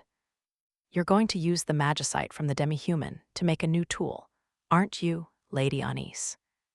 Yeah, if possible. I was hoping to ask you to try it out, seeing as your magical energy is already compatible with it. I don't know if I deserve the magicite. I'm not capable of anything impressive like the others are. Did you hear what a krill said about demi-humans? I asked. Garki nodded, his clenched fists shaking slightly. I wasn't sure what to say. I could understand how he had ended up feeling this way. After all, I recognized what he was saying in myself. Sometimes you couldn't help but compare yourself to others, and when you went too far, you risked overlooking your own abilities and strengths. Right now, Garki was trapped in the mire of his own thoughts. I had to choose my next words carefully so there would be no risk of miscommunication. I couldn't afford to ignore his plight. Garki, do you feel like you're worthless because you haven't given your all? That feeling of impatience you have, I think it's important. But if you get caught up in it and make a mistake, it could ruin everything. I don't think running full speed all the time is necessarily a good thing. I guess that means you don't follow. No, I don't. I don't mean this in a bad way, but you've never really struck me as the desperate type, Garki, unlike me. What do you mean, Lady Anis? I can be impatient. I get anxious, frustrated, depressed, and resentful, and if I slow down, I feel like I'll end up drowning. For the longest time, I was just so desperate. I could never obtain what I most desperately desired. I could never be the ideal version of myself, and that unmet wish was eating me alive. But I couldn't give up on living, even if no one ever gave me the recognition I craved. Every day, I felt as if I were sinking deeper into a bottomless swamp, unable to grasp on to anything yet still fighting to lift my head. That was the life Anisphia Paletia had walked. I'm not trying to feel sorry for myself, but I don't think you could truly understand what I went through and how it affected me. That's true. I was always desperate, and I think Akrill was desperate in a slightly different way. We had to overcome our harsh realities in order to survive. There's no way to move forward without accepting it. It's a bitter pill, but you have to force yourself to swallow it down. I paused there, watching Garki carefully. He looked puzzled for a long moment, but as if realizing that he needed to face this head-on, he stared straight into my eyes. I don't think people need to be so desperate all the time, I continued. Sometimes you do need to push yourself to your limits, but the right time to do that is something that every person has to figure out for themselves. Perhaps. It's one thing to have to accept the reality that's been thrust on you, and something else entirely to willingly claim it for yourself, don't you think? I. My last comment had been meant as a joke, but seeing Garki tense up in realization, I instantly regretted my choice of words. I hated making him feel even worse, but there was no way I could get my point across without bringing this all up. Sorry for making you say all that, Garki stammered. I'm overstepping. Don't worry about that, Garki. What I'm trying to say is you can be whoever you want to be, I said. He jerked his head up, startled. Those were the words that had saved me, the words I had waited years to hear. I had given up on ever hearing them, convinced that I didn't deserve them. I've always been free to do whatever I wanted. Not because people excused my selfishness, though. If I had tried playing my role as princess, the situation could have ended up much worse than it did. Then again, deep down, I sometimes wonder whether I would have been better off carrying the burden of royalty and playing along with expectations. What would have happened if I hadn't given up on being a princess? If I had kept pushing ahead in spite of everything? Would I have been able to endure it? The more I tried to be a princess, the more my inability to use magic held me back. Even now, I still harbored doubts. I couldn't trust in myself, nor in others, not easily. Even when I wanted to, my misgivings pulled at the corners of my memories, holding me back. That was one weakness I couldn't hide. If I'd tried to take center stage as princess in spite of that, it could have left me broken. That was what it meant to be desperate. I wanted to live, I refused to give up on my dreams, and in my heart of hearts, I wanted to be recognized and genuinely loved. That was all. It's not about wanting to choose, but having to choose. Anyone can face that kind of dilemma, but it's better to be able to say this is the life you wanted, don't you think? Everyone has their own reasons, and that's as it should be, because your life belongs to you alone, Garki. It does. Yep, not just you either. Halfy's is master of her own life, as is Naver, Charney, Priscilla, and everyone else involved with me. I want them to live their lives the way they want. That was the future I dreamed of, the one I aspired to, where people weren't forced to choose from a limited number of options, but could pursue what they truly desired. I knew how difficult it would be, but I wanted to create that future and to pass it on to the generations after me. It's normal to compare yourself to people around you, I continued. It's natural to be concerned when you see everyone else getting ahead. But if you're always losing sight of yourself and rushing forward blindly, you risk overlooking what matters most. You've always supported my dreams, Garki, so I don't want to see that happen to you. Lady Anis, you might think everything relies on luck, but you know, whether you can seize the opportunity when luck strikes depends largely on your own self-confidence. Self-confidence is tough for me, this stings to hear. Halfy's and Naver are both working hard, so I understand it might seem impossible to catch up, but you're in no way second best, Garki. It's kind of embarrassing having to be told that. He forced a smile, but I could still see he was conflicted. I gave him a firm pat on the back. He jolted at the force of the impact, then rubbed his back while looking at me with pity. This is no time to be feeling down, Garki. You'll soon be a user of your very own magicite-based tool. That's something neither Naver nor Halfy's can boast about. I'm afraid that's nothing to be proud of. I'm just leaning on your talents, Lady Anis. So what if you're borrowing from others? Strive to master it better than anyone else. Then people will be begging to give you their skills. What do you think? That's easy enough to say, he muttered, giving the back of his head a vigorous scratch. Then he turned his face up to the sky slightly and breathed a deep sigh. When he was finally ready to talk to me again, his usual cheer was back. I'm pathetic. I guess it just isn't in me to sit down and think. I'll just keep charging ahead without worrying about the consequences. That sounds more like you, Garki. Sorry for bothering you. Seriously, this is no time to be cowering in fear, Garki cried, slapping his cheeks with his hands. His face turned worryingly red, but at least he looked like he was back to his usual self. If I were you, Lady Anis, dealing with the likes of me, I'd probably sneak off and fly away while my back was turned, he joked. Just how gutless do you think I am? And wouldn't you chase after me if I did fly off? Well, I think strength of heart and perseverance is a good thing. Indeed. With that, we both broke into laughter. Garki would be okay now. The main concern weighing on him was how he saw himself compared to Halfy's and Naver, who had both found ways to demonstrate their own strengths. That being the case, I wanted nothing more than to give him a chance to demonstrate his own abilities. "Hold on a second," I blurted out as an idea suddenly crossed my mind.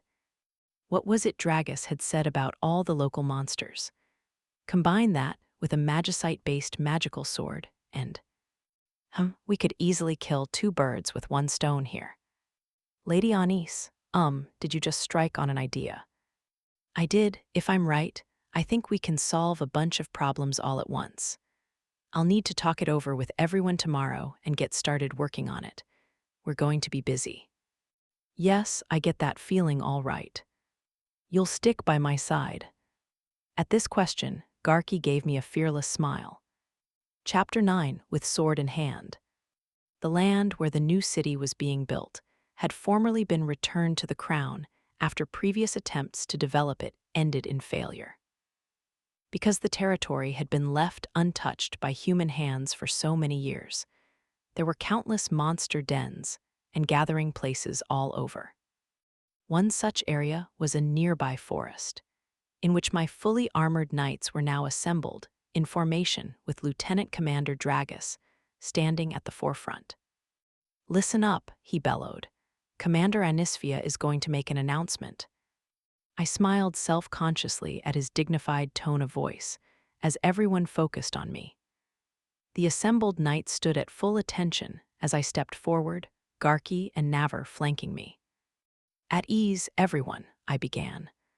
Although the knights adopted a more relaxed stance, they remained vigilant.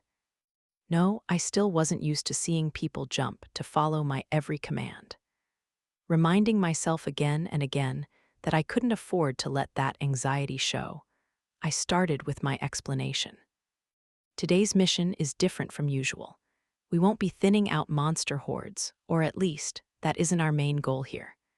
But I still want you to work hard at it, because our success here will lead to a brighter tomorrow. Oh, and try not to get hurt. It's not like we're close enough to done that we can get plenty of R later. That last joke helped the knights to relax. Some even laughed. It was never good to be too tense.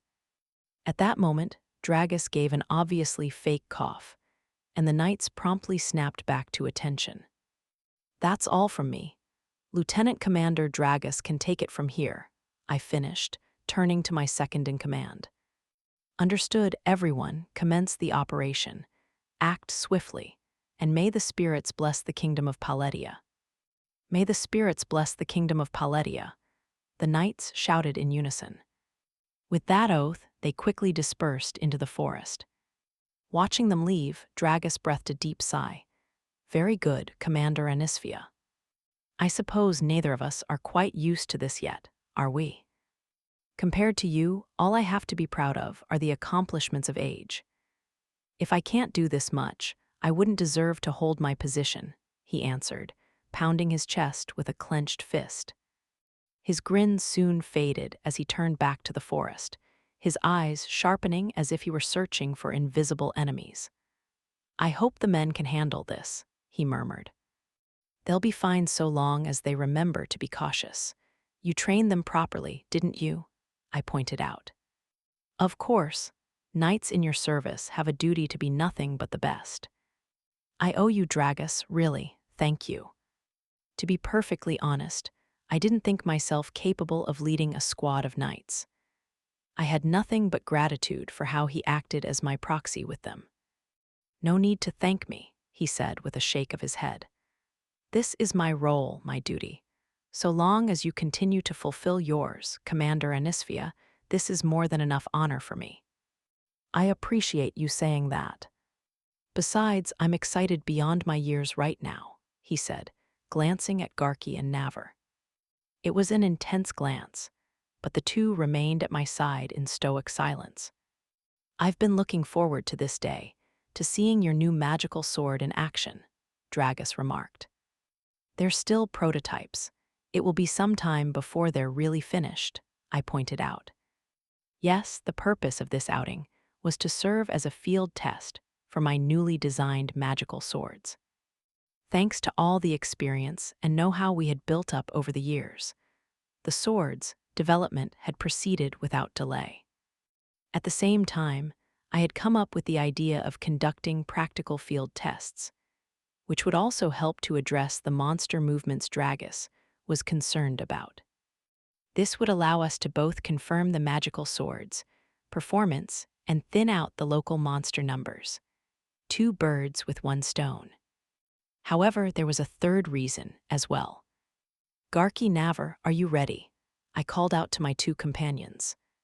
Garki had been standing in silence and looking sterner than usual, and he was the first to speak up. I've got butterflies in my stomach, he said, as if wrestling with a headache. Is that why you're so glum? Navar said. You can't tell someone not to feel nervous. Navar rested a hand on his forehead and let out a long exhale. How can you be like that, Gark? This is an important operation, both for the lab and for the order. Remember. You're telling me you're not anxious.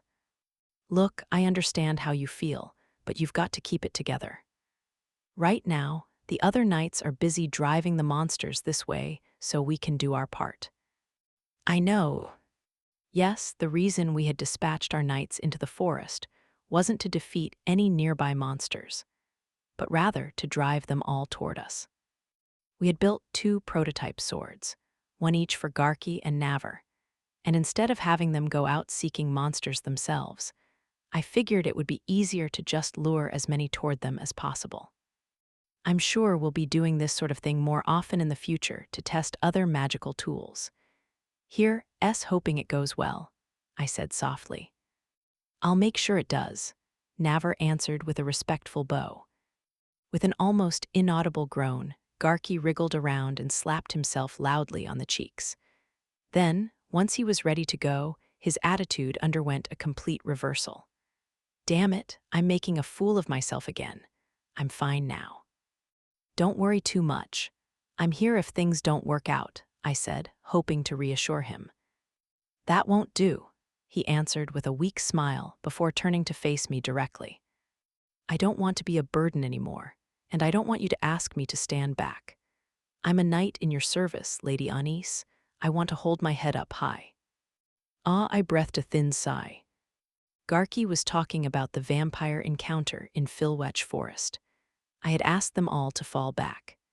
Believing I was the only one who could fight that foe, I wanted to protect everyone. But from Garki's perspective, that order was an insult to his role and responsibilities. Gark isn't just speaking for himself, Navar added.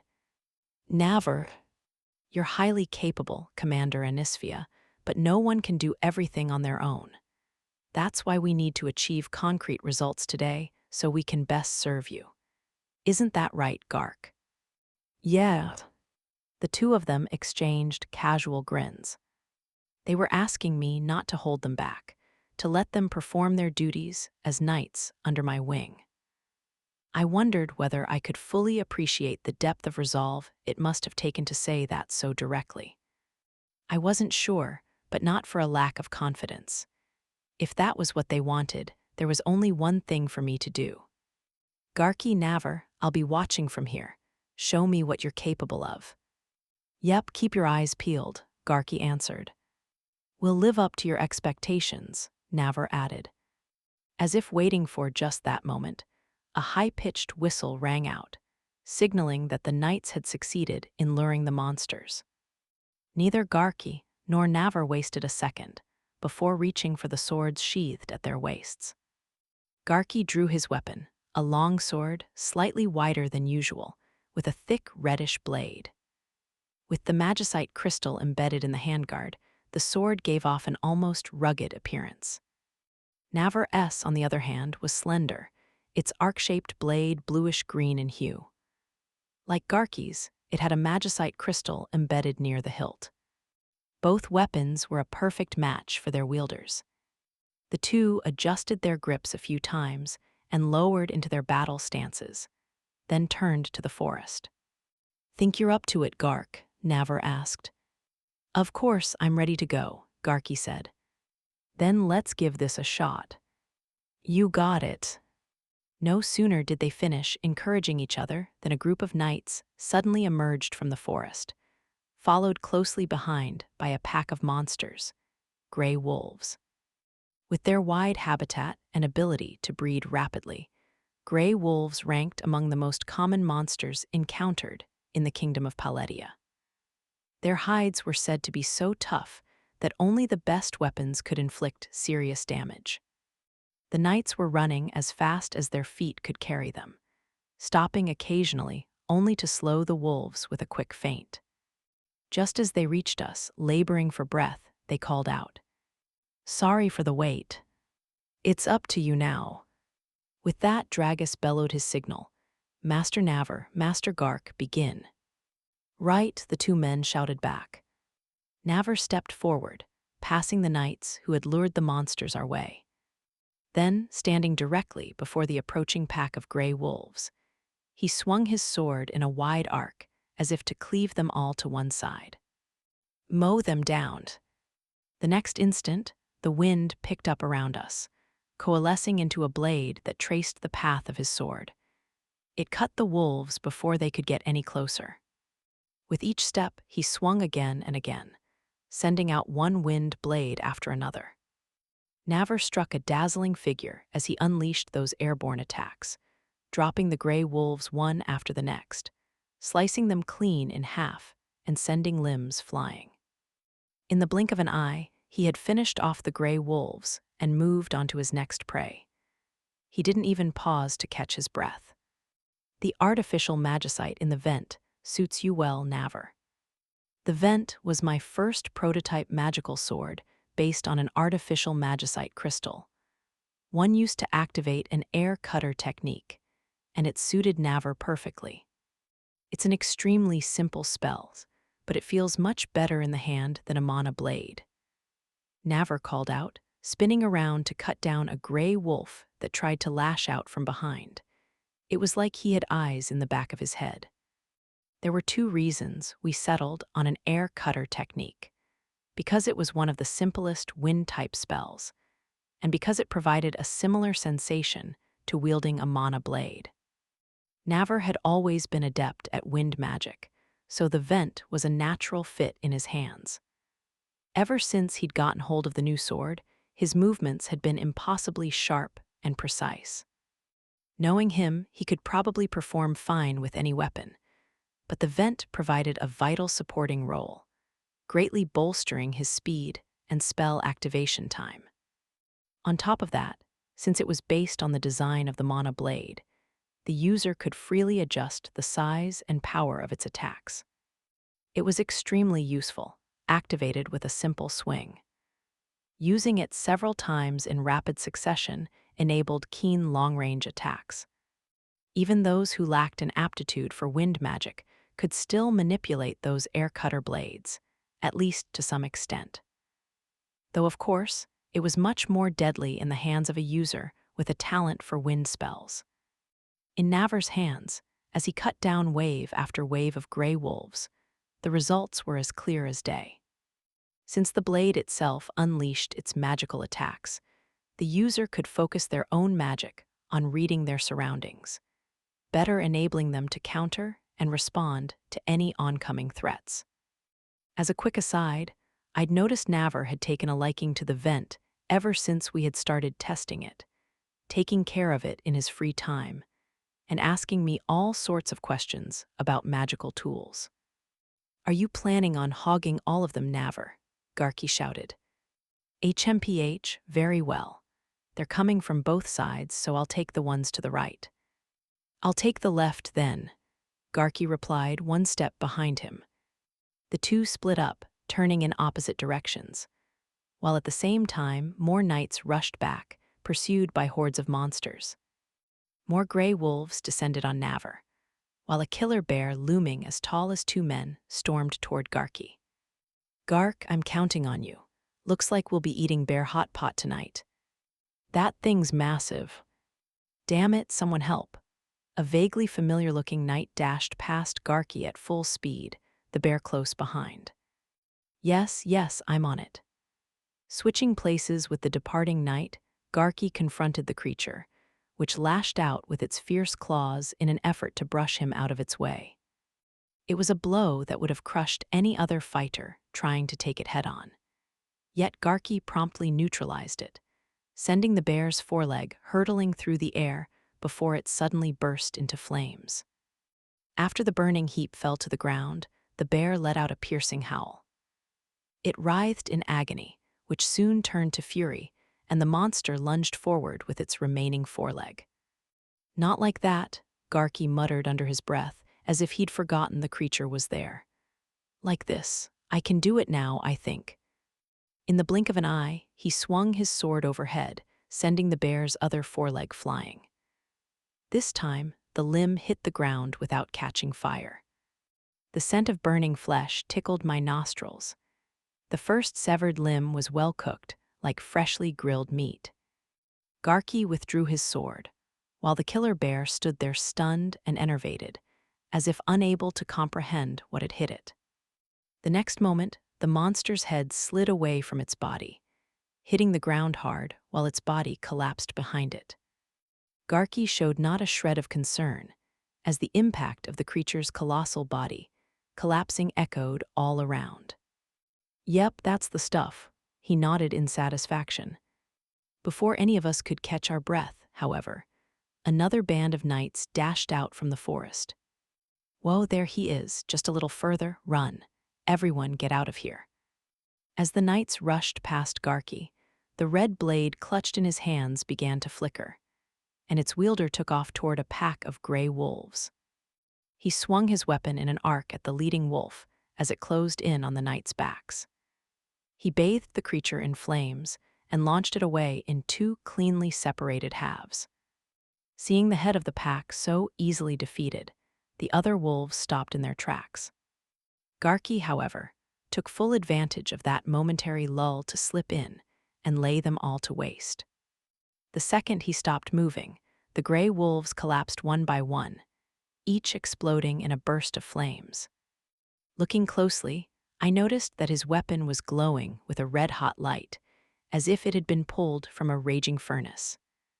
That must have been the source of the flickering I had caught sight of a moment ago. Garki's weapon was a prototype magical sword based on a natural magicite crystal, one designed exclusively for his own use.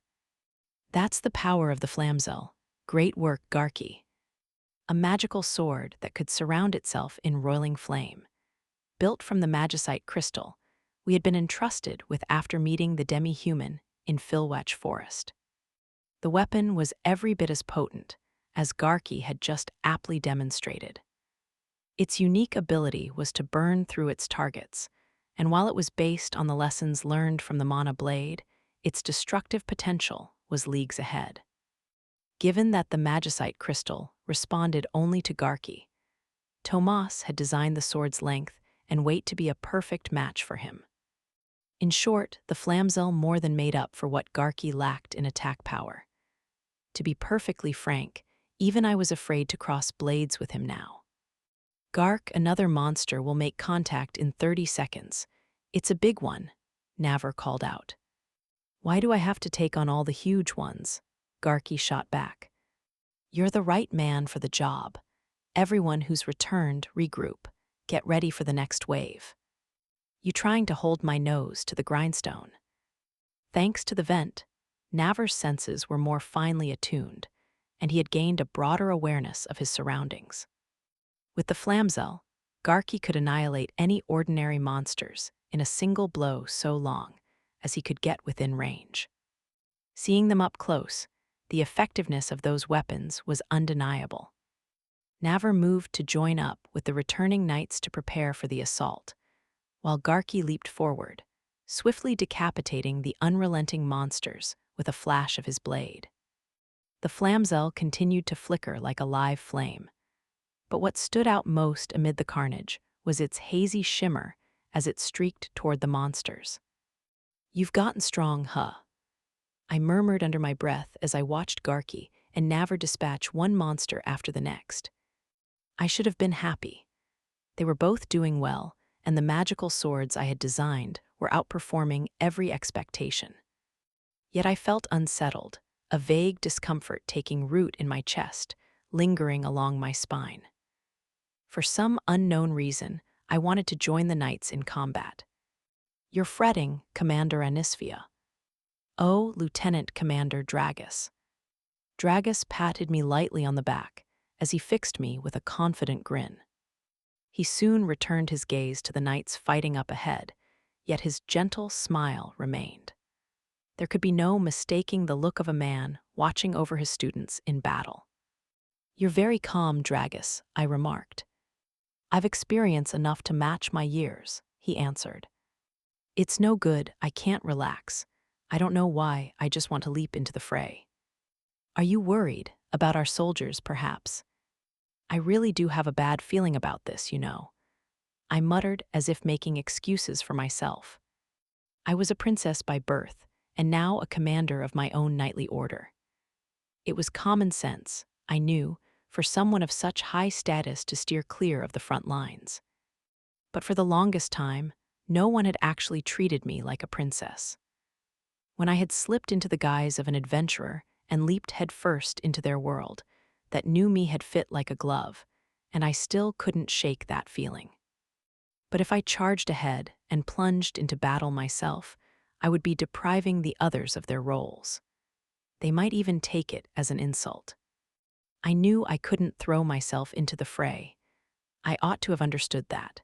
Still, it wasn't in my nature to simply watch on from the sidelines. "Ha ha ha, yes, you're still young, Commander," Dragus chortled. "It isn't nice to laugh." "Apologies, you just reminded me of myself when I was your age." "Did I now?" I had a rough time of it after losing Tyrus. I couldn't help but startle at that name. Tyrus, both Dragus's former lover and Lainey's mother, had long since passed away. She had entered the kingdom of Paletia, concealing her true identity as a vampire. Considering how much Dragus doted on Lainey, there could be no doubting just how important Tyrus had been to him. "I went through a lot, really," he continued. "I went on missions alone, I pushed myself too hard, all because I didn't want to lose any more friends. In the end, they hated me for it. Ah, I was young back then. And you're saying that's how I look to you." I let my friends down by failing to acknowledge their aspirations, their convictions, their pride. I should have known better, but again and again, I disappointed them. That was my fault. That hurts, so I've been letting everyone down. "Well, you haven't been raising them up, that's for sure," Dragus said lightheartedly. I could feel my shoulders slumping. I understood what he was saying. I always put magic and magical tools first, and I would hate it if someone took them away out of worry. But even thinking that, I still couldn't dispel the urge to throw myself into the heat of the fray. It's human nature to feel attached to the things that matter to you. It's hard not to hold on, especially when you feel you're about to lose them, Dragus continued. We know it's an obsession, but we can't stop ourselves. We want to hold it in our hands and protect it at all costs. I understand. I think it's fine that way, Commander Anisphia. You're fine that way. You can be selfish every now and then. Huh. I was caught off guard, and I glanced up at Dragus's face. That wasn't what I'd expected. He gave me a tender expression, one that called my father to mind, and that unsettled me. Be as selfish as you need, Commander. If anyone disapproves, if they want you to hold back, they can take it up with you themselves. You're sure? I know you're trying to change the world for the better. Some might not appreciate your ideals, but what you're trying to accomplish is important. Sometimes, it may overrule personal circumstances. But what if there isn't any great reason, you know? Maybe I'm just being selfish. Even if you see them as insignificant, your position and talents will still give the illusion of greatness. So don't worry about needing to justify it with anything grand. That's just the way it is, Commander. The world you've shown is bright. That being said, Dragus's gentle, understanding tone changed to something with more gravity. You're no god. There's no need to save those who haven't prayed to you. Your desire to save others is one of your selfish wishes, and those who refuse them are human too. There are no absolute answers. If what you want is universality, that's your ego.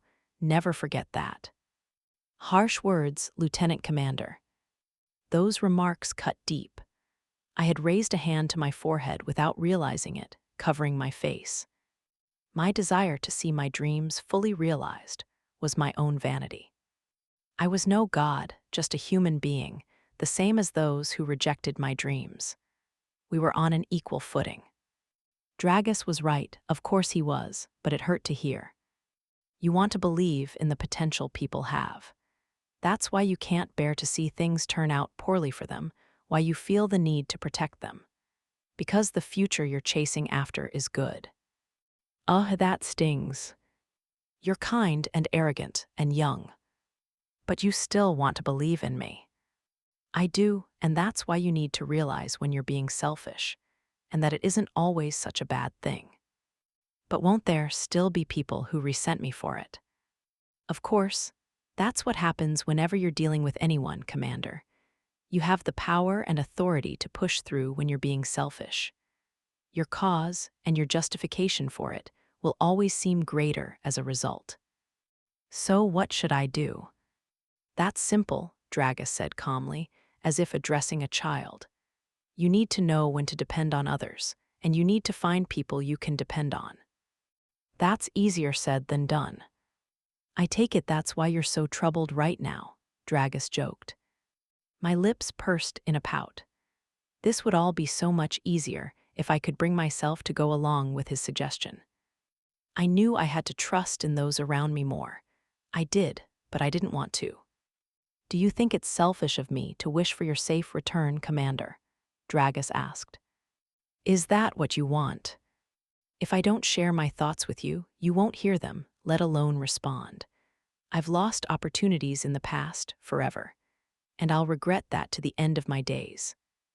I understand, but aren't you afraid of rejection? You could end up losing everything in the end. That's exactly why you need to trust in others. Look at me. I'm a man who was easily deceived. Consider my life a lesson. Well, Tyrus wasn't there for me at the very end, but that's an important lesson too. That's no fair. Really, I was at a complete loss. With my second-in-command coming out with such advice, I couldn't possibly ignore it. You're no good at relying on people, he asked.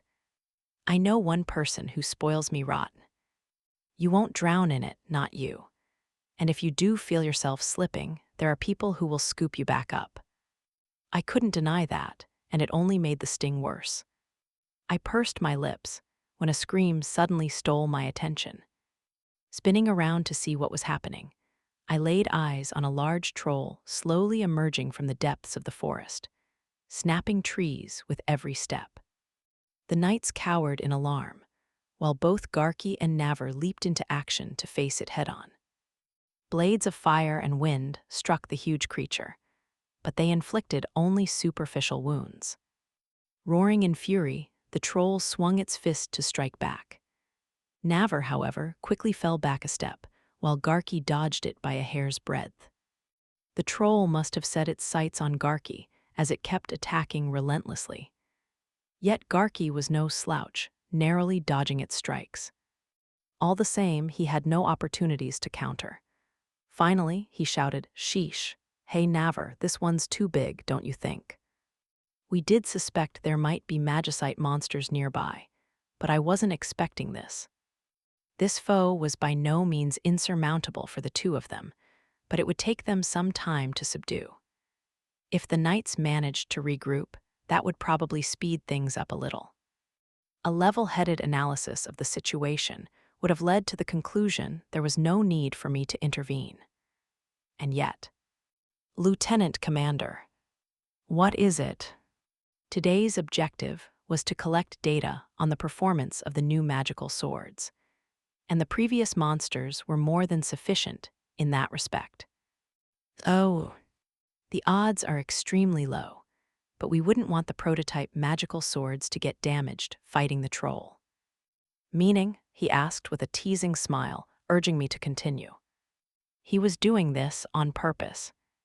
Pausing for a second to catch my breath, I declared, "This specimen may possess valuable materials, including a magicite crystal. I would prefer to finish it off with minimal damage.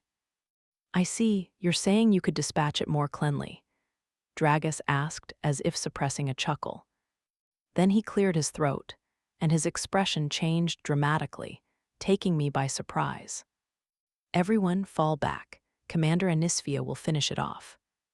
As soon as he barked those words, the knights abandoned their attempts to encircle the troll and fell back. Garki and Navar, working in tandem to keep it at bay, likewise retreated. Just as Dragus had urged me, I needed to secure these monster materials while inflicting as little damage as possible. In other words, I had to deal it a single, lethal strike. Aerial system, Dragon Heart. All at once, magical energy poured into my entire body from my dragon magicite, and from there, into the celestial clutched in my hands. With that abundance of power, I sped for the troll. Just enough power for only as long as I needed it. There was no need to show off here. I simply had to finish this before anyone got hurt. That was all. After first readying the celestial, I unleashed a magical blade straight toward the troll's neck. If I couldn't score victory in one hit, there would have been no need for me to step in here. Ah, I get it. If there's no reason for me to get involved, all I've got to do is create that reason. I could push through with my own logic. I could use my power and authority to stitch together my own pretexts and pull in more power for myself. But that also came with responsibility.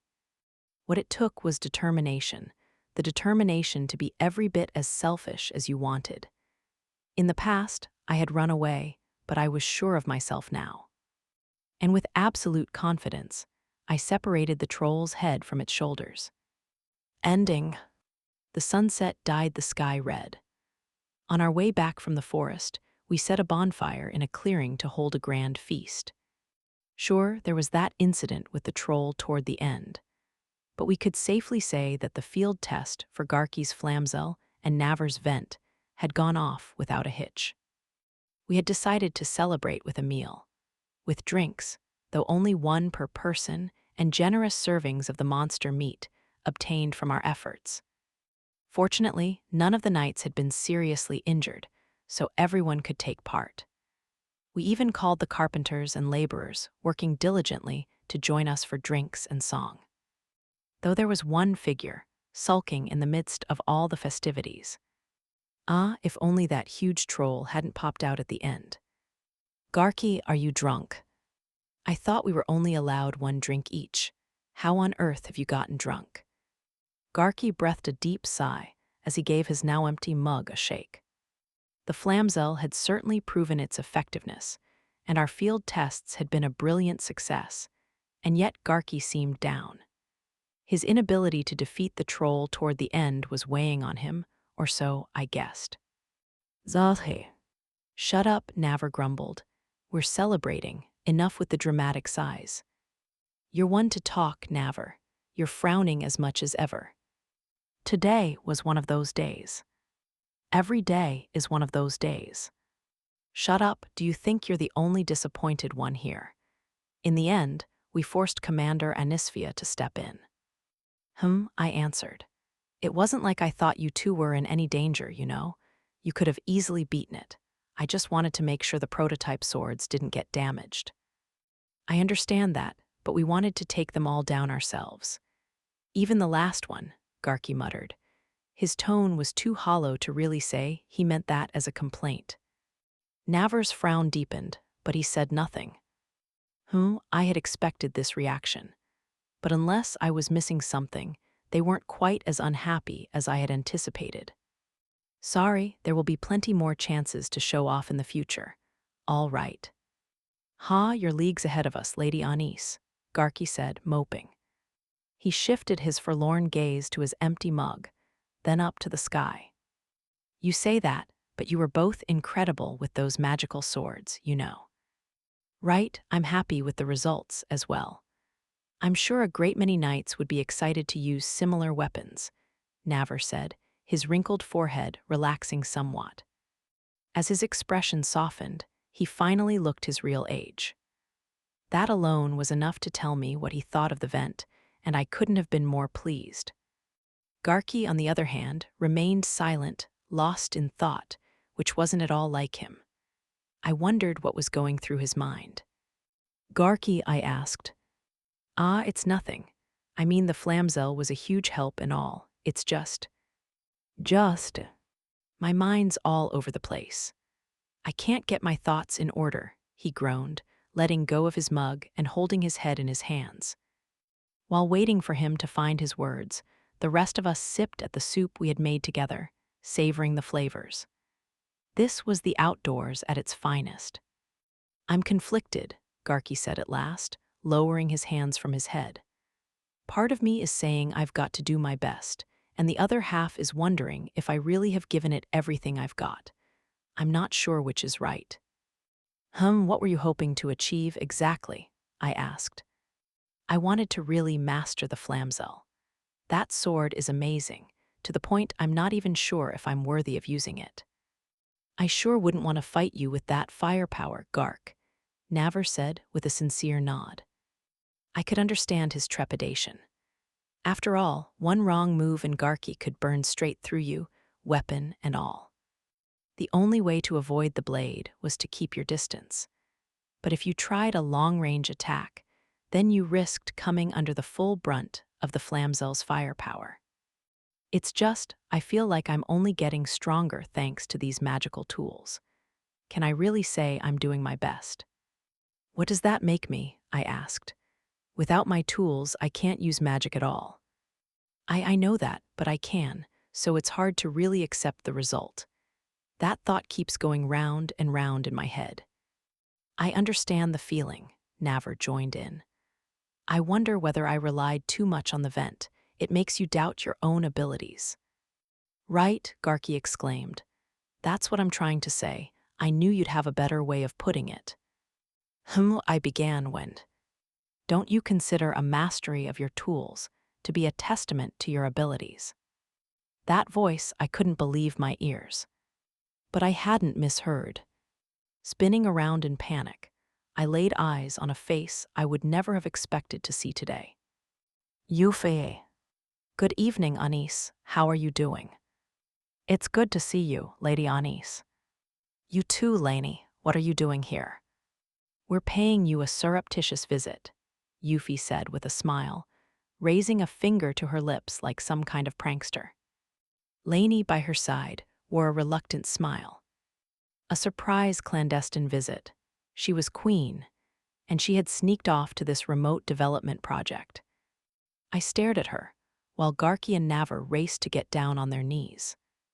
My deepest apologies, Your Majesty, Naver stammered.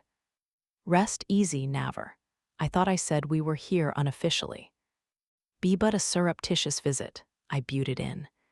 After all the warnings you've given me, what about your escort? Here he comes now, Euphy said lightly.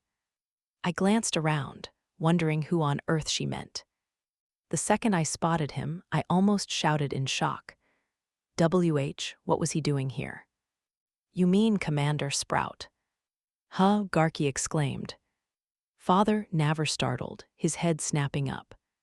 Behind Euphy stood the highest-ranking knight of the Royal Guard, his lips curled in a peaceful smile. Naver, Gark, I overheard you just now. Listen to Her Majesty.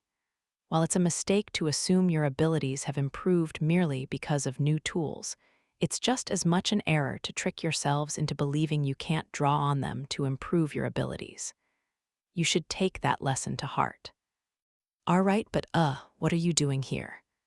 Protecting Her Majesty, of course. We heard that Princess Anisphia, or rather, Commander Anisphia, would be conducting field tests of her new magical swords. I was curious to hear how it went, so I volunteered to come. But you're the commander of the Royal Guard. And as head of the Royal Guard, I deemed this a necessary excursion, he answered. If you don't mind, Commander Anisphia, might I borrow these too? I'd like to hear what it was like wielding those new magical swords. Sure, go ahead. Thank you. I hope our 2 knightly orders can continue to cooperate into the future. Until we speak again. Commander Sprout laughed, tapping Naver and Garki on the shoulder and leading them away. Lainey, who had until now been watching on with wonder, offered Yuffie a courteous bow. "If you don't mind, Lady Euphyllia, I'll be off to see my father," she said.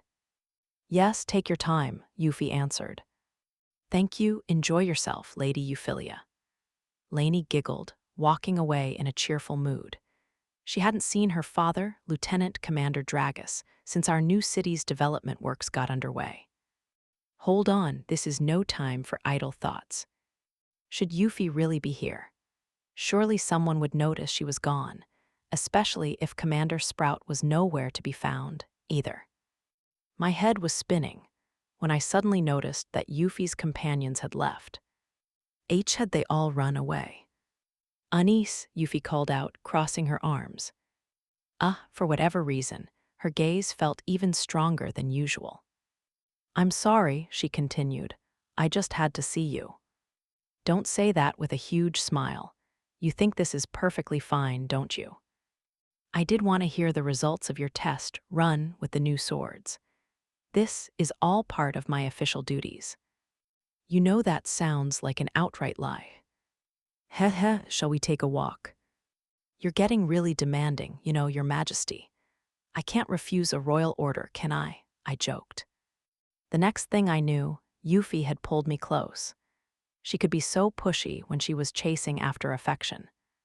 I started moving away from the circle of people gathered around the bonfire. It wasn't like I had anywhere in particular in mind, but with Yuffie pulling on my arm, we ended up making our way to the top of the hill. It wouldn't be long before the sunset gave way to night, the color of the sky painted over with dark. I watched as the wind ruffled Yuffie's hair when she stopped in her tracks, looking down on the work-in-progress townscape. "It's coming along quickly," she said. "You saw my reports, right? You'd be surprised what a difference using magic makes. The construction records for this settlement will be invaluable historical documents one day, I'm sure. I suspect it won't be long before people start describing this as a turning point in the history of the realm. Even if it happens, that would still be a long way off. All the same, it's a future we'll see in our lifetimes. You and I will make it happen, won't we?" "You're awfully confident today. You really wanted to see me so badly." "Actually, I was looking forward to coming here," Yuffie said, playing with her hair. I was taken aback by this gesture, at seeing the real Yuffie, blushing in embarrassment. I certainly wasn't prepared to see her behaving so innocently, and the shock was intense. My heart was pounding, and my breath caught in my throat. I couldn't take my eyes off her. "Anis, don't do anything cute. I might die here." "Cute? Why would that make you die?" "Your heart wouldn't skip a beat if I started teasing you all of a sudden." "I'd love that. Why don't you try it sometime?" "No way." Despite our playful banter, I couldn't deny how overjoyed I was to see her. Laughing, we intertwined our arms and pulled each other close. "Actually, I was a little jealous," Yuffie admitted. "Jealous? You've been completely absorbed in this city, Anis, and so excited about your new magical swords. I understand, of course, but it's lonely when I'm not your highest priority. Has someone been whispering weird advice in your ear? You've been making me feel awfully guilty lately. Just be honest with me." "You mind Tilty?" "That shut in. I'm letting her have it next time I see her." "I'm kidding, or am I?" "What does that mean?" "If I just said outright how I was lonely without you, you would look at me like you didn't want to hear any of it." "No." "I suppose you have a point." Tilty was definitely the sort of person to fill Yuffie's mind with bad ideas, but I just couldn't imagine her broaching that sort of topic. So who exactly was behind all this? While I was busy racking my brain, Yuffie let out a throaty laugh. She was breaking character so often, I had no choice but to surrender. Ugh, I sighed.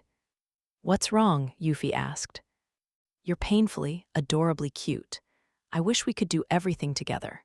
I blurted out, grasping her in a hug and burying my face in her shoulder. Yuffie hugged me back, patting me softly. It was like she was promising to go easy on me. I was just so happy to be with her. But at the same time, I knew she had to leave, and that filled me with unending sorrow. She knew she really shouldn't be here, though, right? She had to, so why had she come? Which brings me to my reason for this visit, she said out of the blue. Euphyllia. This settlement will be the starting point for your most important dreams, Anis. It's an incredibly significant place for you. This project never would have happened if I weren't queen, but at the same time, it makes it difficult for us to stay at each other's sides. So I wanted to burn this site into my memories, for my own sake. Yuffie's hand came to rest on my back as she caught me in a tight embrace. We remained that way, hugging each other close, listening to the sound of our heartbeats until we had both calmed down. Only then did Yuffie release me. "How is it watching your dreams take shape?" she asked. "I feel guilty about leaving you, but I am excited about it. Every day is a new adventure." "I see, I'm glad to hear that.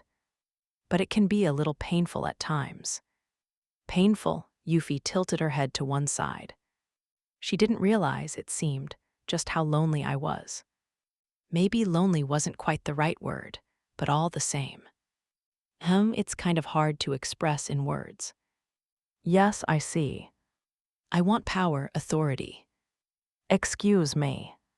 "NGH, maybe power isn't the right word. Can you be more specific?" "I want the influence and achievements to get away with being selfish." Little by little, my desires started coming into focus. I want to realize my dreams. I know it might not be what's best for everyone, but I think they'll be so wonderful in the end. I want to keep going, to keep doing my absolute best. "Yes, I understand. But I also feel like I ought to keep in mind that I am being selfish here. And that's why, if people think of me that way, I want enough leeway to be forgiven for it. I want so many things that I can't stand it. All these emotions are wrestling inside me, happiness and joy and loneliness." As I poured out my feelings to her, I suddenly remembered how I had been not too long ago, before Yuffie entered into her spirit covenant to stake her claim for the throne, before she was adopted into the royal family. I had been hiding behind a mask so long that I had ended up deceiving myself. I'd buried all the emotions I couldn't bear to acknowledge until nothing more would fit beneath that mask.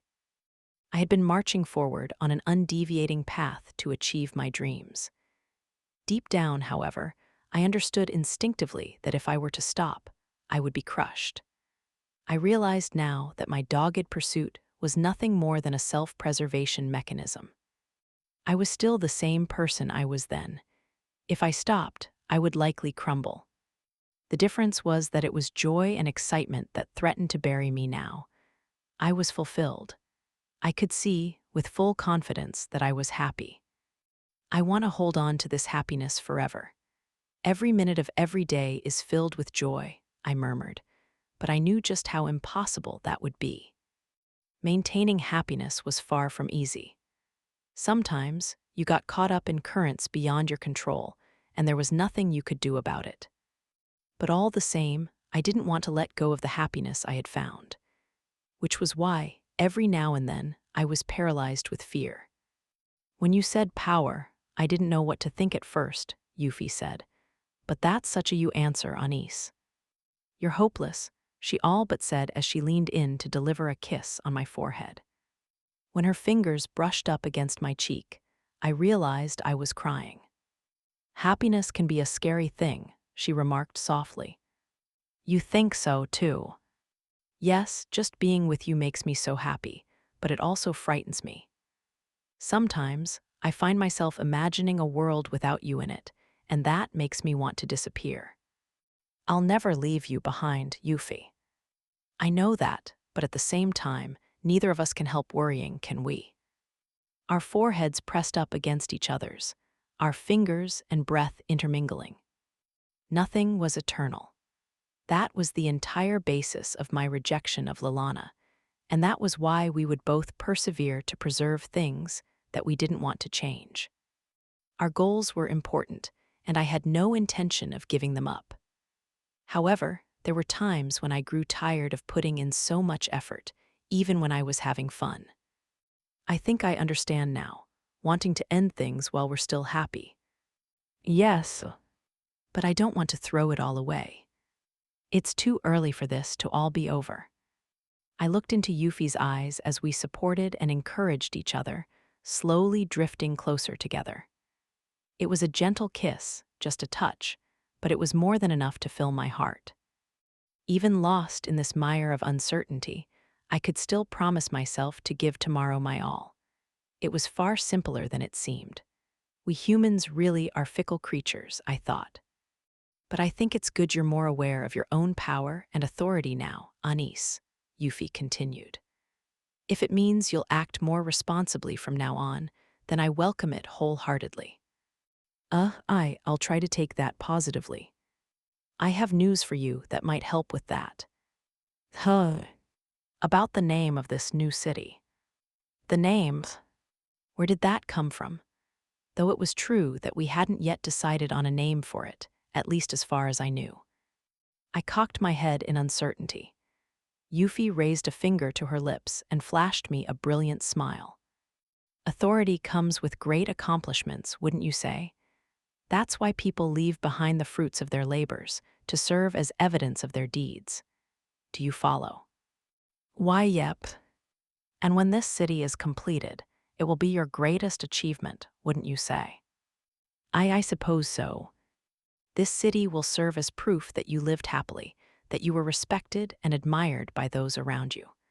I hope everyone who knows of it will admire you as I do, which is why I've settled on an easy-to-understand name. Now, it's already been decided, so no arguing. Seriously, I knew what Yuffie was trying to say, but at the same time, I didn't have the faintest idea what it could be. She was positively ebullient, and that was worrying. Lately, whenever she was in a good mood, I couldn't shake the feeling that disaster was about to befall me, or was I just imagining things? Which brings us to the name itself. Yes. It will be called Anisphia. Anisphia, the city of magical science. That's the name I would like to give to this settlement. I finally grasped what she was trying to say. My breath caught in my throat and my body deflated. All sorts of emotions welled up in me, but the most prominent was embarrassment bordering on shame. I couldn't say anything. The city's gonna have my name. I mean, I get what Yuffie is saying, but really, this is just awkward. Any chance we can still change it? I asked. And how exactly do you propose to persuade everyone? It's already been approved by the kingdom's most senior ministers, Yuffie said with a grin. You came prepared, I groaned, clenching my teeth. I let out a deep sigh. My embarrassment had subsided considerably, but it wasn't gone. Right, then I whispered, Anisphia, the city of magical science. Saying it aloud didn't make it feel more real. Maybe that was just because the city was still under construction. I wonder what the view from up here will be like when it's finished, I murmured, staring out at the work-in-progress townscape. Are you excited? Yuffie asked. Definitely. Having my name engraved in this settlement would certainly serve as proof of my existence. More than 10 years had passed since I first regained my memories of my past life, and during that time, I had been a downright nuisance to everyone around me. It was like I existed simply to bring disturbances into the world. But maybe I could finally redeem myself here. If that was what it meant for this city to have my name, then perhaps it was something I could be truly proud of. All the same, it would no doubt take me a while to get used to the idea. I can't wait to see it, Anis. Yeah. Standing side by side, we stared out at the yet-to-be-completed city, the stars twinkling beautifully overhead. Afterword, hi there, Piro Karasu here. Thank you so much for picking up the 7th volume of The Magical Revolution of the Reincarnated Princess and the Genius Young Lady. I'm deeply relieved and grateful to get this out to you all. To be perfectly honest, I'm incredibly surprised that we've gone as far as 7 volumes. Speaking of surprises, this past year has been chock full of them. From the announcement of the anime adaptation, which then received such a positive reception, to a fanbook being released simultaneously with this 7th volume in Japan. It's enough to leave me, the author, genuinely shocked. It's because of you, the fans, that I've been able to bring you the next chapter in this ongoing story. I owe you all my most heartfelt thanks. I'll touch on the events of this latest volume in the following paragraphs, but I'll start by saying that it marks the beginning of a new arc in the overall narrative. The Magicology City first appeared in the web version of the story, but I've restructured the plot surrounding it to better suit the print editions. Up until now, the story has mostly revolved around events at the detached palace. At long last, Anis has finally left those walls and set out for a new land, bringing with her new faces and triggering dramatic changes in the relationships between our cast of characters. Those changes will affect not only Anis, they'll spill over to all those around her, too. This volume placed considerable emphasis on one such transformation in particular. Through the experiences she's accumulated over the past few years of the narrative, I hope to demonstrate Anis's personal growth. In a sense, her move to this untamed land marks a major change in her life. I hope to continue expanding the world of this narrative long into the future. This volume centered around Anis leaving the royal capital and taking on her new position. For the next one, I'm hoping to focus more on Yuffie. As the narrative thus far has been centered around Anis's perspective, there are other untold stories I'd like to explore in greater detail. I hope you're as excited to read them as I am to write them. With that, it's time for me to give my pen a break. I look forward to seeing you all again in the next volume. Piero Karisu.